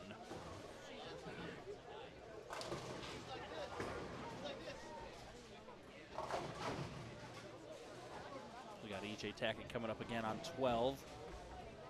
Again, last game, barring E.J. on this pair here, a lot of the numbers coming from the higher end where the legend Pete Weber was. He had a great game last game. He's trying to hassle me in the booth now. He's a legend, though, so he's going to get away with it. And I'm just fond of him. He's a nice guy. Minus what he was just saying to me. I won't repeat it on stream. But, yeah. That's what happens when you trash talk a legend during regular league. You should be fond of what Kamron Doyle just did. I mean, his carry is just off the charts right now. That's what you need. That's what you need. Especially when the only score since Simonsen on these pairs has been E.J. Tackett on 13 and 14. But everything's coming from the higher end. I think we made a bad choice setting up down here tonight. Well, the good news is that for a while, as you just mentioned, it looked like the last game could have been, we could have had we could have had 211, 2 216s. We had 1 240, and there was another opportunity at 220. And it's wild watching the tour. Like, numbers like that don't matter. like you never hear people talk about those numbers unless they salvage a game to keep positive pins, right, and not lose anything. Even though they're still losing to the field, 20, 30 pins with those games. Here, those games are in the number. Right. 2 teens, 2 20s. We're in the number. We're making money, and it's not just Monopoly money. Like $600 for 4th place. Like that's shooting 216. I get $600. Fine. Sign me up. I'll do that every game. I'm fine. A couple of bills right there. I'm okay with that. This is St. Charles Lanes in St. Charles, Missouri.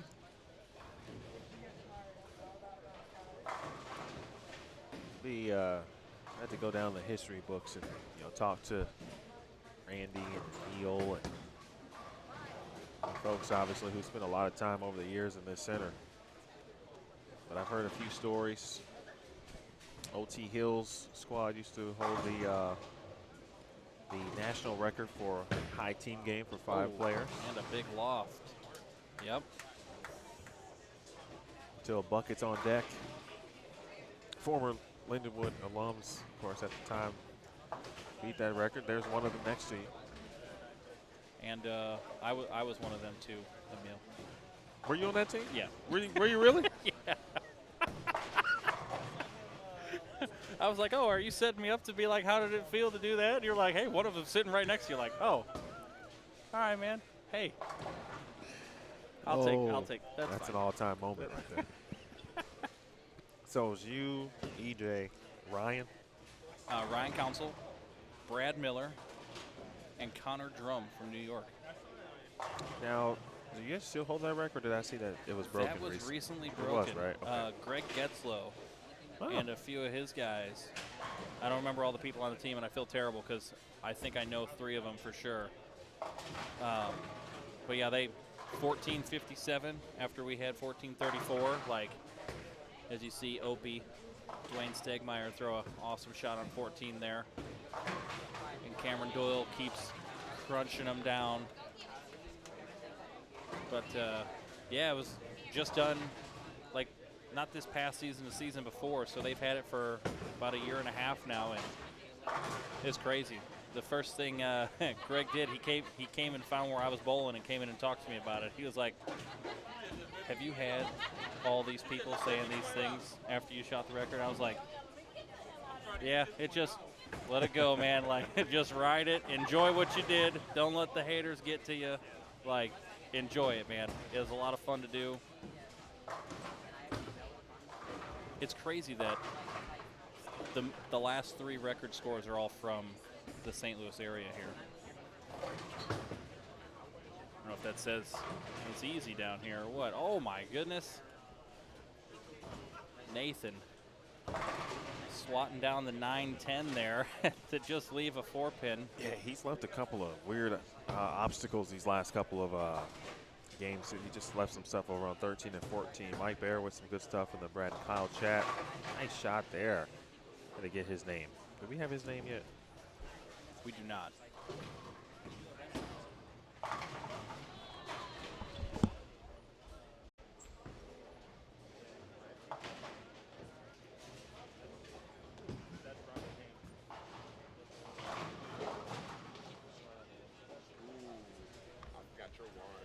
Coming up on 14 here, we got Robert Hammond. Find out what he's throwing right now.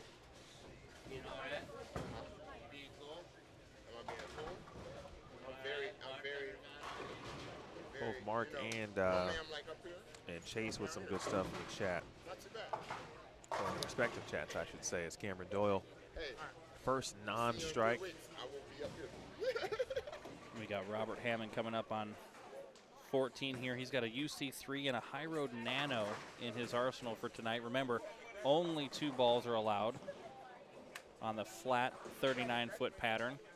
Got 30 minutes of practice before we came into the event to test everything out on lanes that are not being used for the tournament. Correct. Yeah, that's basically the range here. With the front 4. Robert Hammond That's putting right, him man. down. Where's his money? Give me my money. He wants it. He asked for it. People need to deliver for him. Chase Rhodes mentioned Tom Grimm, Greg Getzlow, Ron Testa, Mark Hood.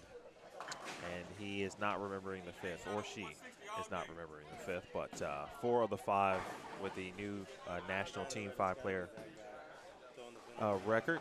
Hello to Christian watching in Poland. Appreciate you supporting Boldstream TV. Those of you who haven't, I'd appreciate it. A couple subs. Hit that button. Coming up here on 14, we got Andrew Letscher. He's got a Venom Shock. And I can't read the writing. It's a blue something. Both motive balls. He is throwing the Venom Shock right now. Another 7 count there. He went spare, double, 7. He's got an all right look. Just needs to give it a little bit more room there. As Pete goes up on 12. Cashing in. Cashing in.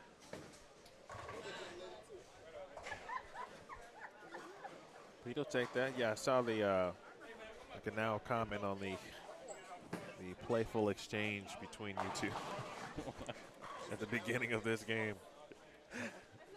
All I saw was some words, well, his mouth moving, and some words I recognized. Yeah. I'm going to be honest with you. The first thing, I thought he was looking at me. Yeah. And I was like, hold on, Pete. Oh, you looking at him? Oh, okay. Yeah, no, it's fine. Oh. Do what you're doing then. I'm curious now. Let me get some popcorn. What do you say? I didn't know what was. Like, hold on, Pete. Like, where's all this animosity coming from? Well, he saw me eyeballing him because he had a game going. He had 279 or 278 going into the 9th. He splits in the 9th, and then ends up with 234 last game. And he saw me watching him. I'm standing there with the clipboard, not behind his pair directly. I'm off to the side, and he just glances.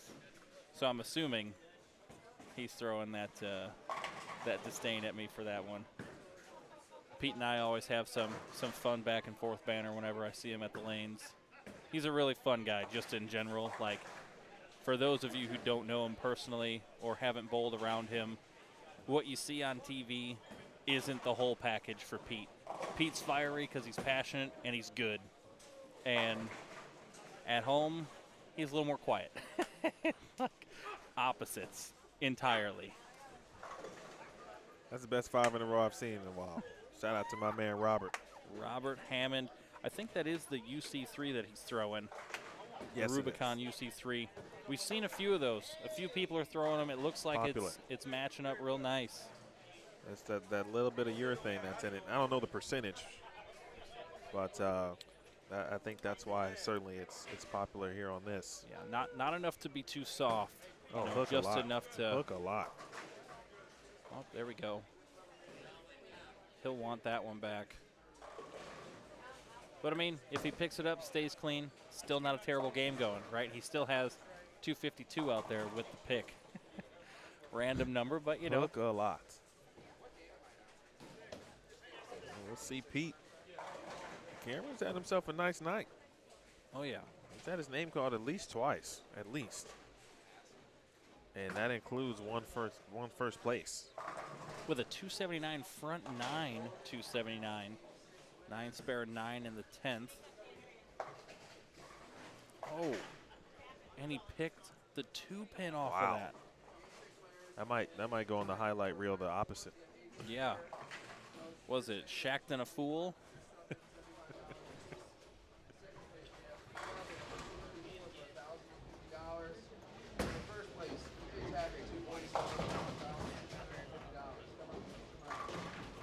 Her Pete was second. I did miss the first 2 as well. I'm going to go ask Danny how he divided those. I want to call Kamron Doyle KD. I'm sure people have mentioned that to him before, right? Uh-oh. There's a bit.ly link that's wrong. Okay. Which bit.ly link is it?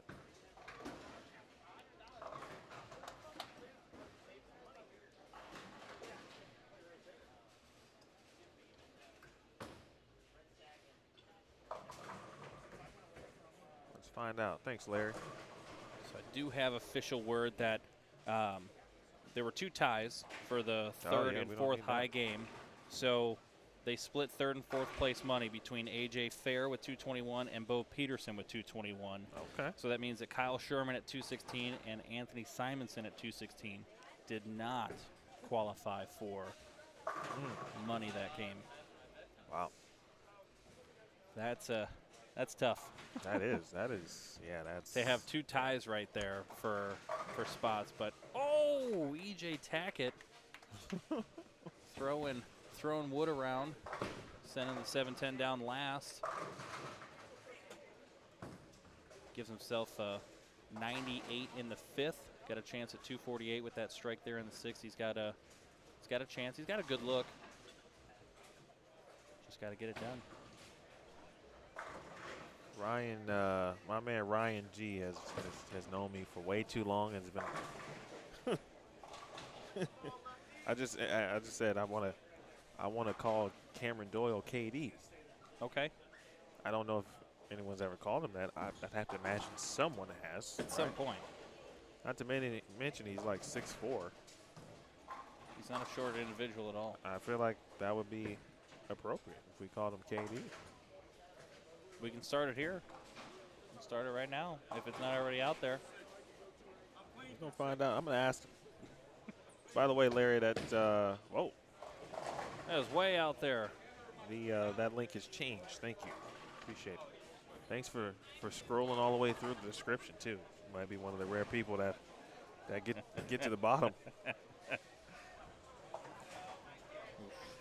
Pete with a rough chop. The 2-8 there. What was the? Can you repeat the tiebreaker scenarios for that last game, Game 6? Yeah. So obviously, Tackett had 247.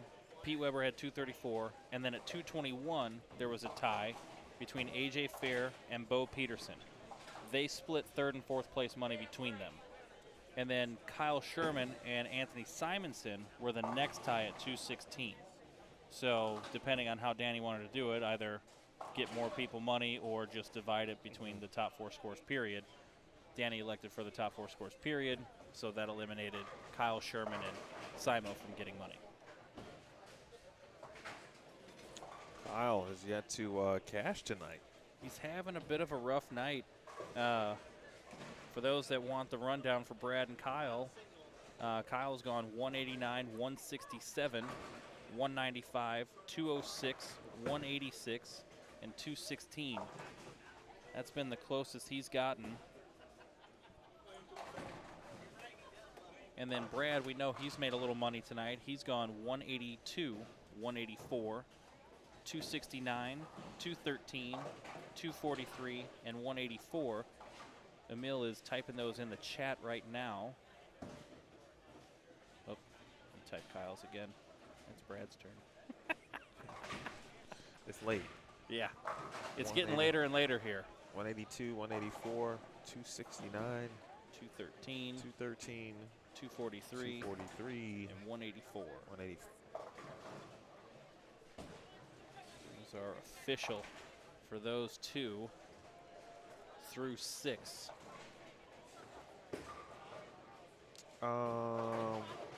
Jay, let's see who asked the question. Andrew gets a nice little nice break there on lane 13. Nathan Rayburn coming up on 12, way inside and way outside. Been there. The only thing that goes through my mind when people miss wide to their pocket side is Major League. Just a bit outside. Always in play. Never gets old. Boy, Pete has missed a couple of tough spares here late. Still got a chance at 215. Makes a couple good shots here, but 8-1, 8-1 in the 7th and 8th. To the open frame in the 7th for Doyle. Get a strike here. Still with 2:30 left, 2:36 specifically. Using his ball speed to his advantage. Yeah, definitely. Still not a bad 9 count. Nicely done there. Now EJ's just got to get the lane 11, the loft lane, to strike for him, and he can finish up with 2:28 with the 9th and 10th to go. Aaron O'Brien looking to clean up his 6-pin on 14. He gets it. Kamron Doyle is going to convert his spare as well. Lane 11 and 12, they're going into the 9th. 13 and 14 are in the 8th. Couple chances at scores. Still out there. We got Pete up on 12. Not the happiest with what he did. And Dwayne Stiegemeier and Robert Hammond coming up on 13 and 14. Dwayne on the left, Robert on the right.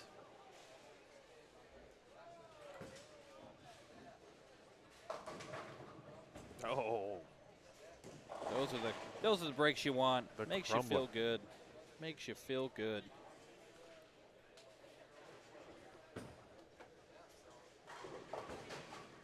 Dwayne Stiegemeier. I tried to combine his name right there. Went right through the face. Uh-oh. Pete converts an 8-count spare.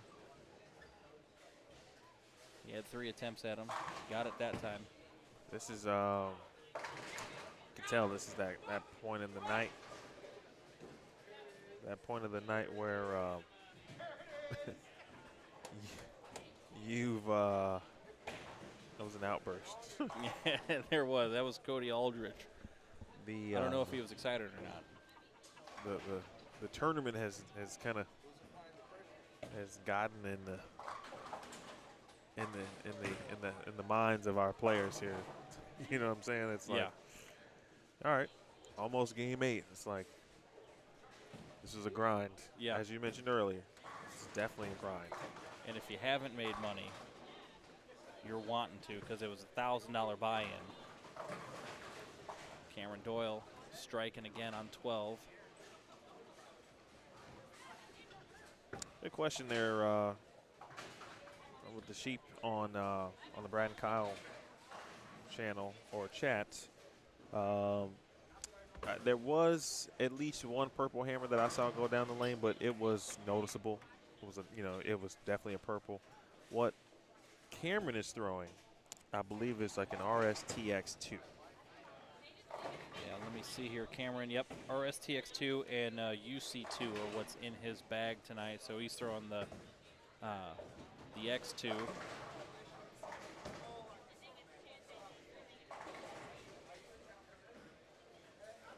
By the way, Eddie, I don't know if you saw Dean's comment, but he too forgot you were on the team and he was there that night.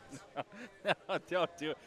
You don't mean that, Dean. I was not there that night, so at least I get somewhat of a pass. That's a huge shot there for Pete. Now 2 O's at least gives him a chance. 2-0 gives him a chance. So far, we haven't seen any scores getting reported yet.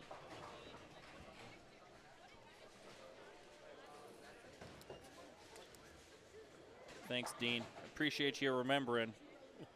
We even came back here and toasted together at St. Charles Lanes after we did it, because you were getting text messages and you came up just in time to see us finish the game.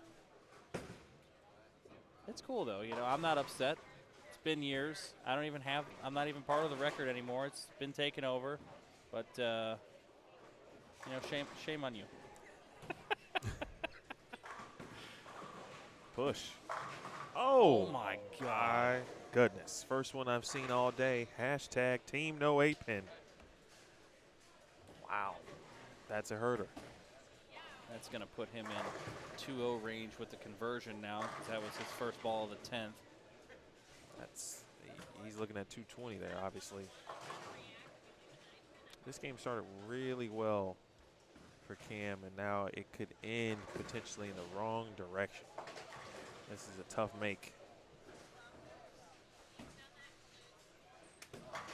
The dreaded 1-5-8-9.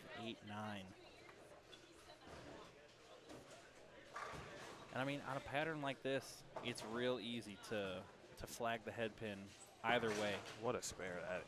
That was awesome. Could be all for naught, but that is a heck of a spare.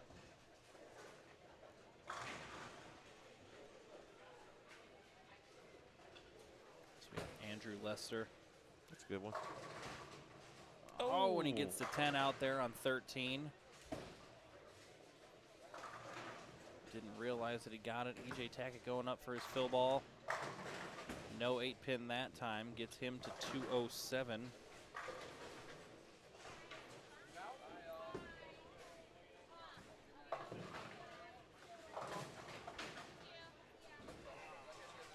Kamron Doyle is going to post a 204.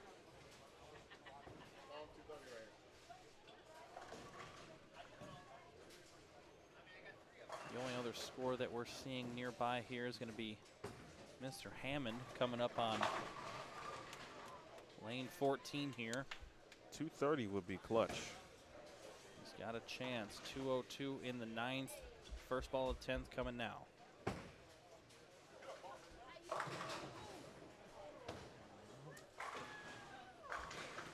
he'll have that looking at him to try to get into the 220s. You know, he's somebody that looks like they're playing the, just kind of float it right there, not giving away the pocket, not having the ball hook too much, do too much. It's just there trying to store up energy as Dwayne Stiegemeier crushes a 10-pin. He almost left a 7-9. I mean, I'm sorry, an 8-10. I did not see the 8-pin there from where I'm sitting. That makes it even crazier. Robert Hammond converts his spare. He's got 222 left if he can knock all 10 down here. That's a really good question there from Kayla Stackhouse. I think it depends on probably who's just creating the pattern, but typically, yeah, I think the ratio is less, so it's not a true quote-unquote house shot, as someone is alluding to in the chat there. Think about it from this sense: 2-1 is sport compliant. True definition of sport pattern. 10-1 typically is a true house shot, and then, you know, modified certainly 8-1, maybe 7-1. Yeah, and those are like the ratio of how the oil is built up from the middle of the lane, typically out to the gutter, like the amount of units as it spreads. So like 10-1, it's going to be heavier in the middle and start to thin out toward the outside to give you more hold on the inside, but hook more from the outside. So as you say, as it goes down from like 10-1, 5-1, 2-1, those patterns are going to flatten out and make you have to be more precise. Like this being a 1-to-1 ratio flat pattern, just you see how difficult it is. You're watching live what 1-to-1 ridiculousness is.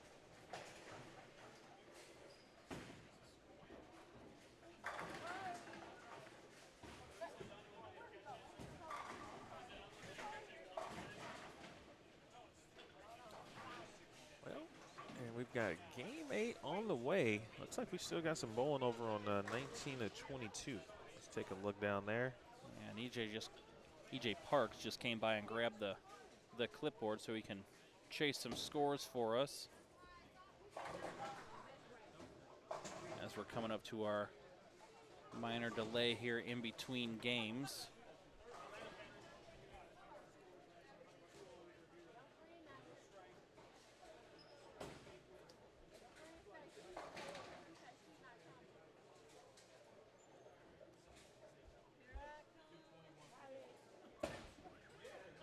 Shot down there on 21.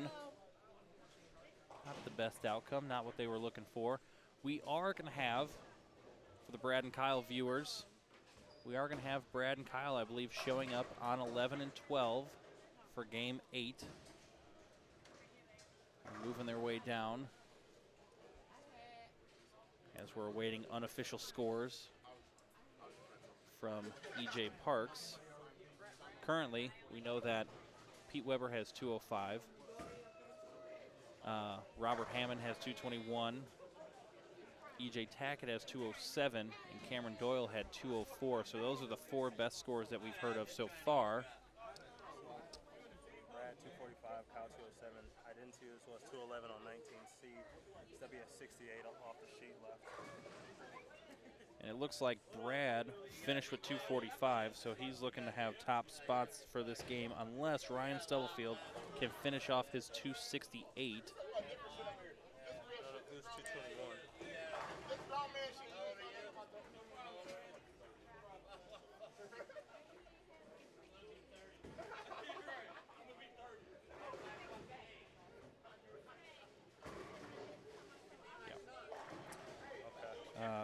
Kyle had 207 that game as well.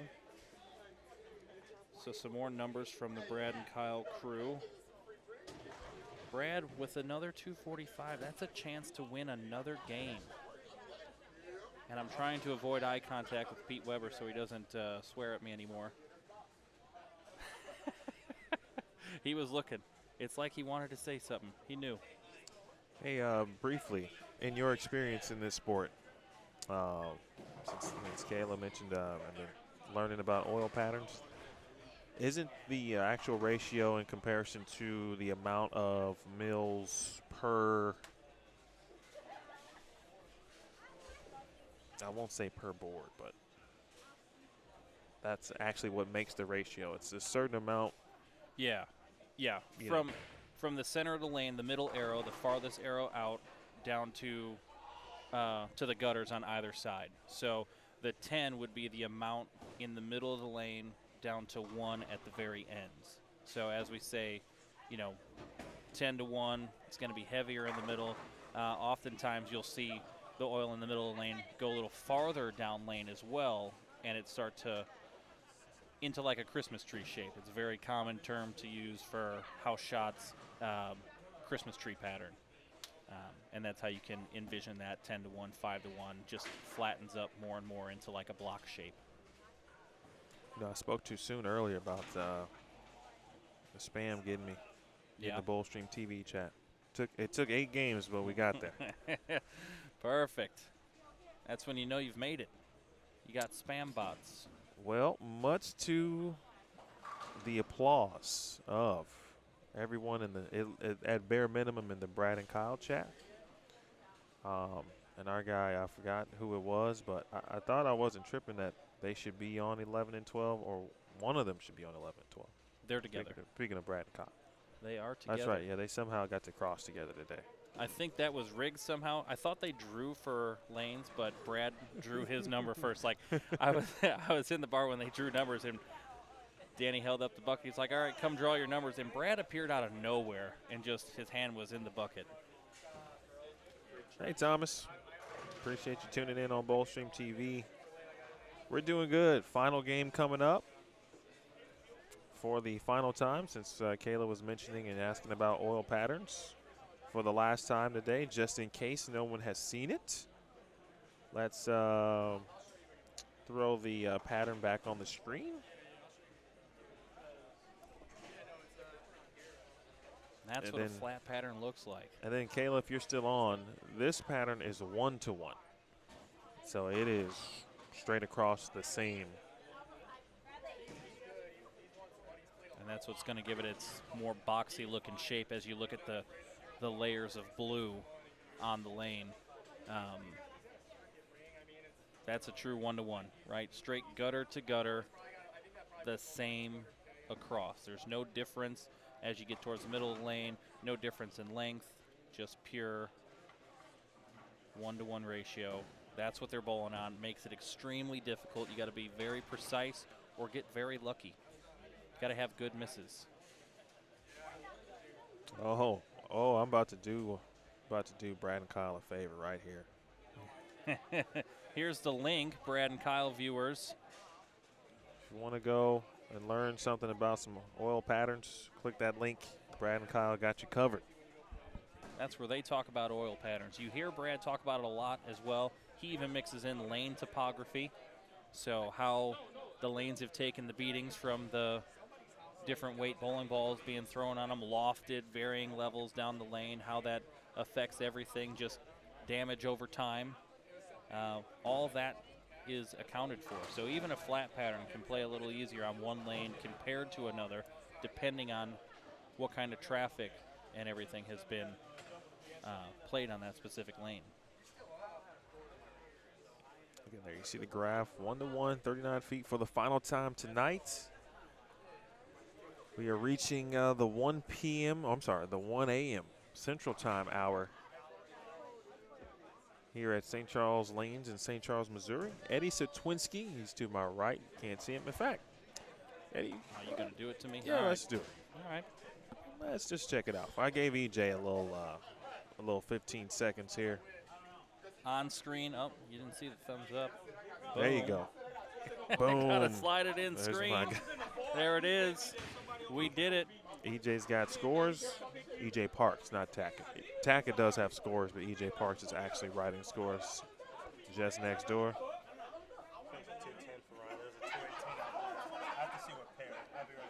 Okay. So seeing some numbers coming in.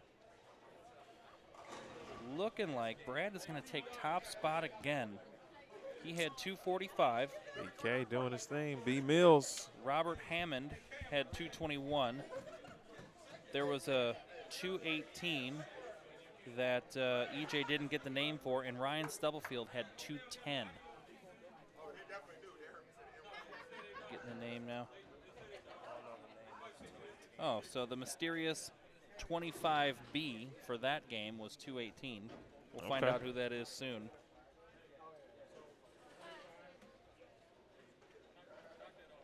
Evan, I see you in the Brad and Kyle chat. Appreciate you tuning in. Hey, do me a favor, Evan. Hop on over to Bowlstream TV on YouTube as well. We're simulcasting. That's my channel, working with Brad and Kyle a little bit with Danny Spink, and helping to increase this event's exposure as best as possible. But nonetheless, love and subscribe, man. We stream events, Bowlstream TV. That's our goal. That's what we try to do. So hit me up. Subscribe. We've got Eddie is feverishly writing, and he's also crossing out scores. So I'm curious what he's got here. So we now have two mysterious people for third and fourth place, as we don't have names for them because they've already moved on to the next pair, and they disappeared from where they were bowling, probably to get a drink or something. So right now, unofficial, Brad Miller 245, Robert Hammond 221. Whoever was 25B had 218, and then there was also a 214 out there. We're hoping to get those very soon. Can you repeat that one more time? Yes, sir. 245, Brad Miller. 221, Robert Hammond. And then two scores from bowlers that we don't have exactly who they are. There was a 218 and a 214 out there. So that looks like what's going to be top, and we will tell you who those scores go to as soon as we get them close to us. As we see Pete Weber starting off game 8 on lane 13 here.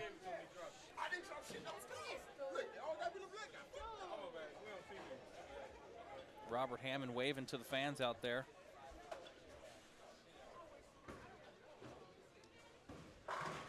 Equipment from Brad. Brad's got his Hustle Camo and a Phase 2.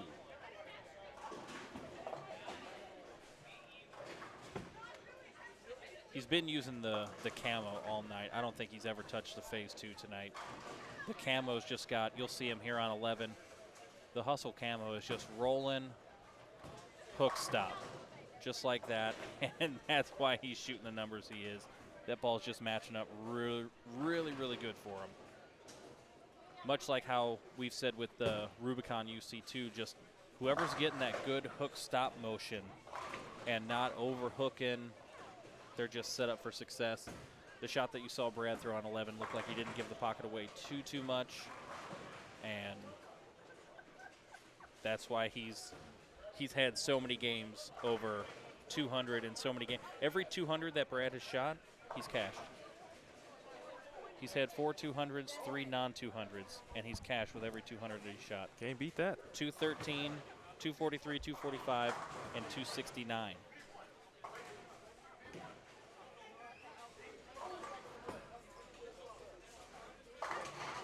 Oof. Kamron Doyle trying to steal one there on a great shot. Should have been all 10 just straight up.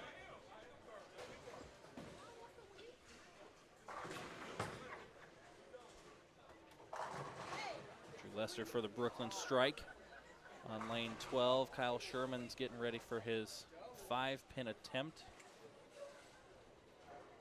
A miss will pay some bar tabs. Hands up in the crowd. Someone asked about equipment in the local area. Oh, Jim Ward. I'll leave that question for you since you still live in the area. Recommended pro shop and pro shop operators? Pro shop operators. Right now, best bowling pro shop. You go see Daniel Puerto and any of his guys. They do a great job. They have huge warehouse sales, bowling events, 9-pin tournaments where they give away items, where they have great sales, great fits, multiple locations. You can always get in. They got a great setup. Daniel Puerto moved here and started this pro shop company when he was pretty young, way before either of us would even have gotten to college, and he's just done a great job building it up. He works closely with the Brad and Kyle channel. He is part of their membership, which I don't know the price for it right now, but if you get into their membership, you can actually get lessons from Brad, Kyle, and Daniel. Lots of instructional videos posted regularly on their Facebook page, which has their membership. You can find the links in the description to any of their videos, just like the video that we dropped of how to read a lane. The description is always going to have their membership information in it. Click the link, join today. And yeah, that's who I would recommend, because that's who Brad and Kyle, your guys is who you're subscribed to. That's who they deal with when they're here. As Kyle crushes one on lane 12.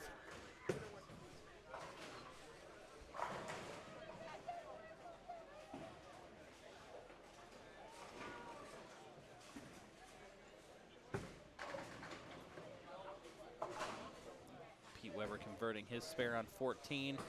Andrew Letscher on lane 11 with the Venom Shock, rolls a 4-pin. Robert Hammond on 12, still rocking the UC2, just floating it out there. Another Brooklyn strike. Strikes are the name of the game. You can get them done. Robert finished with what, game 7? Game 7, Robert Hammond had 221. 221 for Robert Hammond. He is looking like he's going to be second place for game 7, unofficial. Dean, that's a good question. I'm not sure on the Calcutta action. Not sure if it was per game, or if they, kind of handle it via total or what, but. There's a lot more side action this year. The Calcutta was paying out by game, just the same as the regular I would say you would almost have to do it per game if the tournament payout is per game. Yeah. So the Calcutta was paid per game, and then they also had side action. There was a full 8-game, like $100 or $200 buy-in for like an 8-game total. There were long-form brackets as well. There was a lot more side action this year for just the bowlers themselves than just the $1,000 buy-in and Calcutta action. Which Calcutta, for those who don't know, it's where everybody gets to bid on bowlers. You can actually buy their action for money that's outside of the actual tournament itself. Oftentimes, like if I were to have bought P. Weber's action for $1,000, Pete can say, hey, I'll give you half, and then we share the action for the Calcutta as well. So it makes it fun for the spectators too, because now they have a stake. There's a lot more than just watching your favorite bowlers go. For example, to start the Calcutta tonight, The first purchase was $1,700, and the person that won that chose E.J. Tackett. So E.J. Tackett was the first buy because you get what's called the pick of the litter. Otherwise, it's just bids on people drawn from a hat. So can be a lot of fun for the spectators too. Did you get any info on who went for the most? The most, I think Brad was the most that I heard at 1,800. Well, that's a winner. Oh yeah, especially how he's done tonight. Oof. And I'm not sure. I'm not sure how the Calcutta pays. I'm not sure if it's the same kind of like first, second, third, or fourth, or if it's a winner take all. Sure. How they pay that out comparatively.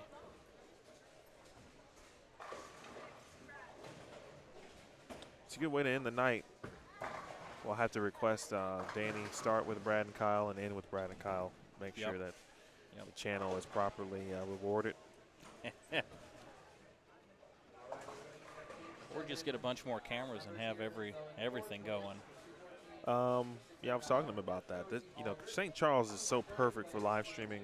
I got to give a shout out to Neil here and Keith as well. Hold on one second. Robert Hammond, 221 for $1,050, and Chris with 245, Brad Miller for $1,650. After this game, completing the 8th game, please bring your score sheets up to Denise at the front desk. All right, so Brad with first place. Looks like Robert Hammond got himself a second. There was a good question in the Bowl Stream TV chat from Christo Rice. Stats on the lowest game to make money tonight. As soon as Eddie brings back his clipboard, I think there was a 2-0 earlier in the evening that got it done.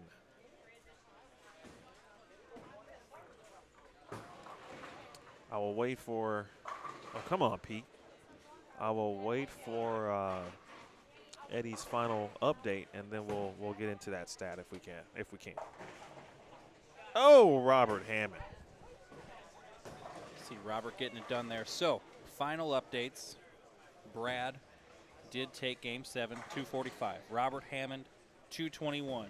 The mysterious 25B with the 218 was Peyton Smith. Okay.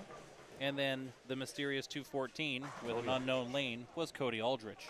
I think Barbie mentioned that in the chat. How many games worth of scores do you have on your clipboard, you think, at this point? 1, 2, 3, 4, 5, 6.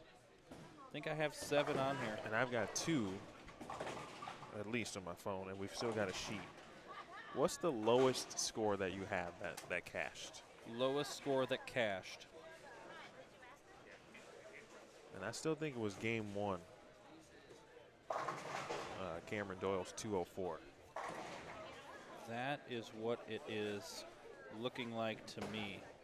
So far, you've had to shoot 200 to cash, with the lowest being. Yeah, I don't see anything lower than 204 here. High game of the night is 279, also by Kamron Doyle. Yep. So he has won a pot or a game and has cashed with the 4th spot with the lowest score of the day, too. Yep. You know, he just wants to get it done, however he does it. Money's money.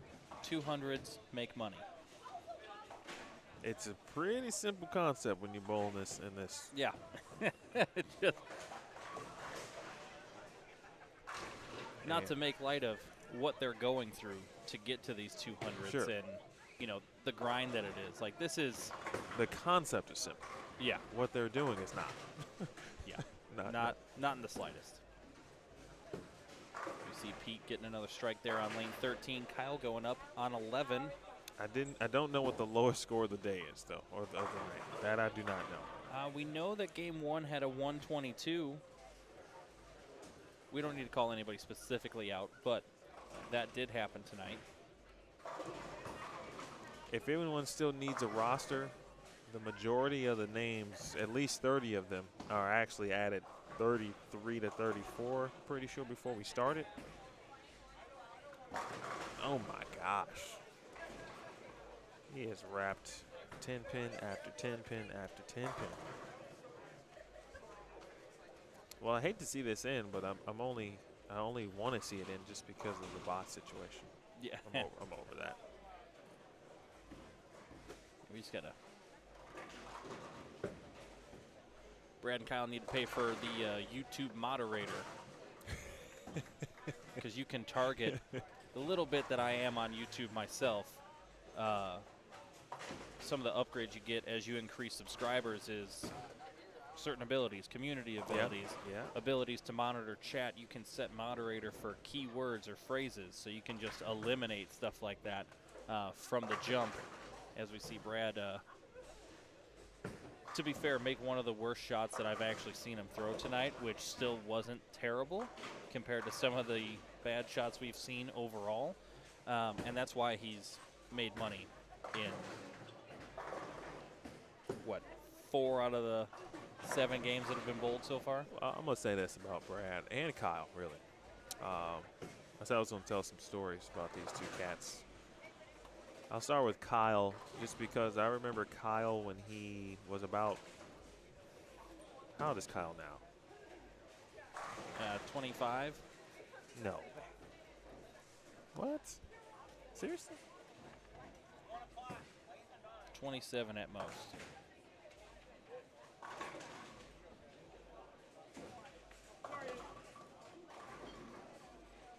It says 28 online for real, huh? Yeah. There's no way. He must have just turned 28 then. All right, so at worst, okay, there it is. So 1994, okay. He did just turn 28. I said 25. Good Lord. I mean, you know, he still looks 25. Don't, you know. Yeah, let's not mix words. No doubt Brad about looks that. 45. Kyle looks 25. That's why their channel works. They're the 35 and under club. So, so that would mean that Kyle, if he's 28, I'm about to be. So that's a full 10 years. All right.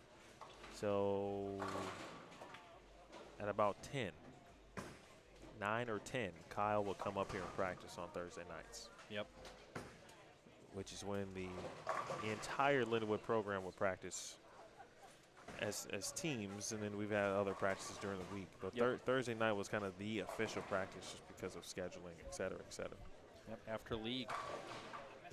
But started seeing Kyle, at, you know, the older I got. So, you know, junior season last year, just kept seeing him come up. And of course, his dad, you know, Danny Bold, Bold League here.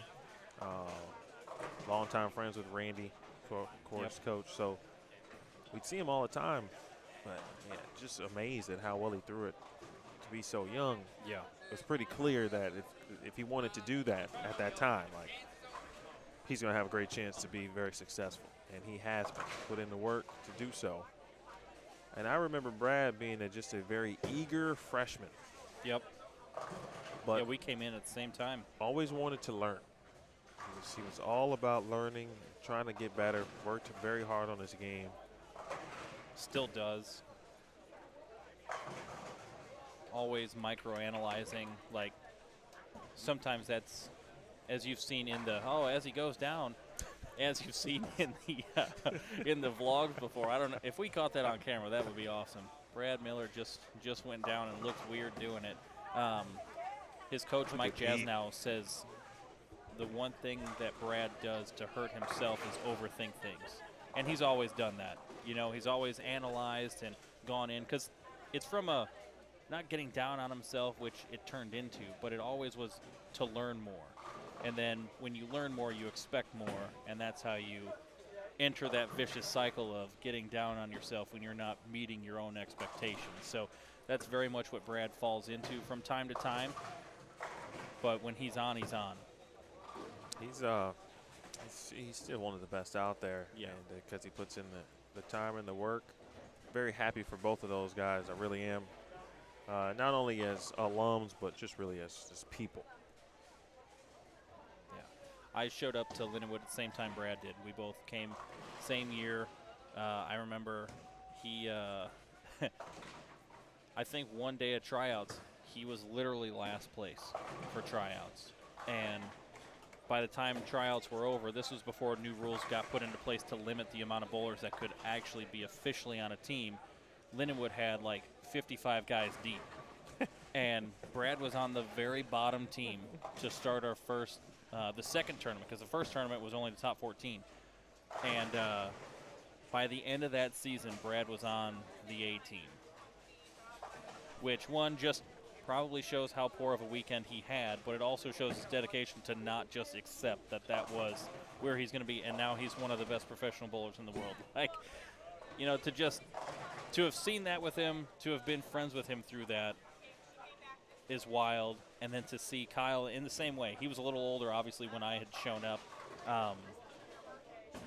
And just watching him as well, all the time they put in their game, how awesome they are with their friends and their fans, and just in general. They're great people, but it's awesome to see great people doing what they do. You know, it's pretty impressive what they've been doing on, especially lane 12, because lane 12, you know, it had the head pin issue a couple games ago, and the head pin is kind of offset to the left.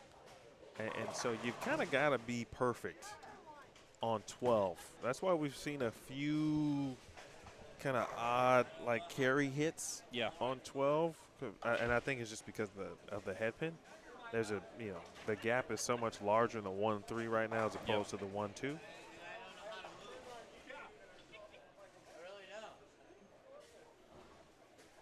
Appreciate the support tonight and just the fun had between both the Brad and Kyle channel and the Boldstream TV channel. Thank y'all so much. Eddie Satwinski has been very good tonight, as has EJ Parks. Thanks to Blake DeMore for joining me as well. I hope to get Danny Spink for, you know, just a minute, just to be able to thank him on camera before we end things. And obviously he's got a busy evening of finishing his tournament, he or Billy. Yeah, if Danny stops running around, I think I've saw him, besides when he's paying out, I've seen him stand still like once. Of course. And he was drinking a cup of water. Like, probably a much needed cup of water. And the man's got to just welcome a new baby into the family. Yeah. So it's, you know, I know sleep is going to be at a premium in their household. And he's not getting any tonight. No.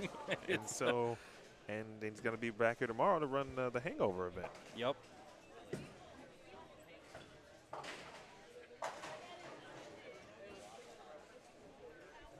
Watch what Brad's been doing. Robert's been doing a little bit of the same thing. Obviously, Pete's been doing, but Pete's been doing his entire life, been able to somehow get a ball to hold down, you know, through the front part, through the mid lane, and not overreact down lane. Been able to do that his entire career. Brad's been able to do it, I think, with hand and certainly the bowling ball. What a good bowling ball choice. That hustle camo is. I might sell a few if he makes a video about it. God. Might sell a few more units. That's for sure. We have Brad and Kyle's cameraman, Dennis. You guys have seen him on the vlog. Standing back here. Pete, get it out. Just Pete. Got some action of Pete Weber getting that 10.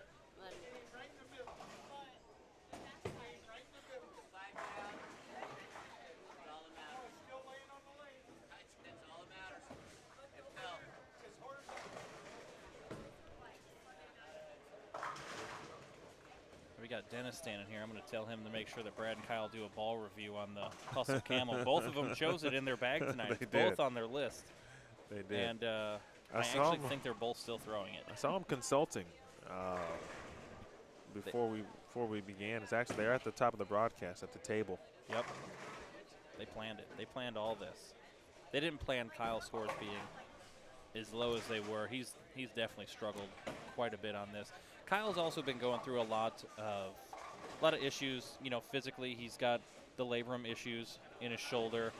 He had the hip surgery a couple years back. Just a lot of things that kind of linger. And when they hit these moments of downtime, it takes just a lot longer to loosen up for somebody that has some of those ailments as he crushes a 10-pin there. That might have been the last chance at a payout right there. Yeah. 220. And you might think that bowling more games would hurt it more.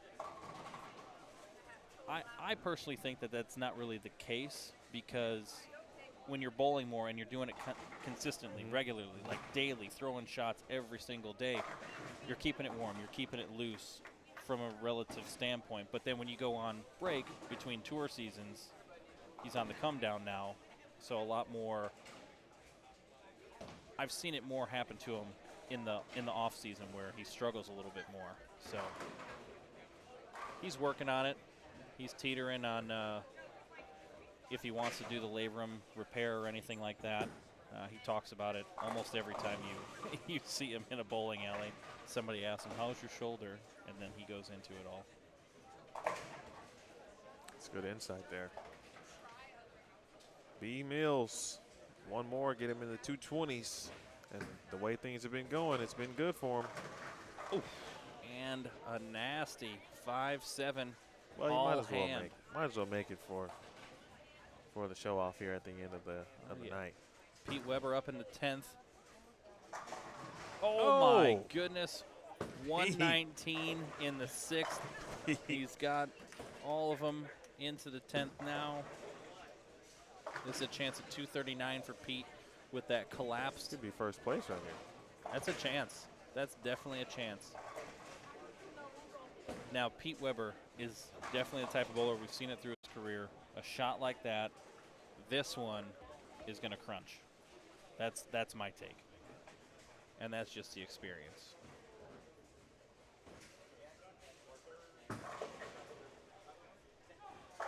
There it is. I just knew it. That's how you take advantage of a shot that's that Pete right there. probably shouldn't have struck. It's Pete he right got there. it, and then you capitalize. Oh, that's why he Pete. won all the U.S. Opens that he did. Like Pete out here like it's 2012. Man. Do it again, Pete. One more for 239. EJ, I see you. EJ Fredericks, the ball return. I'll talk about that in 1 second. Petey to get into the 230s. PDW. Strike to claim it. Strike to claim it. 8 count for 237, which is still not a bad score. He's going to like it. That might be 1650 right there.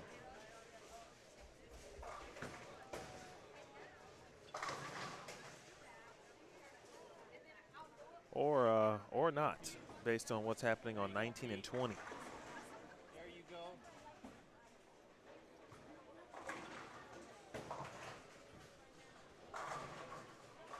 I do see letter C. Yeah, I'm going to take a look at it here in just a second. Letter C has first 3, it looks like. It's 266 left. Yeah, looks like 8-1 and then all of them through the 9th. So we got a 10th frame for a 266 left over there. That's a nice number. EJ Fredericks in the Bold Stream TV chat. Should the ball return be moved as it seems to interfere with the natural approach of the bowlers? You know, what I've learned about ball returns is that they all, at some point, potentially get in the way. Doesn't matter what size they are, where they are on the approach. The only ones that I know that don't ever get in the way, and this is just specific to the International Training and Research Center, because the approach is extended, and so the ball return is never really in the way. Yeah.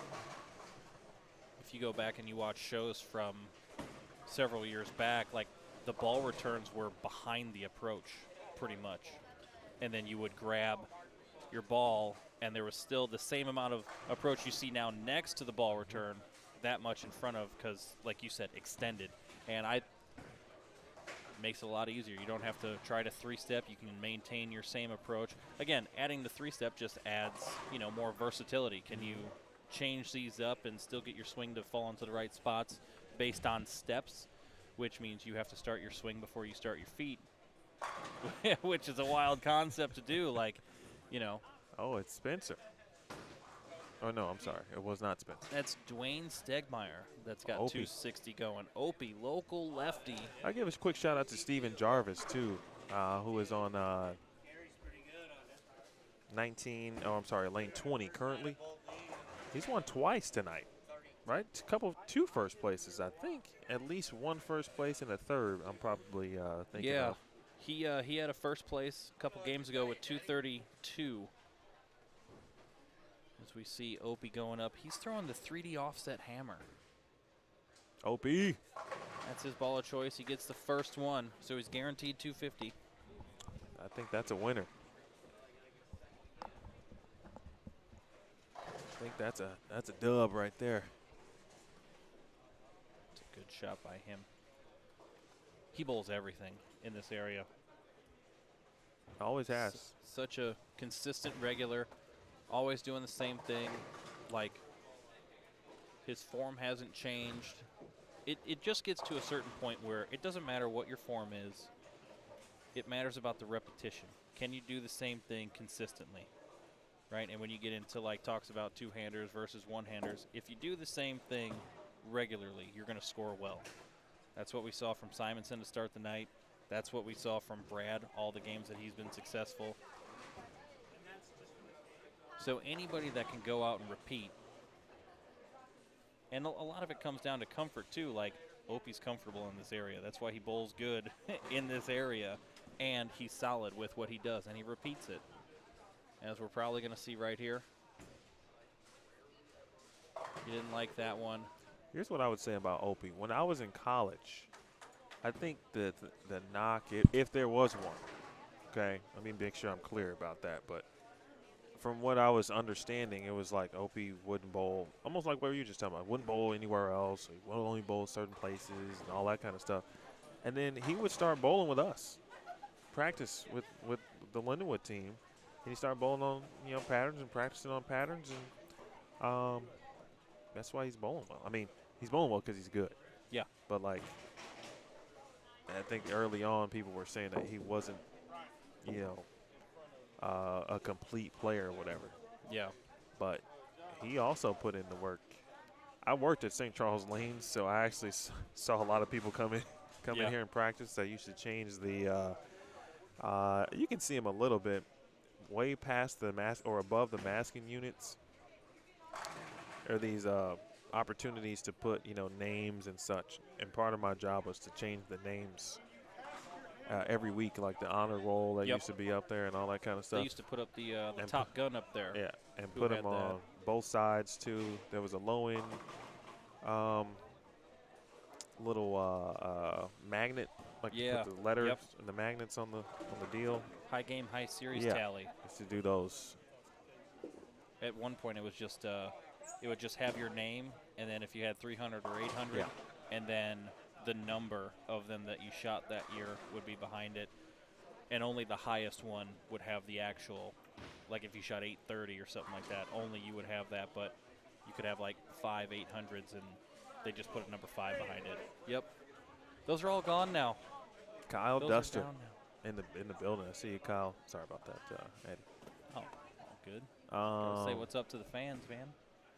To the regulars. I know we got a couple folks who have left and are leaving. We appreciate you tuning in tonight. Thanks for hanging out for 8 games of fun. Sometimes tough, sometimes not so fun, but it was fun to be here with you. I'm going to attempt. I don't know if it's possible, but I feel like the good people should see Danny Spink. We should probably talk to Brad too, at worst, because he's actually right behind us. I'll grab him right I think now. we should talk to Brad.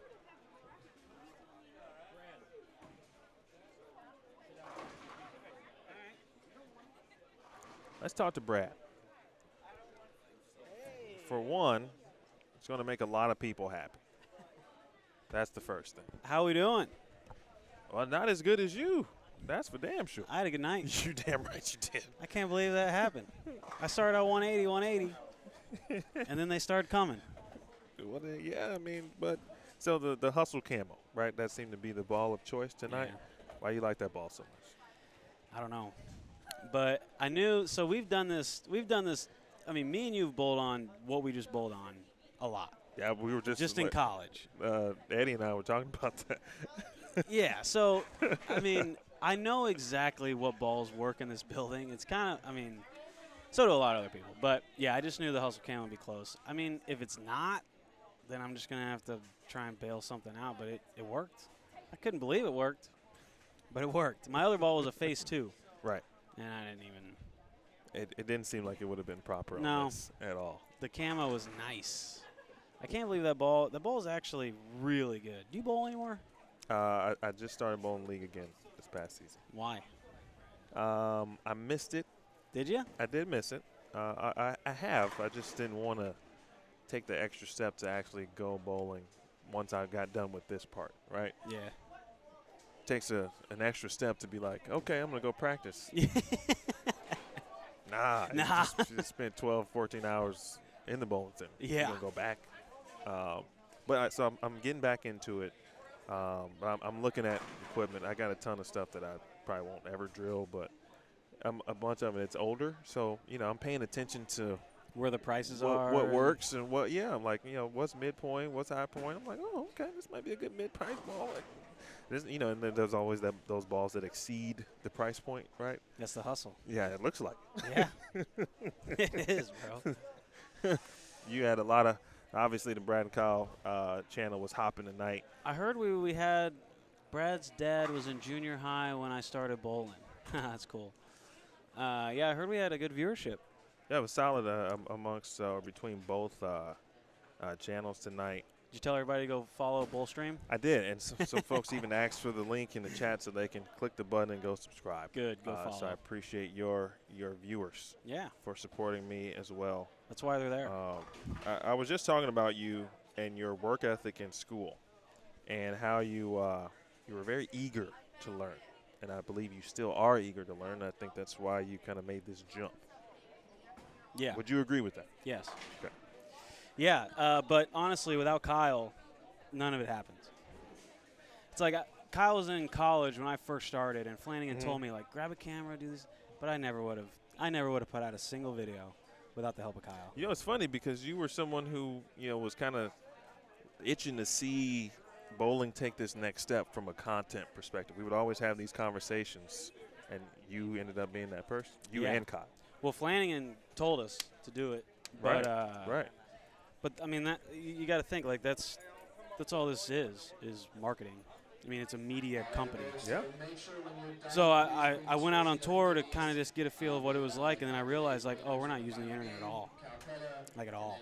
I mean, that was 8-9 years ago, and it's still. I mean, it seems so weird, but isn't that weird? Seems just. I know yesterday. Kyle's so young. We were just talking about that too. We were like, it's like, how old is Kyle? Because I was trying to remember when he came up, when we'd first see him come up in practice. Yeah. And he was like, had to be like 9 or 10 years old. I know. Which is strange. I know, dude. So what's next, man? What's you blitzed him tonight. I mean, I don't even want to run your total because I don't want people all up in your business. But if they've been paying attention, they know you Is that the last game? Unofficial? So I think just the tournament alone, I think I cashed for $4,700. And I was in for 22. So that's about roughly what the numbers are going to be. So that's great. I don't know how everybody else made out, but I don't want to get into the because I know it can be. I don't know if you bought yourself or got half in regards to Calcutta and such. Yeah, I got my own action, and then I got half of the Calcutta because the guy bid everybody up. Yeah. But yeah, dude, this is the second time of 3 years. I think it's just this building. I can't believe they brought it to this building. If they go back to Concord, I'm toast. I'm the biggest donator. They bring it to this building, and all of a sudden I'm striking. But hey, man, thanks for doing what you do. Oh, I appreciate it. Thanks for coming into town. Yeah, man. We appreciate you. As long as Danny and Billy say, hey, you want to come out? Absolutely. I'm here. This event is fun. I kind of wish I could bowl. Slightly. Kind of wish I could bowl. I'm hoping that maybe we can get some Chicagoans out here to bowl this. It's perfect. Yeah. It's like, because Danny wants to get 64. There's probably 3 or 4 guys from Chicago that'll come I down. know they would. They just need time. They need more. Yeah. You know, to schedule it. It seems like I won't call it a quick and easy thing. You know, everyone's got things. And gas is right. Not what it used to be. Cheap. All that stuff. But I mean, this is a pretty cool event. It's nice to see, and Danny keeps it tough, obviously, and so you guys got to work out there. It's not like you're just rolling over and shooting 270 in a house shot. Yeah, Kyle got killed, but it was actually cool because like he tried every shot down to that last shot of that last game. He was like taking his time, going up to the approach. Like 220 might have would have got him in. I know, 229. Okay. Oh, Drew Sachs. Oh, how about that? That's two. He got 2 of them? I think he got 2 fourth places tonight. Simo made a nice little. Yeah, he did pretty good. Pete ended up. And Pete bowled good too. Pete ended up coming through a couple games. He made a little money. And then Opie. Good for Opie. That's huge, man. If you have Calcutta Playhouse, talk to Billy. Again, Denise is going to have side pots and brackets here in a minute. Yeah, awesome. Anything else coming up for the channel? So your homies can know what's popping with you and Kyle. Mostly just instructional stuff. Okay. We're gonna try and put out as many instructional videos as we can till the end of the year. So I don't know how many bowling tournaments we're gonna bowl. We'll bowl some, but I think the priority is let's just film instructional videos and get as many out as possible, and then next year we'll fire up the tour and see where it's at there. But yeah, we got the Lucy at the end of July, and then I guess there's some regionals that are going on in August, but I don't know if we'll make it to all of them. But Lucy, Lubbock, Jonesboro, that'll be in August. And then I think that's it, man. Kind of scarce times. COVID, really. Yeah. Yeah. COVID put us back. The whole industry put us back so far. Yeah. Bowling centers are closing down left and right. A ton. Man. The PBA League. Can we expect some small content from the? Yes. From that? Okay. So that is July 5th through the 11th. So yeah, we'll be vlogging every day from there. Okay. That'd be awesome. I can't wait to get out there. One day I'm gonna go to that just to go. Yeah. Yeah. It is a. Well, obviously. Oh, it's a blast. Right. I just want to see it. I just want to see it in person. Yeah. You wonder why the locals of Portland, they just have so much fun with their life. It's almost like they don't live in the same world we do. They're so far out. I need to go there. Yeah. It's like they're living by their own rules up there. It's cool to see. But the problem is we're going in July, and nights in a hotel are $400 or $500 a night. So there's no way you can make that trip. That's a popular part of the country at that time of the year, too, right? Yeah. Just the summer. So, yeah, I got picked on Motown Muscle, EJ Tackett, Anthony Simonsen, Mitch Houpe, and Kevin Williams. Ooh. So the only other times I've bowled in the PBA League were with the Dallas Strikers. Right. So this is new territory for me. It is. No more Norm. No more Norm. Wow, look at you. I know. That's a slightly, you kind of like growing up. Like I know. And actually, I'm the oldest on that team. Oh, gosh. That 32. I'm the oldest on that team, man. Wow, you're the vet. I've been the young guy my whole life. Like, I've torch, always been the young guy. The torch is passing. Brad is being very philosophical right now. But I'm one of the only, 32-year-olds that's still, bowling on tour. It's like that's true, too. That age group, like Zerbinski and Buss, and that age group moved on to different things. I just saw Jesse, too. He was at the World Series of Bowling. He came up with a couple of kids. He was, and he bowled a youth adult event recently as well. So, with just his kid, or no, he was bowling with Griffin Jordan, who was a youth local in the Chicagoland area. Tony Jordan's son, or one of his sons. His other son is Landon. Okay. Won PBA Junior. PBA Junior. Yeah. Okay. Those are two brothers who that are killer. Exceptional. Dude. That's cool. So Landon Jordan, I remember that name because he won PBA Junior, and then there was a video posted on social, or a picture posted on social media of him by his town. Yeah, they changed it, they put his they put the PBA Junior national champion up. Well, he was wearing a house hoodie in that photo. Yeah. And I was gonna, it happened when we were on tour, and I told Kyle, I'm like, dude, we're gonna blast that everywhere. This kid's gonna get more notoriety, and we never did it. Just because we were busy and it just never, I don't know. But it was Yeah, just cool to call see him. that picture. Just call him. He had a house hoodie on, man. I'm telling you. That's crazy. His family is great. Okay. They're excellent people. So they'll be happy to hear from him. Okay, yeah. I'll reach out to him. All right. I think I'm gonna try to get Billy or Danny in here to say hello, hi, something. Billy, one or the other. By the way, that's Brad. By the way. Bye, chat. Between you or him, one or the other.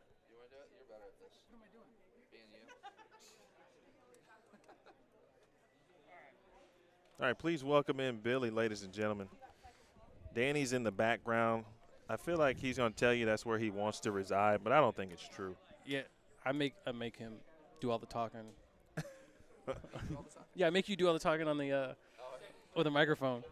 So before we go, I just wanted to get you guys in just to say, A, thanks for running this event. Thanks for having me again. Oh yeah, thanks for coming. Thanks for doing it. And then take it easy, brother. And then B, just thank you for what you're doing. You know, obviously in the area for competitive bowling in St. Louis, and then just give the viewers just a brief understanding of why you guys wanted to do this and why you continue to do it.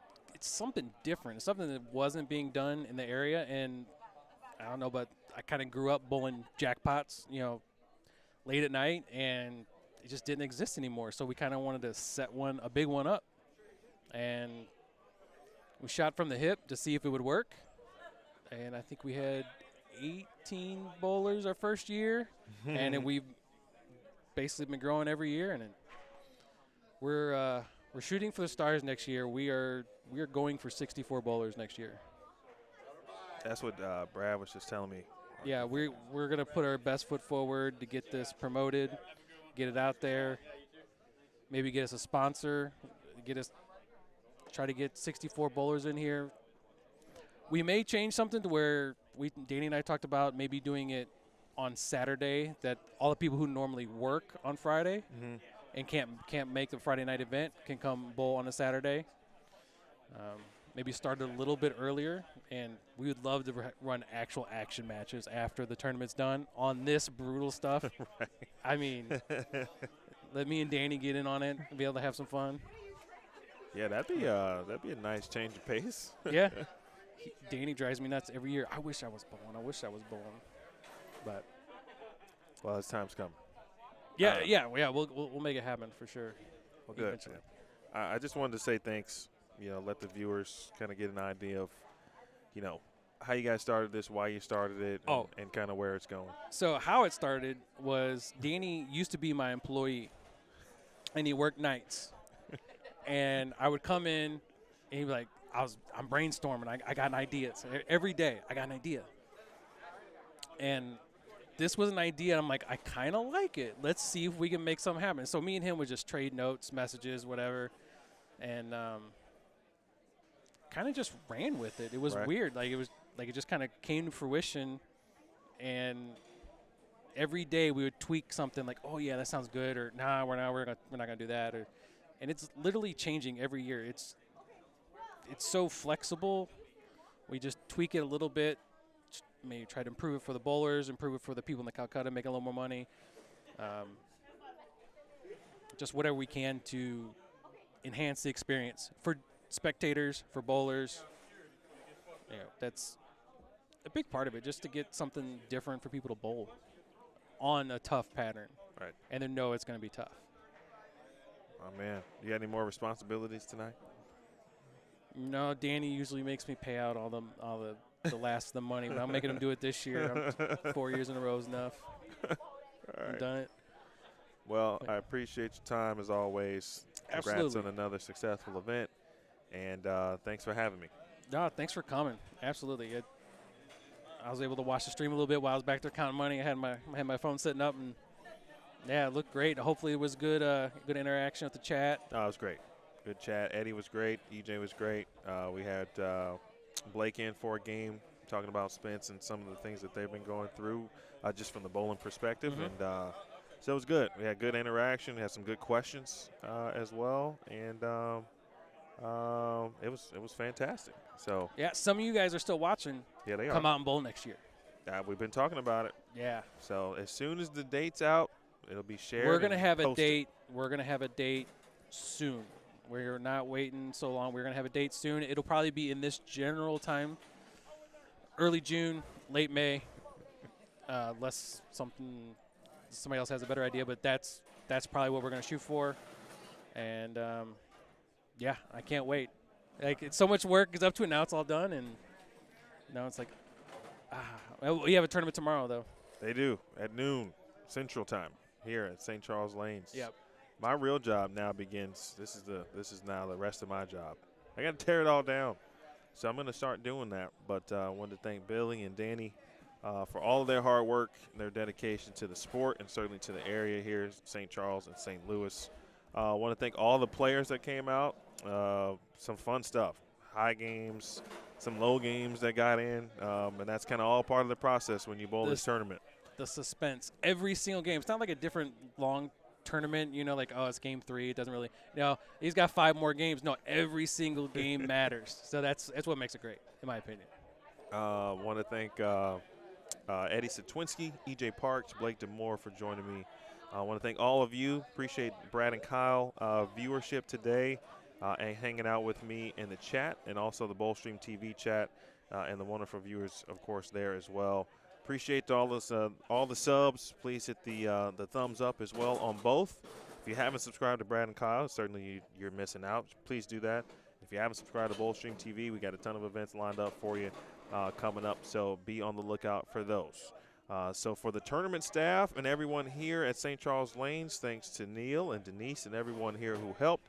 My name is Emil Williams Jr. We will see you next year for the 6th annual Midnight Bowler Society. Man, what a great event it was and is, and we look forward to making it even bigger next year. This has been a presentation of the 2022 Midnight Bowler Society. You watched it live and you watched it only on Bowlstream TV. Good night, folks. Good night.